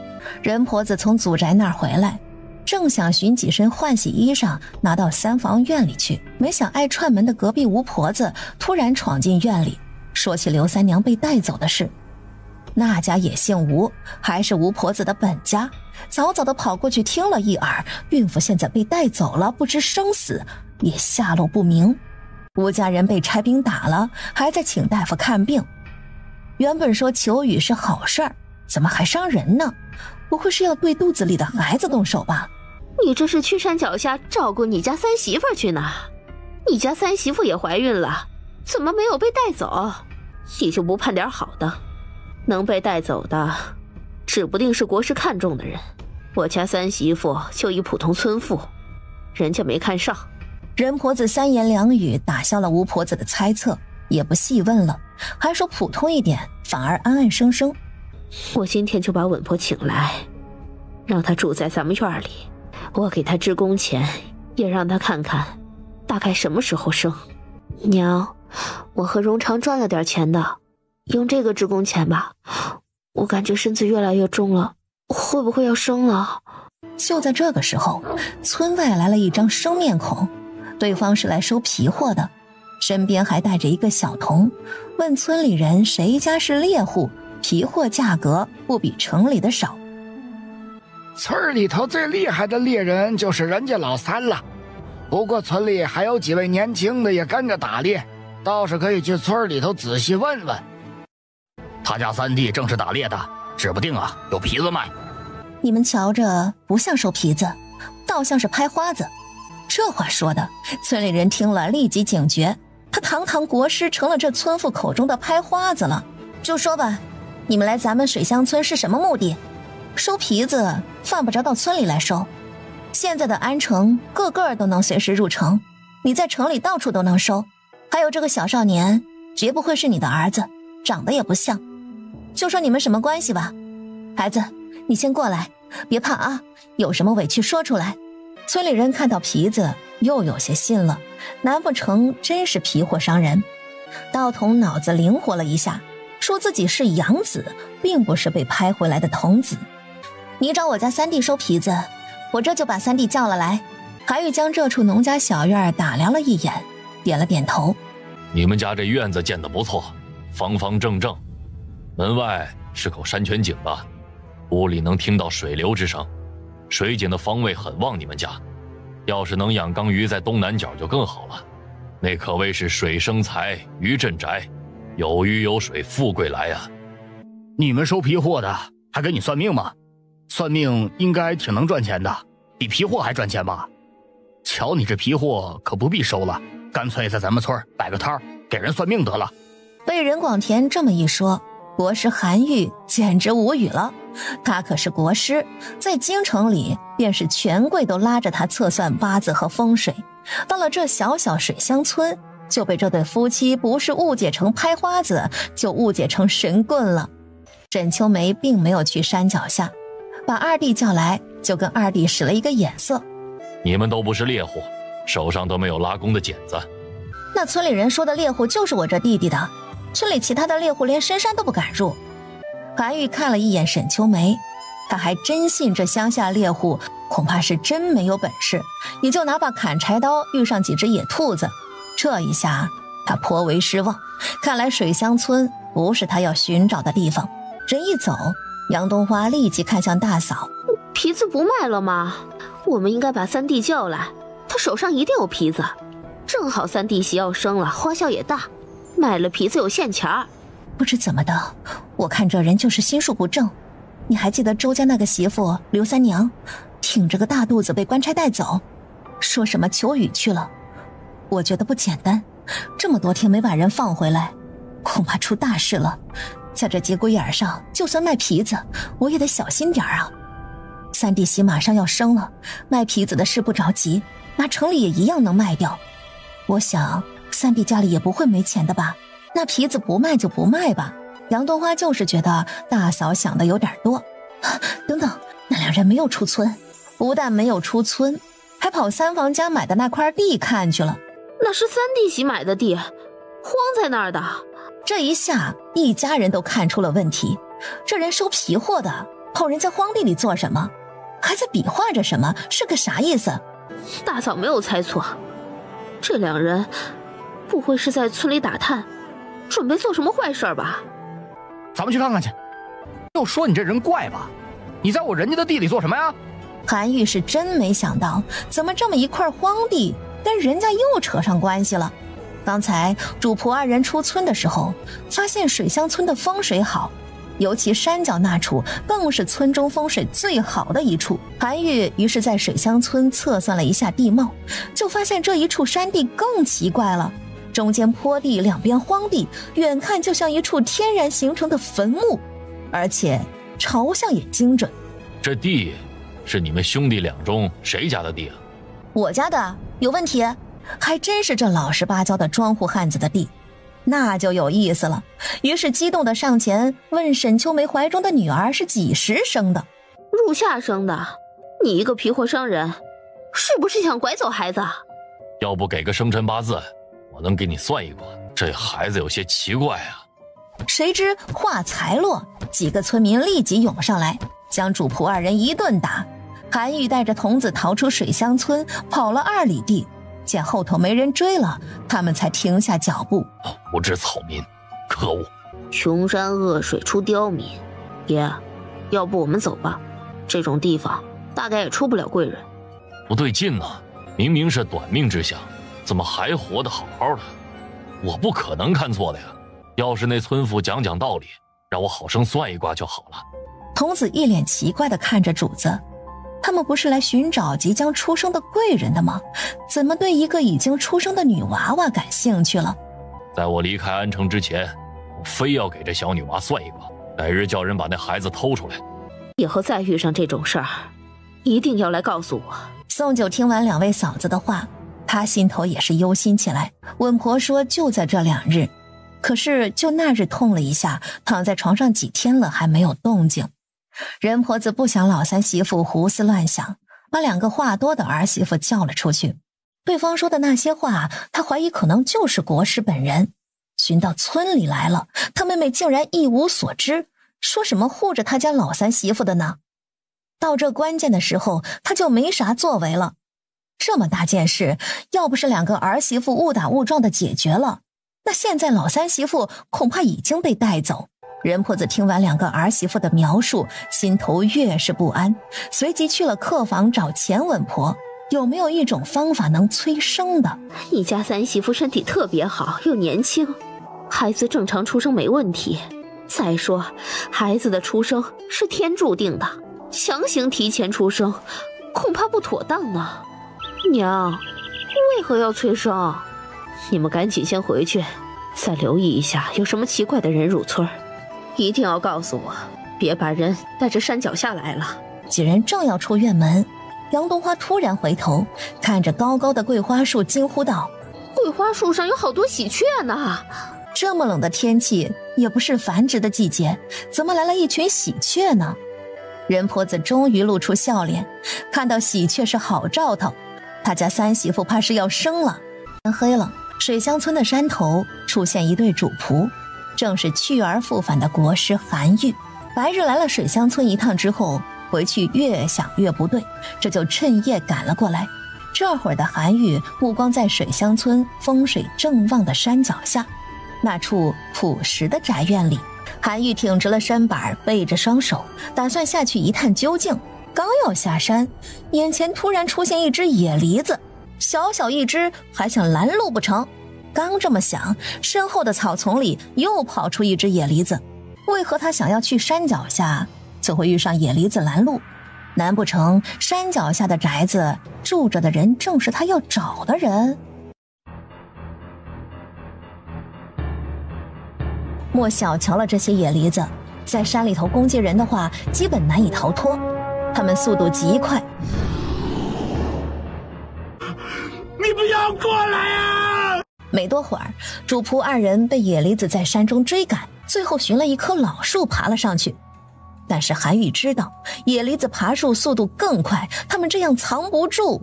只是当他们爬上树了动不了时，底下的野梨子竟然散开了，像有灵性似的，令韩愈心头不安。莫非这也是天意？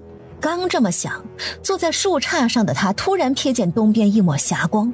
这大半夜的，不可能还有落日的晚霞，就算有晚霞，也不可能出现在东方。韩愈不急着寻找贵人，反而决定为自己的前程算一卦。他感觉自己要大祸临头。山脚下祖宅里，宋九躺在床上，痛得难受，一阵一阵的，额头都是汗。钱稳婆和任婆子守在屋里，看情况是要生了。任荣长守着门口，听着媳妇难受的声音，眼眶就红了。天边的霞光越来越绚丽，先是看到喜鹊在桂花树上筑巢，现在又天生异象，老三媳妇怕是要生个了不得的孩子。随着霞光越来越亮，祖宅院里头传来孩童一声啼哭：生了！爹，变天了！果然，布满霞光的天际突然打雷下雨了。任老头这一下不是高兴，反而是忧心。任婆子与他想的一样，也是听到了雷雨声，从屋里出来。你个老大，现在就去一趟城里，把村里发生的事告诉他，还有今天来的那古怪的皮货商人，这是什么事儿都指望不上他的。宋九再一次生下一个孩子，连着生双胎，整个人都虚脱了。大嫂，生的是男孩子还是女孩？先出生的是个闺女，后头出生的是个大胖小子。杨冬花听了，欢喜的同时也有些冒酸意。三弟媳太有福气了，人家得生2回，她一回就生出了一儿一女，齐全了。吃了苦头的宋九侧手看向2个可可爱爱的孩子，感觉一切都值了。你们人家儿媳妇都好生养，先前你大嫂生孩子更快，我还没来就生了，这么顺当的接生2胎，我也是头一回。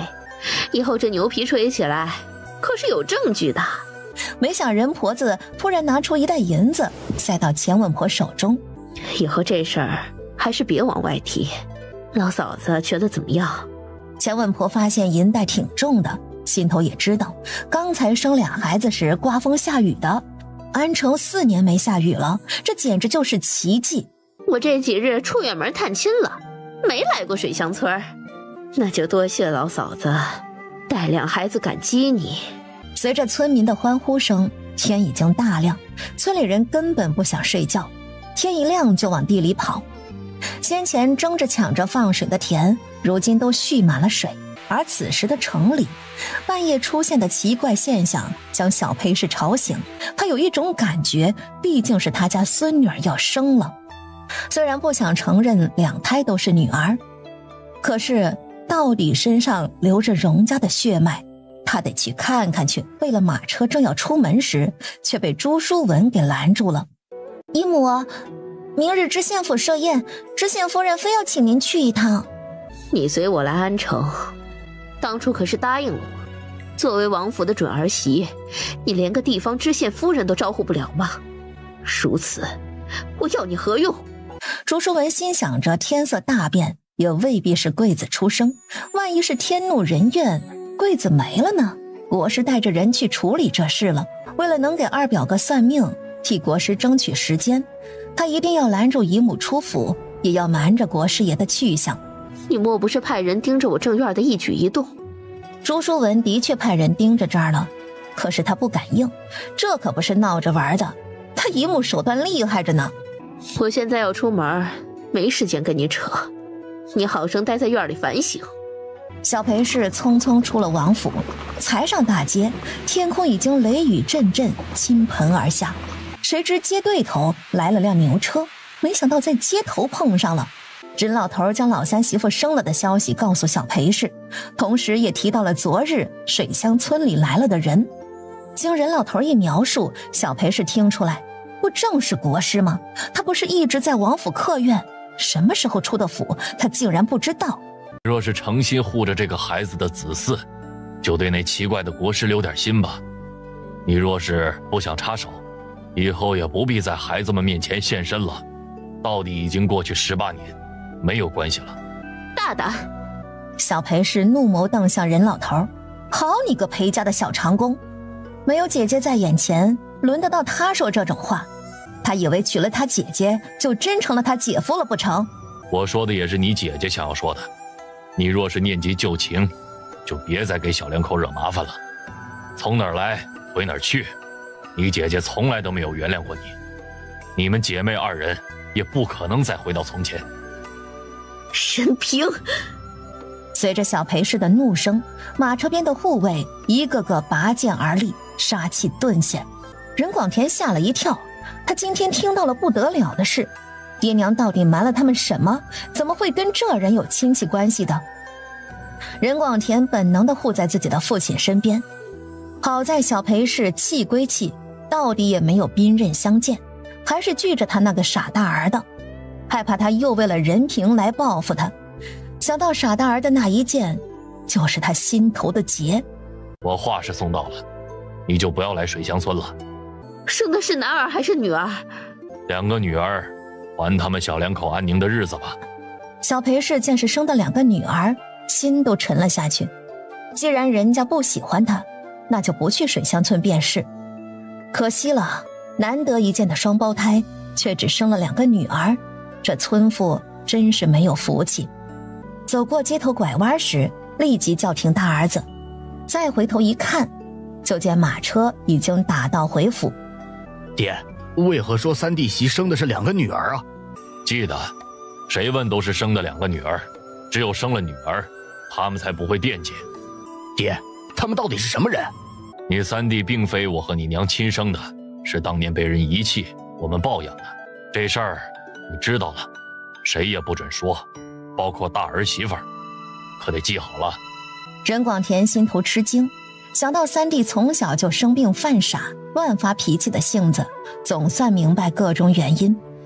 原来三弟是抱养的，这样被亲生父母遗弃的三弟，那得多可怜呢。任广田不仅没有因为抱养的事疏离，反而心疼起这个从小就爱护着的三弟来。今天的事儿烂在肚子里，也不得往外说，以后也得像以前那样对你三弟好。爹，我知道了，我啥也不会说的。老大，走了，人没来就好，咱们先回去。国师还有心情打坐，这衣裳之下都成水沟了。韩愈带着童子天亮赶回来的，全身湿透，就得知晋王妃气冲冲的过来了。他连忙往外头套了一件干爽的外衣，就地打坐想蒙混过关，没想到被识破。不知国师口中的贵人寻到了吗？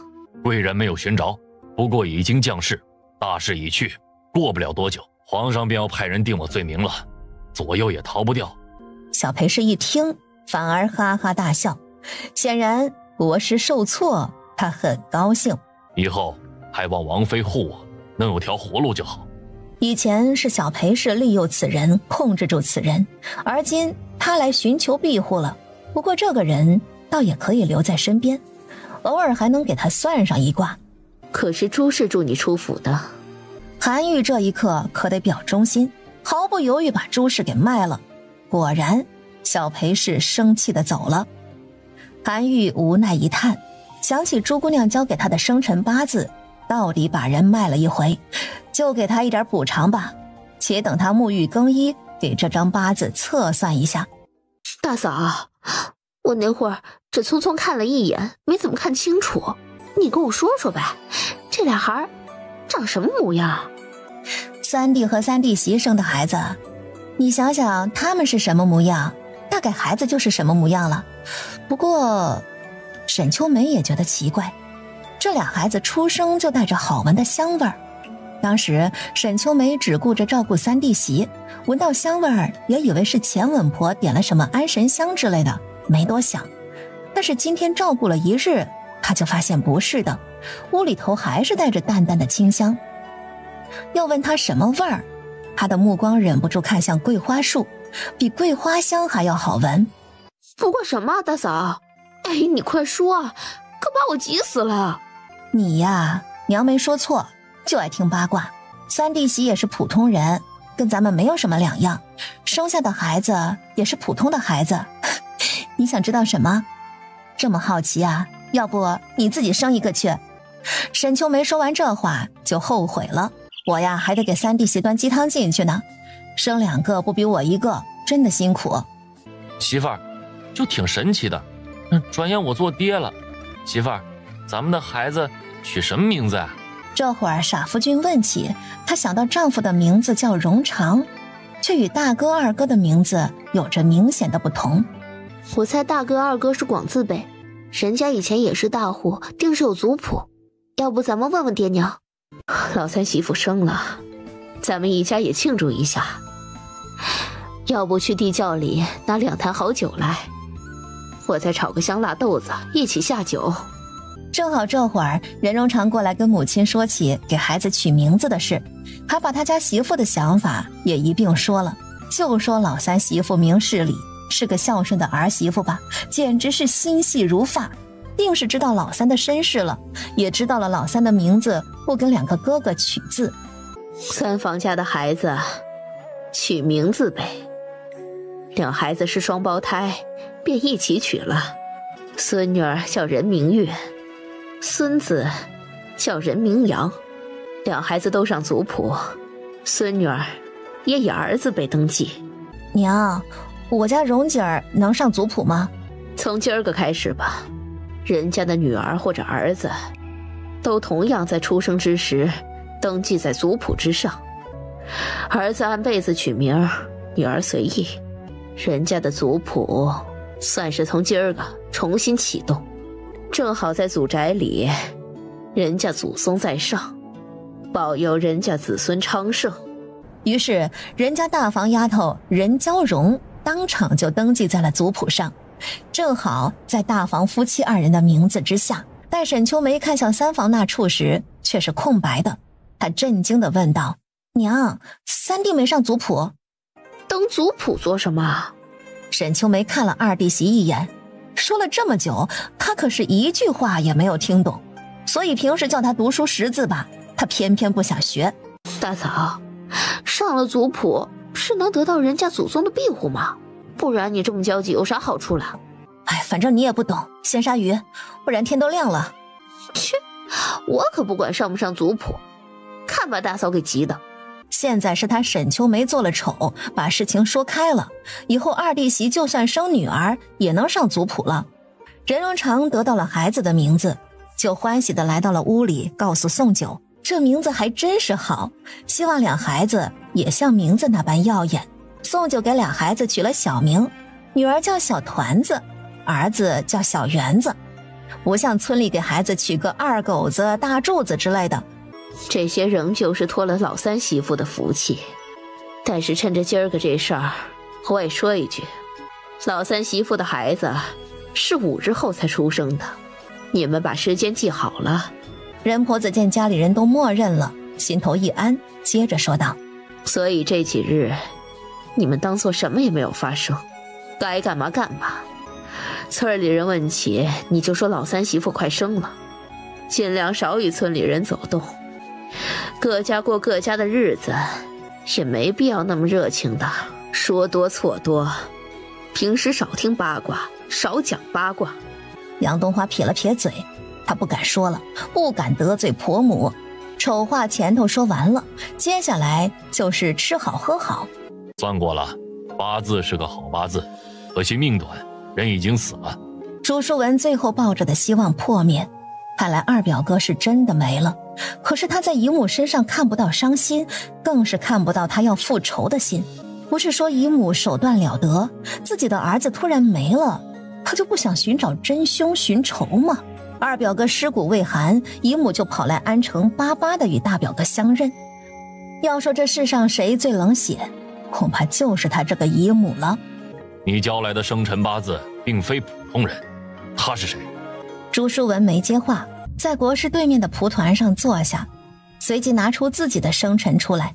那国师再为我算一算我的命格，他有没有做世子妃的命？哼，我堂堂国师到了安城，倒成为晋王妃家养的算命先生，朱姑娘更是想算就算。国师可是毫不客气地将我出卖了，害我在姨母面前被责骂。如今我更是得罪了姨母，这安城的酒宴都不让我应付了。国师难道不觉得还欠我一份人情吗？欠你的人情不是给你算了一卦，若想再算，那得看我心情。若是国师信我，以后咱们二人还有合作的机会。到底我也是户部尚书的嫡女，将来还是晋王府世子妃。然而朱淑文才说出这番话，韩愈便看了一眼他交来的生辰。你没有世子妃的命。胡说！你让我给你批命也可以，但是你得真诚。你既然想与我合作，是不是该坦诚相对啊？你们二人来安城是何目的？朱淑文没说话，他不敢说，那是谁也不能说的秘密。一旦他说出去，姨母非弄死他不可。我能做到国师之位，也不是那乡野骗人的算命先生，自是有这个能力的。你若是能把什么事儿都告诉我，我可以为你逆天改命。朱淑文心动了，袖里的手都有些颤抖。逆天改命？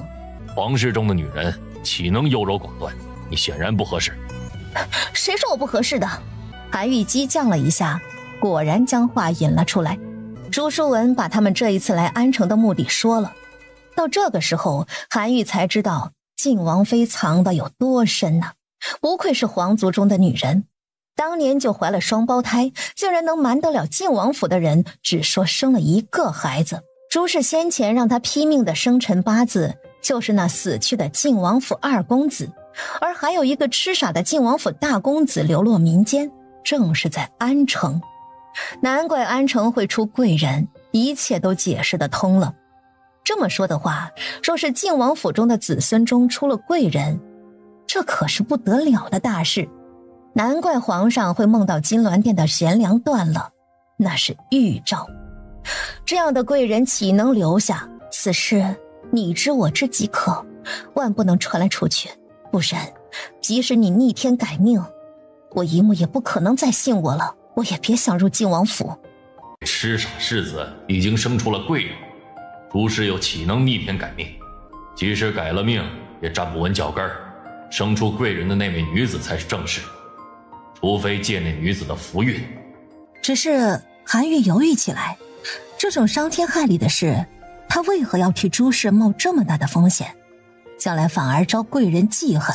韩愈这就起身去了朱氏的院里，给他摆了一个桃花阵，又几番安慰，稳住了朱氏。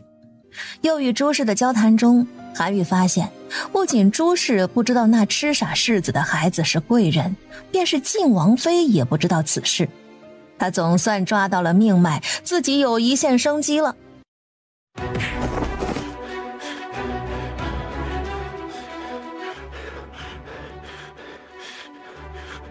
容易，到底是把你给杀了，还想装死逃走？谁给你的胆？也只有你那个愚笨的母亲会信，我们陆家可是半点不信的。不愧是我看着长大的人，有点能耐。可是你姐安排你来的？晋王府侧妃陆英美，比晋王妃后入门，却是兵部尚书之嫡长女。而他身边的弟弟陆风隐一直是他对付晋王妃的利刃。看着眼前将死之人问起，倒也可以让他死个明白。你娘有点小手段，小小知州之女能稳坐晋王妃之位，可是你呢却差了点以为躲到这森林当中就没人找你的麻烦了吗？怎么可能呢？你娘当年可是抢了我姐姐的妻位，这么多年屈膝她之下，又岂能甘心呢？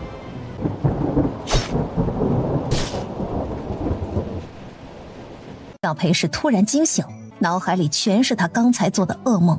他梦到了老二死不瞑目，小裴氏满头大汗，眼眶都红了。我梦到陆英美那个毒妇杀了我家老二，有生之年我一定要弄死陆英美，我要让陆家人全部给他陪葬。水乡村里，祖宅上空的奇景再次出现，村里头不少人看到了，一个个惊讶不已。不少人往山脚祖宅跑去，纸老头才打开院门，院外就跑来不少村里人。他们看到任老头就指着祖宅上空的鸟问是什么情况。人群里有人见人家三媳妇怎么没有出来，便问人家老三是不是要生了。人家人真是解释不通。任婆子心头焦急，眼看着事情瞒不下去了，大家伙的安静的听我说一句。根本叫不住村里人。好在村长周大业带着儿子赶了过来，他们也觉得奇怪，为什么人家祖宅这儿会出现这阵仗？这是发生什么事了？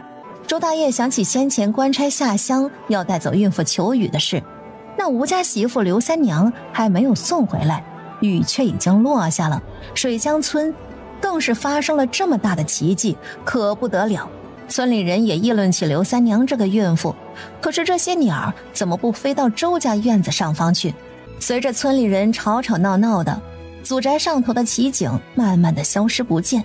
众人看到群鸟全部散开，七彩祥云也散去，唯有祖宅院子里的桂花树上还留了一窝喜鹊。就在村里人议论纷纷，为这祖宅的怪事而议论不休的时候，村口来了一辆马车。只见那辆马车边还有衙里的差兵相护。哪儿来的马车？这是吴家那个小媳妇刘三娘被送回来了吗？村里人顾不上山脚上的奇景，纷纷跑开去吴家小院外看热闹去，只留下村长周大业带着两个儿子。原本还想安抚村里人的他，这一下也不必多费口舌了。咱们村这3日怪事一桩接一桩的，你们也别放在心上，都是好兆头啊！我猜恐怕就是国师求雨闹出来的事儿。眼下吴家媳妇儿不仅回来了，还是衙里的差兵护送回来的，可见求雨的事儿，这有刘氏的一分功劳。说不定咱们村出了这么多的好事，都是托刘氏的福啊！刘氏肚子里的孩子怀得好，这孩子将来生下来一定是大富大贵之人。原本还在想办法掩盖的任家人，这一下被村长给说懵了，一时间接不上话。你们家老三媳妇想必也快生了吧？好生照顾她，这也是上头的安排。即使普普通通的孩子也是福气，莫跟人家比。村长说的对，我们家是不能跟吴家比，人家儿媳妇肚子里的孩子争气，我家那媳妇年纪不符合国师的要求，没这福气了。不过咱们同一个村不也沾光了吗？我还说今儿个大早上的怎么来了这么一群鸟，把人给吓死了。年纪不符合国师的要求，没这福气了。不过咱们同一个村不也沾光了吗？我还说今儿个大早上的怎么来了这么一群鸟，把人给吓死了。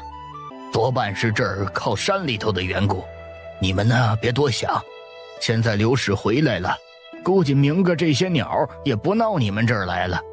任婆子连连点头，终于把村长给送走了。任婆子松了口气，回头看向一家人，就见老二媳妇捂着嘴笑：“你可不能当着村里人的面笑出来，这事儿咱们家得瞒着了。你们的三弟媳后个才生，明明是三弟媳的功劳，现在倒好，全算在那刘氏身上了。先前刘氏的名被登记上去，她婆家人在村里头没少吹嘘，神乎其神的。再这么一闹，吴家人更了不得了。行了，都回院里去，少跟村里人掺和。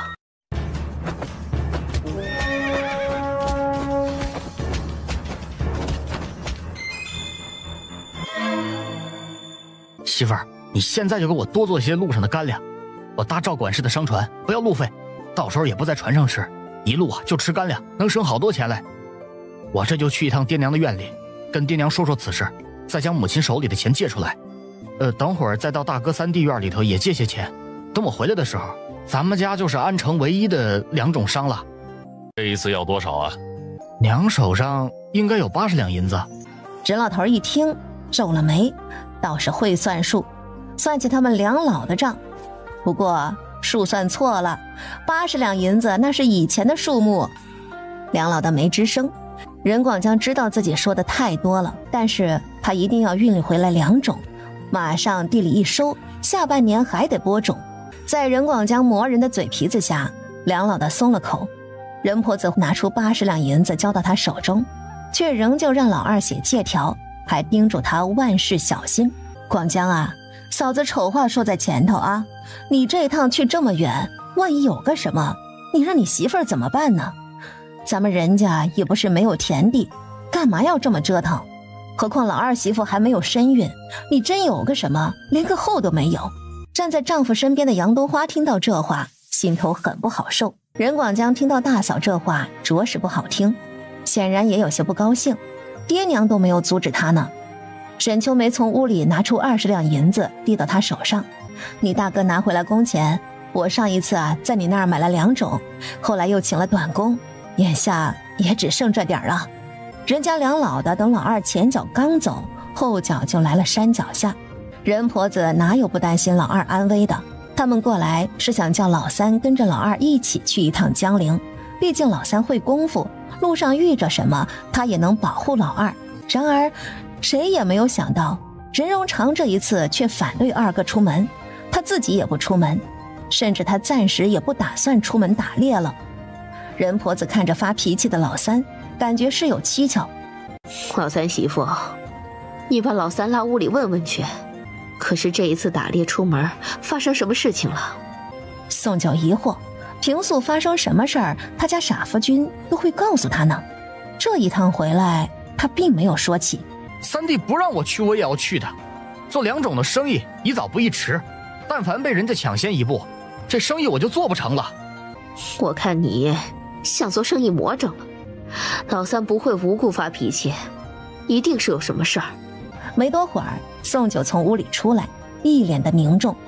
他问出来了，他家傻夫君这一趟在山中发现有人把官兵给杀了，那些官兵还是京城来的，而且那条官道隔着安城不远，显然安城会引起祸乱，不是开玩笑的。人家人听了都显得惊慌，任婆子原本还想着老三跟着去的想法立即打消，也不让老二去了。任广江眼看着说服不了家里人，转身就出了门。老二媳妇劝劝他别做傻事儿，去江陵坐的是船，可不是在陆地。老二水性也不好吧，出什么事儿了可怎么办？这些人怎么这么大胆子，敢杀精兵？还有精兵为何来安城？任婆子的目光看向眼前的3房夫妻，任老头也很快明白任婆子的意思，两人不动声色地沉默了。爹娘，你们说这些人会奔着谁来的？你们别想些有的没的，庄户家的上头的事儿轮不到咱们操心。孩子他爹，咱们也回去了吧，院里的鸡还没有赶入笼子。一夜安稳地过去，到了早上，杨冬花着急地跑到山脚下来敲门。到这会儿，宋九才知道昨儿个夜里二哥独自出门去了，还给家里人留了一张纸条。杨冬花不识字，把纸条拿到宋九这儿来念。人怕是已经上了船，上头写着船5更天就出发，现在天都亮了。杨冬花一听，整个人都崩溃了。昨儿个在公婆和大房家借的钱并没有退回去，他就该警醒的。他当时把银子收自个儿手上就好了，就是没往这上头想。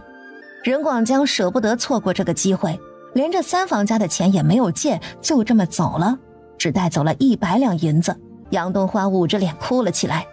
宋九也没了办法，还是叫丈夫抄小路去一趟码头寻一寻，万一船没有走，就把二哥强行带回来。任家两老的听到老二竟然擅自做主出了远门，心头那叫一个难受。任家两老的这就坐牛车去了城里。老三说的是也该城里的那位知道，若是安城真的乱了，他家老二可就有危险了，这世道可不太平。任荣长脚速快，朝山间近路，很快从码头走了个来回。他没有在码头寻到二哥，可见人是已经走了。安城里，小裴是见过姐姐后，整个人就不好了。他竟然不知道安城发生了这么大的事，他身边的暗探都是个摆设吗？坐在堂前沉思良久的小裴氏很快想到一个人。想不到，上一次本宫对你的警告是半点用处也没有，你还要瞒我到何时？朱淑文到底年轻，想法稚嫩了些，见姨母生了大气，吓得赶紧跪了下来，心头气闷地朝国师看了一眼，哪知国师眼观鼻，鼻观心，半点没有结盟的义气。说，你到底想做什么？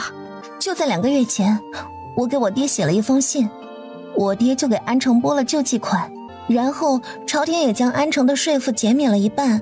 朱淑文一口气说完，堂前的小裴氏和国师都瞪大了眼睛。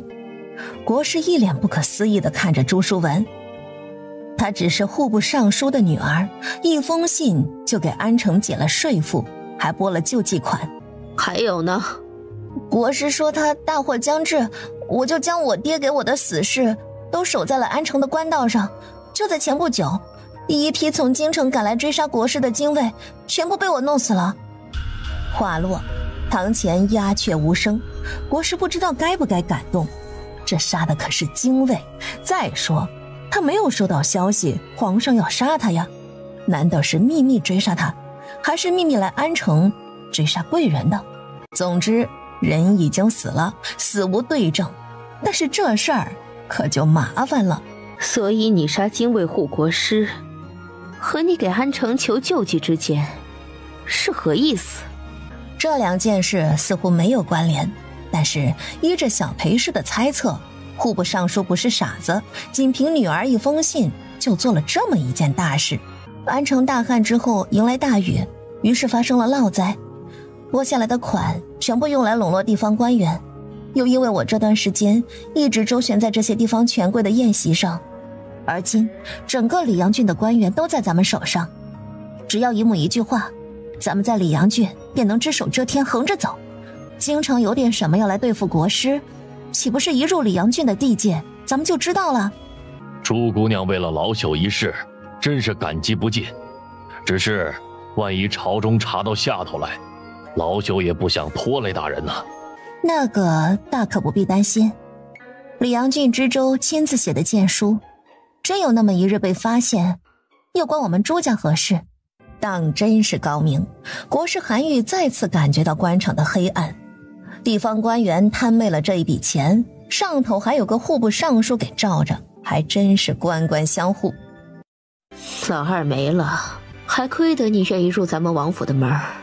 眼下老大不好相处，我倒是想到了一个周全的办法，就看你肯不肯牺牲。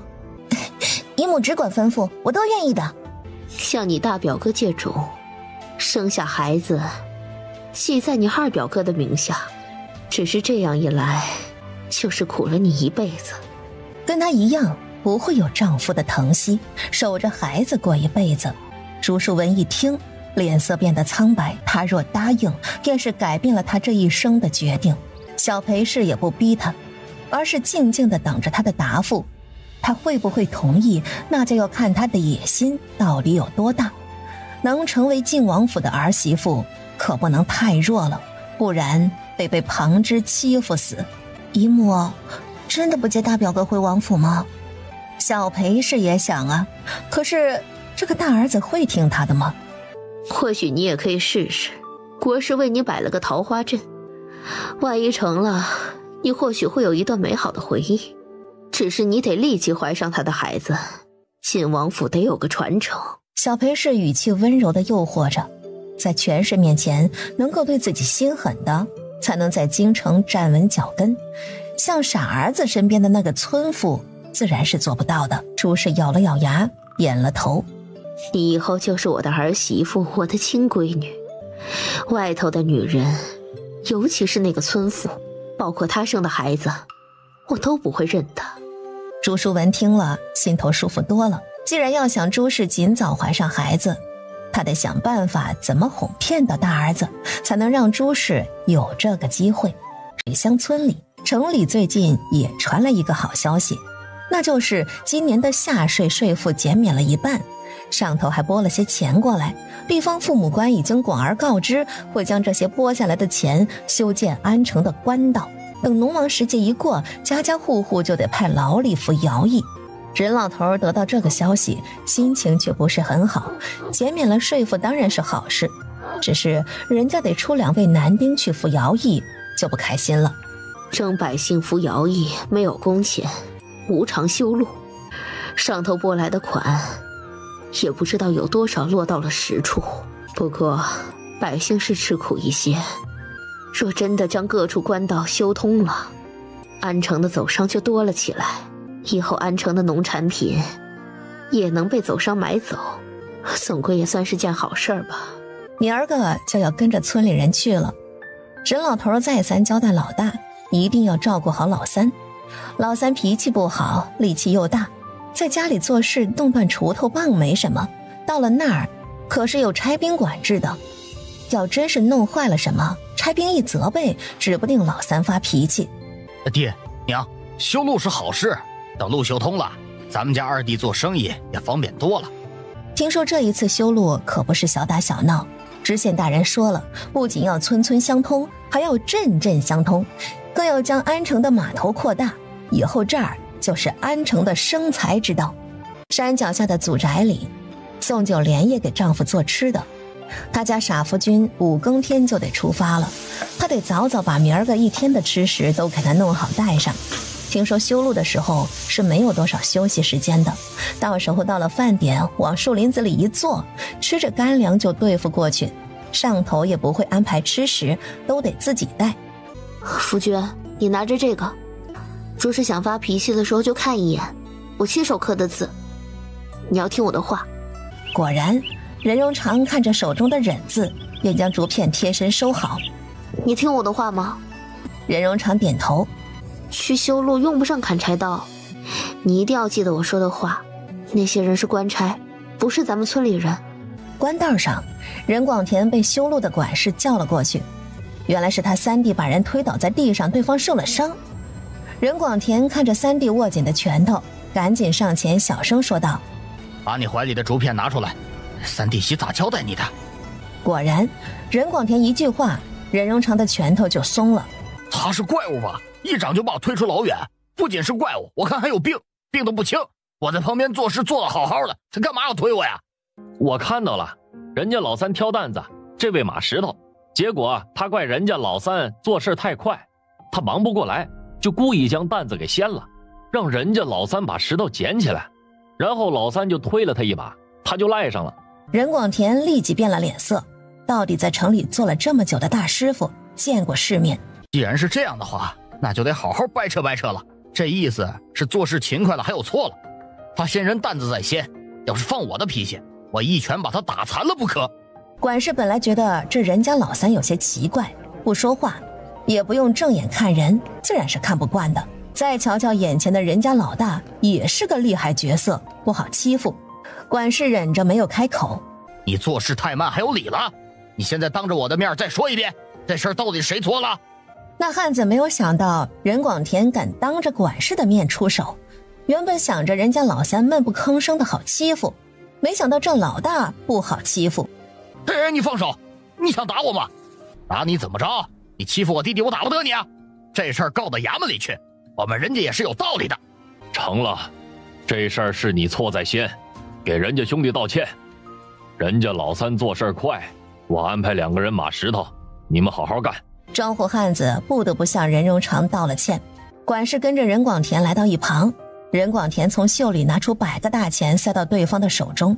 我家三弟没别的，就是做事太勤快，还劳管事大人多担待。还真没有遇上这么会来事的庄户汉子。管事立即露出笑脸：你放心就是，以后你们兄弟二人不会吃亏的。接下来几日，兄弟两人在工地上都很安生。这日晌午时分，新修的官道上来了一辆马车，众人都忍不住停下手中的活计，悄悄摸摸地打量，这是哪位贵人来工地上巡查的吗？然而马车上下来的却不是来巡查的官员，而是一位美艳的女子，长得容色瑰丽，穿的衣裳华贵无比。管事心头忐忑地上前问情况，才知道这位是安城贵人府上的，来的这位正是朱书文。自打国师在他院里摆了一个桃花阵后，他就桃花不断，这会儿更是打扮得漂亮，找到工地里来就是奔着任荣长来的。朱书文亲自提着食盒来到人家兄弟两人跟前，任荣长看了一眼，却没有马上收回目光，倒是头一回能多看他一眼的，看来是桃花阵有了效果。这位就是人家大哥了。其实我与荣长曾有过一面之缘的，说起来咱们还是亲戚关系。你们快吃吧，做这些饭菜我也只是顺手的事。任广田又隐约感觉这女人老是盯着他家三弟看，莫非是看中了他三弟？他们之间是什么时候有过一面之缘的？我不吃，我只吃我媳妇儿做的吃食。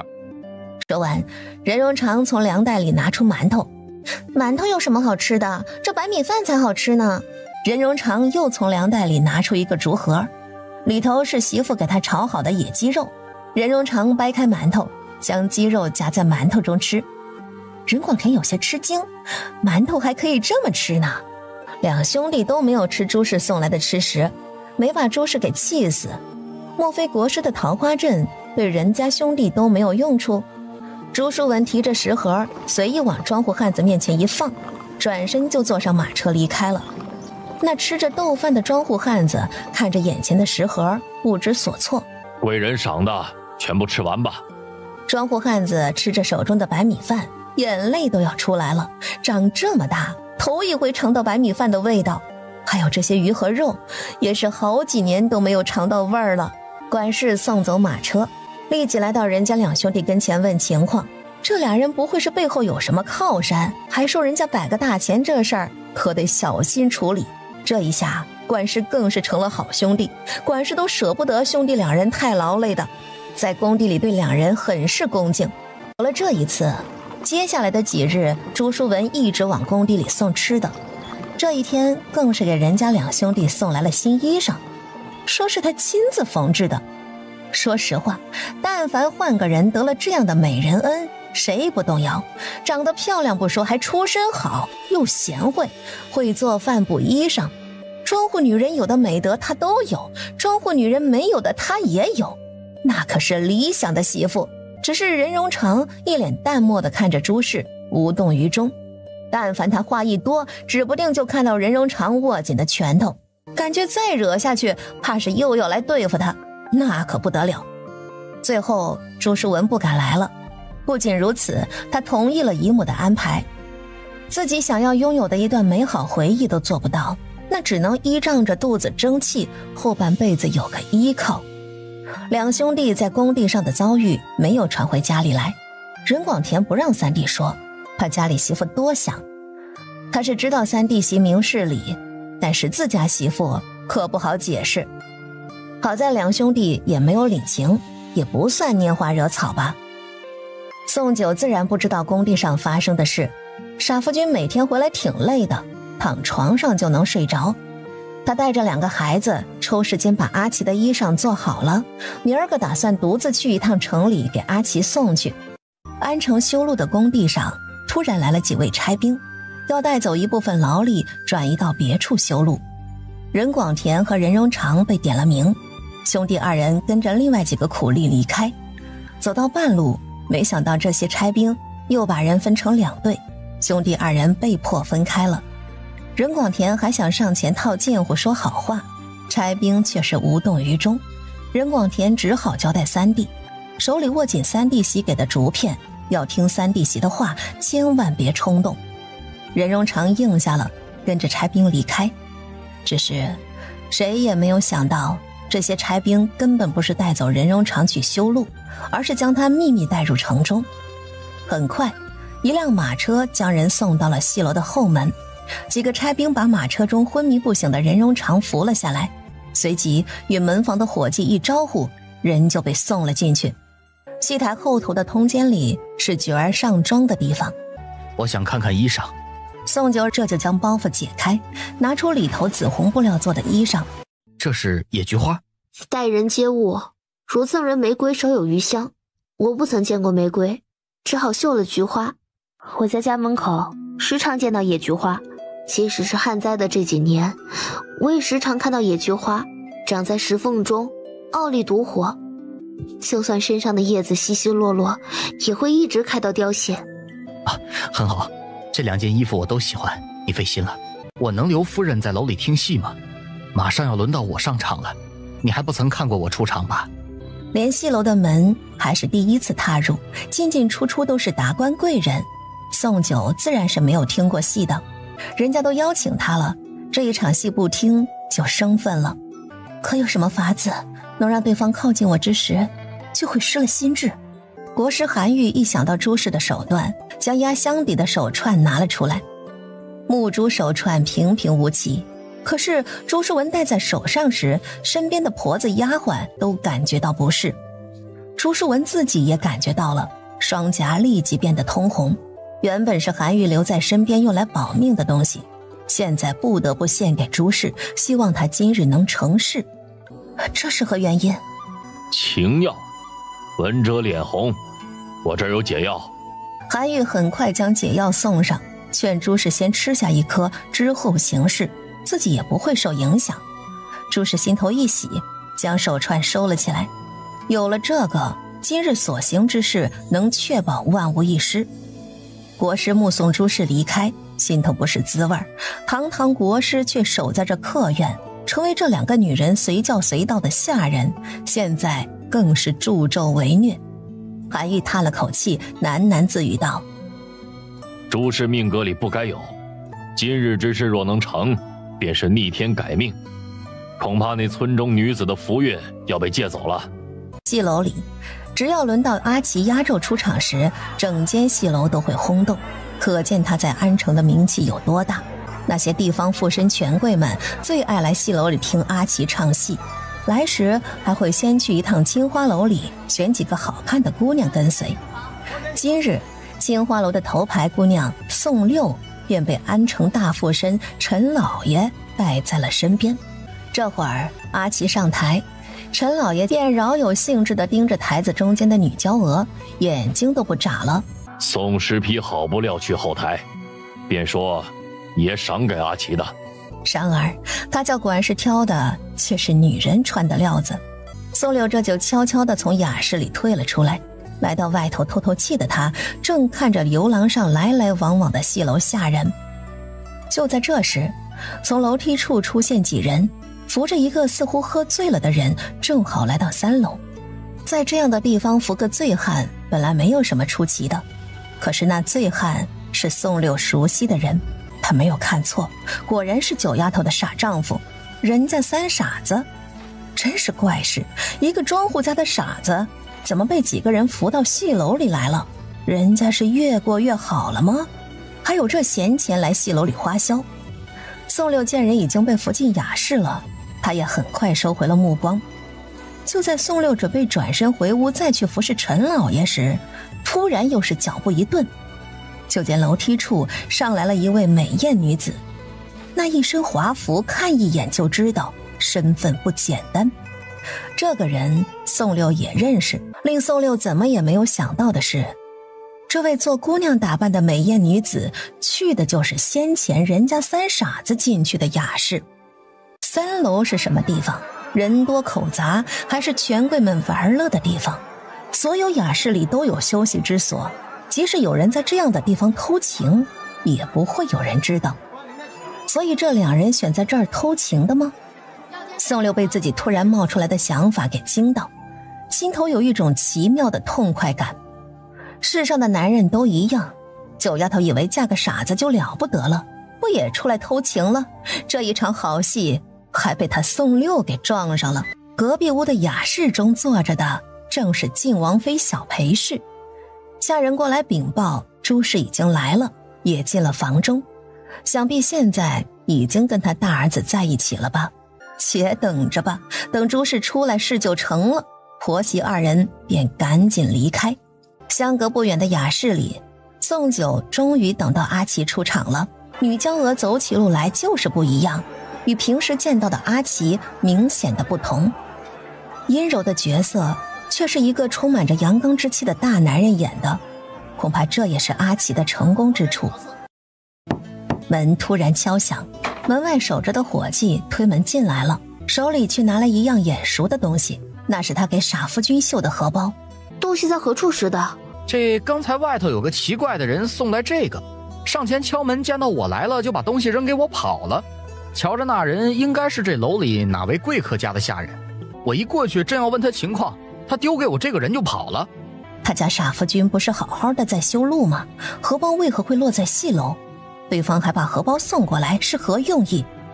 宋九再无心思听戏，他在游廊上走着，眼神四下张望，没有看到半个可疑的人，心头却急得不行。对面的房门打开，穿着红衣的宋六从里头走了出来，姐妹二人一个照面，皆是愣住。宋九没想到在这儿遇上宋六，尤其他身上的那一身红衣，还能隐约看到衣裳下的小衣。青花楼里的姑娘都穿得这么薄吗？哼，得意什么呢？瞧不起我这身上的衣裳，可你的悲惨命运也要开始了。嫁了个傻夫君，我也一样忍受男人在外拈花惹草，与人偷情。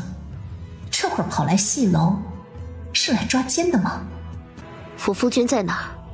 哼，男人都是贱，傻子也一样。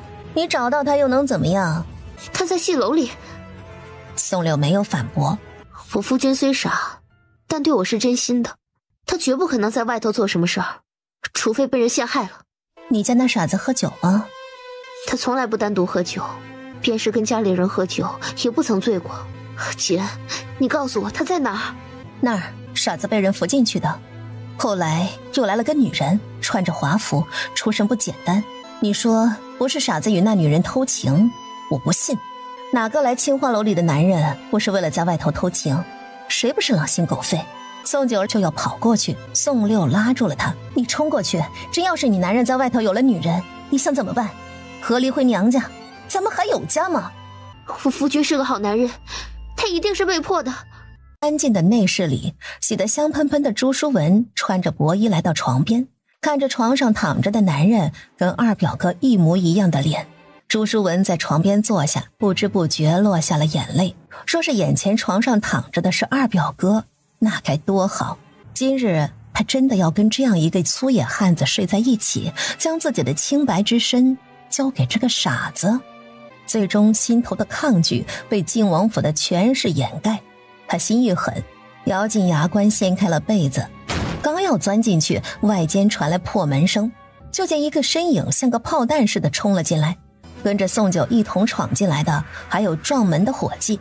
朱淑文没看清撞他的人是谁，却看到门帘处出现的外男，他吓得脸都白了，连忙捂脸。他的清白身子没了，被外男看了去。宋九看着床上躺着一动不动还只穿着里衣的傻夫君，心都跌入了谷底。你碰我夫君了？朱淑文被宋九盯着，心头的羞耻心让他无地自容。可是想到靖王府的世子妃之位，还有国师为他批的命，对，我们已经有了夫妻之实。宋九心头掀起了滔天巨浪，就见朱氏一步步往后退，直到退到了八仙桌前。宋九还不知他要做什么，就见朱氏快速打开木盒，将木珠手串戴上。哼，即使先前没有得到手，那么现在我也同样能得到手。尚且不知这村妇怎么知道消息闯入了戏楼，然而他也跑不脱。待我事成之时，便是折磨他之时。果然，宋九闻到木珠上的味道，头脑一阵晕眩。只是宋九得知朱氏心头所想，反而心头一安，一切还来得及。他家傻夫君还是清白的。宋九的目光落在了桌上的茶壶，想也没想地冲过去，一壶凉茶往床上的傻夫君淋了过去，自己却是咬疼了舌根，保持着清醒。谁知朱淑文转动着手上的木珠，一步步朝宋九靠近。就在这时，去而复返的火气不知从哪儿找了个棍子，突然冲了进来，从身后给了朱氏一棍子，转眼将朱氏敲晕倒地。快走！戏楼有条下人偷盗，赶紧从后门偷走。三人跌跌撞撞地往外走，才到大门口，门外却站着几个护卫，目无表情地看着三人。宋九的目光落在门口穿着华服的小裴氏身上，他怎么也没有想到，这一切都是他暗中操纵的。亲生母亲算计自己的亲生儿子，他怎么可以如此狠心？真不配成为母亲。宋九几人没跑脱，连带的火计也被控制住了。雅室的门关上，小裴氏看了一眼倒在地上失去知觉的朱氏，还真是丢人现眼。忙活了这么久，朱氏竟然没有得手。有件事你怕是不知道，我是你丈夫的生母，当年是什么情况我也不想细说，但是他是我亲儿子。原本我想做主给他娶房媳妇，没想到你捷足先登，看在你给咱们荣家生了2个孙女的份上，我才出此下策，借他一用，给荣家留下嫡长孙。这么做对你也好，对荣家也好，对他更好。只待朱氏怀上身孕，生下嫡长孙，你们夫妻2人仍旧可以过回平淡的农家生活，不会有人去打扰你们。而我们在安城这段时间所发生的事也就此抹去。所以今日你亲眼看到了还是事后知道了，都是一个结果。我现在跟你说这么多，也不是来跟你商量的。你小小一个村妇，许你正室位已经是你的福气。宋九总算明白他的用意，亲生母亲的算计是为了这个。宋九是山野出身的农家女，她没见过世面，但她知道人心要向善，要懂得知足，不是自己的绝不能去抢去夺。你现在去我房里好好听戏，想要吃什么就吃什么，你不放心也可以留宿在戏楼。明日早上你亲自将丈夫接走，一次若不成，下次你将荣长送来，几次过后，直到朱氏怀上荣家嫡长孙，你们夫妻2人也就算立了一件大功，我会有后赏。直到朱氏怀上荣家嫡长孙，你们夫妻2人也就算立了一件大功，我会有后赏。所赏之物不仅你们夫妻2人下半辈子衣食无忧，便是你们人家也将富足下去。只是有一点，这件事你回去不得告诉你公婆，不得向任何人说起，包括我的傻儿子，瞒着他，一辈子老死不与晋王府往来，更不能叫你丈夫去认孩子。如此，我也向你保证，你生下的2个女儿，将来必会给他们选门最好的亲事，甚至还有机会入宫伴嫁做嫔妃。母凭女贵，你自己好好讲清楚，这算不算是一本万利的好机会？宋九心头震惊，他知道自己生下了孩子，却不知道他生下的是龙凤胎吗？见宋九没有作声，小裴氏软硬兼施。这是作为荣家血脉的责任，你即使今日反抗，你也无法抹去他是荣家儿子该有的责任。今日你若是不按照我所说的来办，来日你将失去丈夫，失去你的一双女儿，还有你这个正妻之位。你自己好好想想，我这样的决定是不是在帮你？你可以用真情束缚着我那傻大儿，也可以搬出人家公婆来管制着。我的确无法将我傻大儿的心拿走，但是晋王府的权势会让你妥协。你现在同意了，我有后赏，留了几分情面。你若不同意，你将人财两失，不仅你后半辈子没法安宁，便是人家也将是家不成家，不得安宁。小裴氏的话掷地有声，也代表着他的绝对权势。他带着愧疚之心敬着姐姐，但是不代表他没有能力对付人家。小裴氏的话掷地有声，也代表着他的绝对权势。他带着愧疚之心敬着姐姐，但是不代表他没有能力对付人家。我不会同意的，我夫君也不会同意。这么说吧，我千辛万苦守住了晋王妃之位，权势也是我一生都在追求的东西。这个时候我没了后，没有了世子人选，你说我会做出什么事儿来？我要求不多，给我一个孙子，去接掌晋王爵位，我可以母慈子孝，做一个好人。宋九沉默未语，再拖延一点时间，或许他家傻夫君就醒了。小裴氏以为宋九动容，心头一松。燕国开国皇帝并非太后亲儿子，但是太后却能颐养天年，享受万民敬仰，流传后世。而今你所说的晋王府爵位，也不过是你的一己私心。你与他人的恩怨，非要加在我们的身上。真正有能耐的人，不是担心子嗣是谁的，而是你是晋王府正室。只要你不曾失德，你是王妃，便永远改变不了。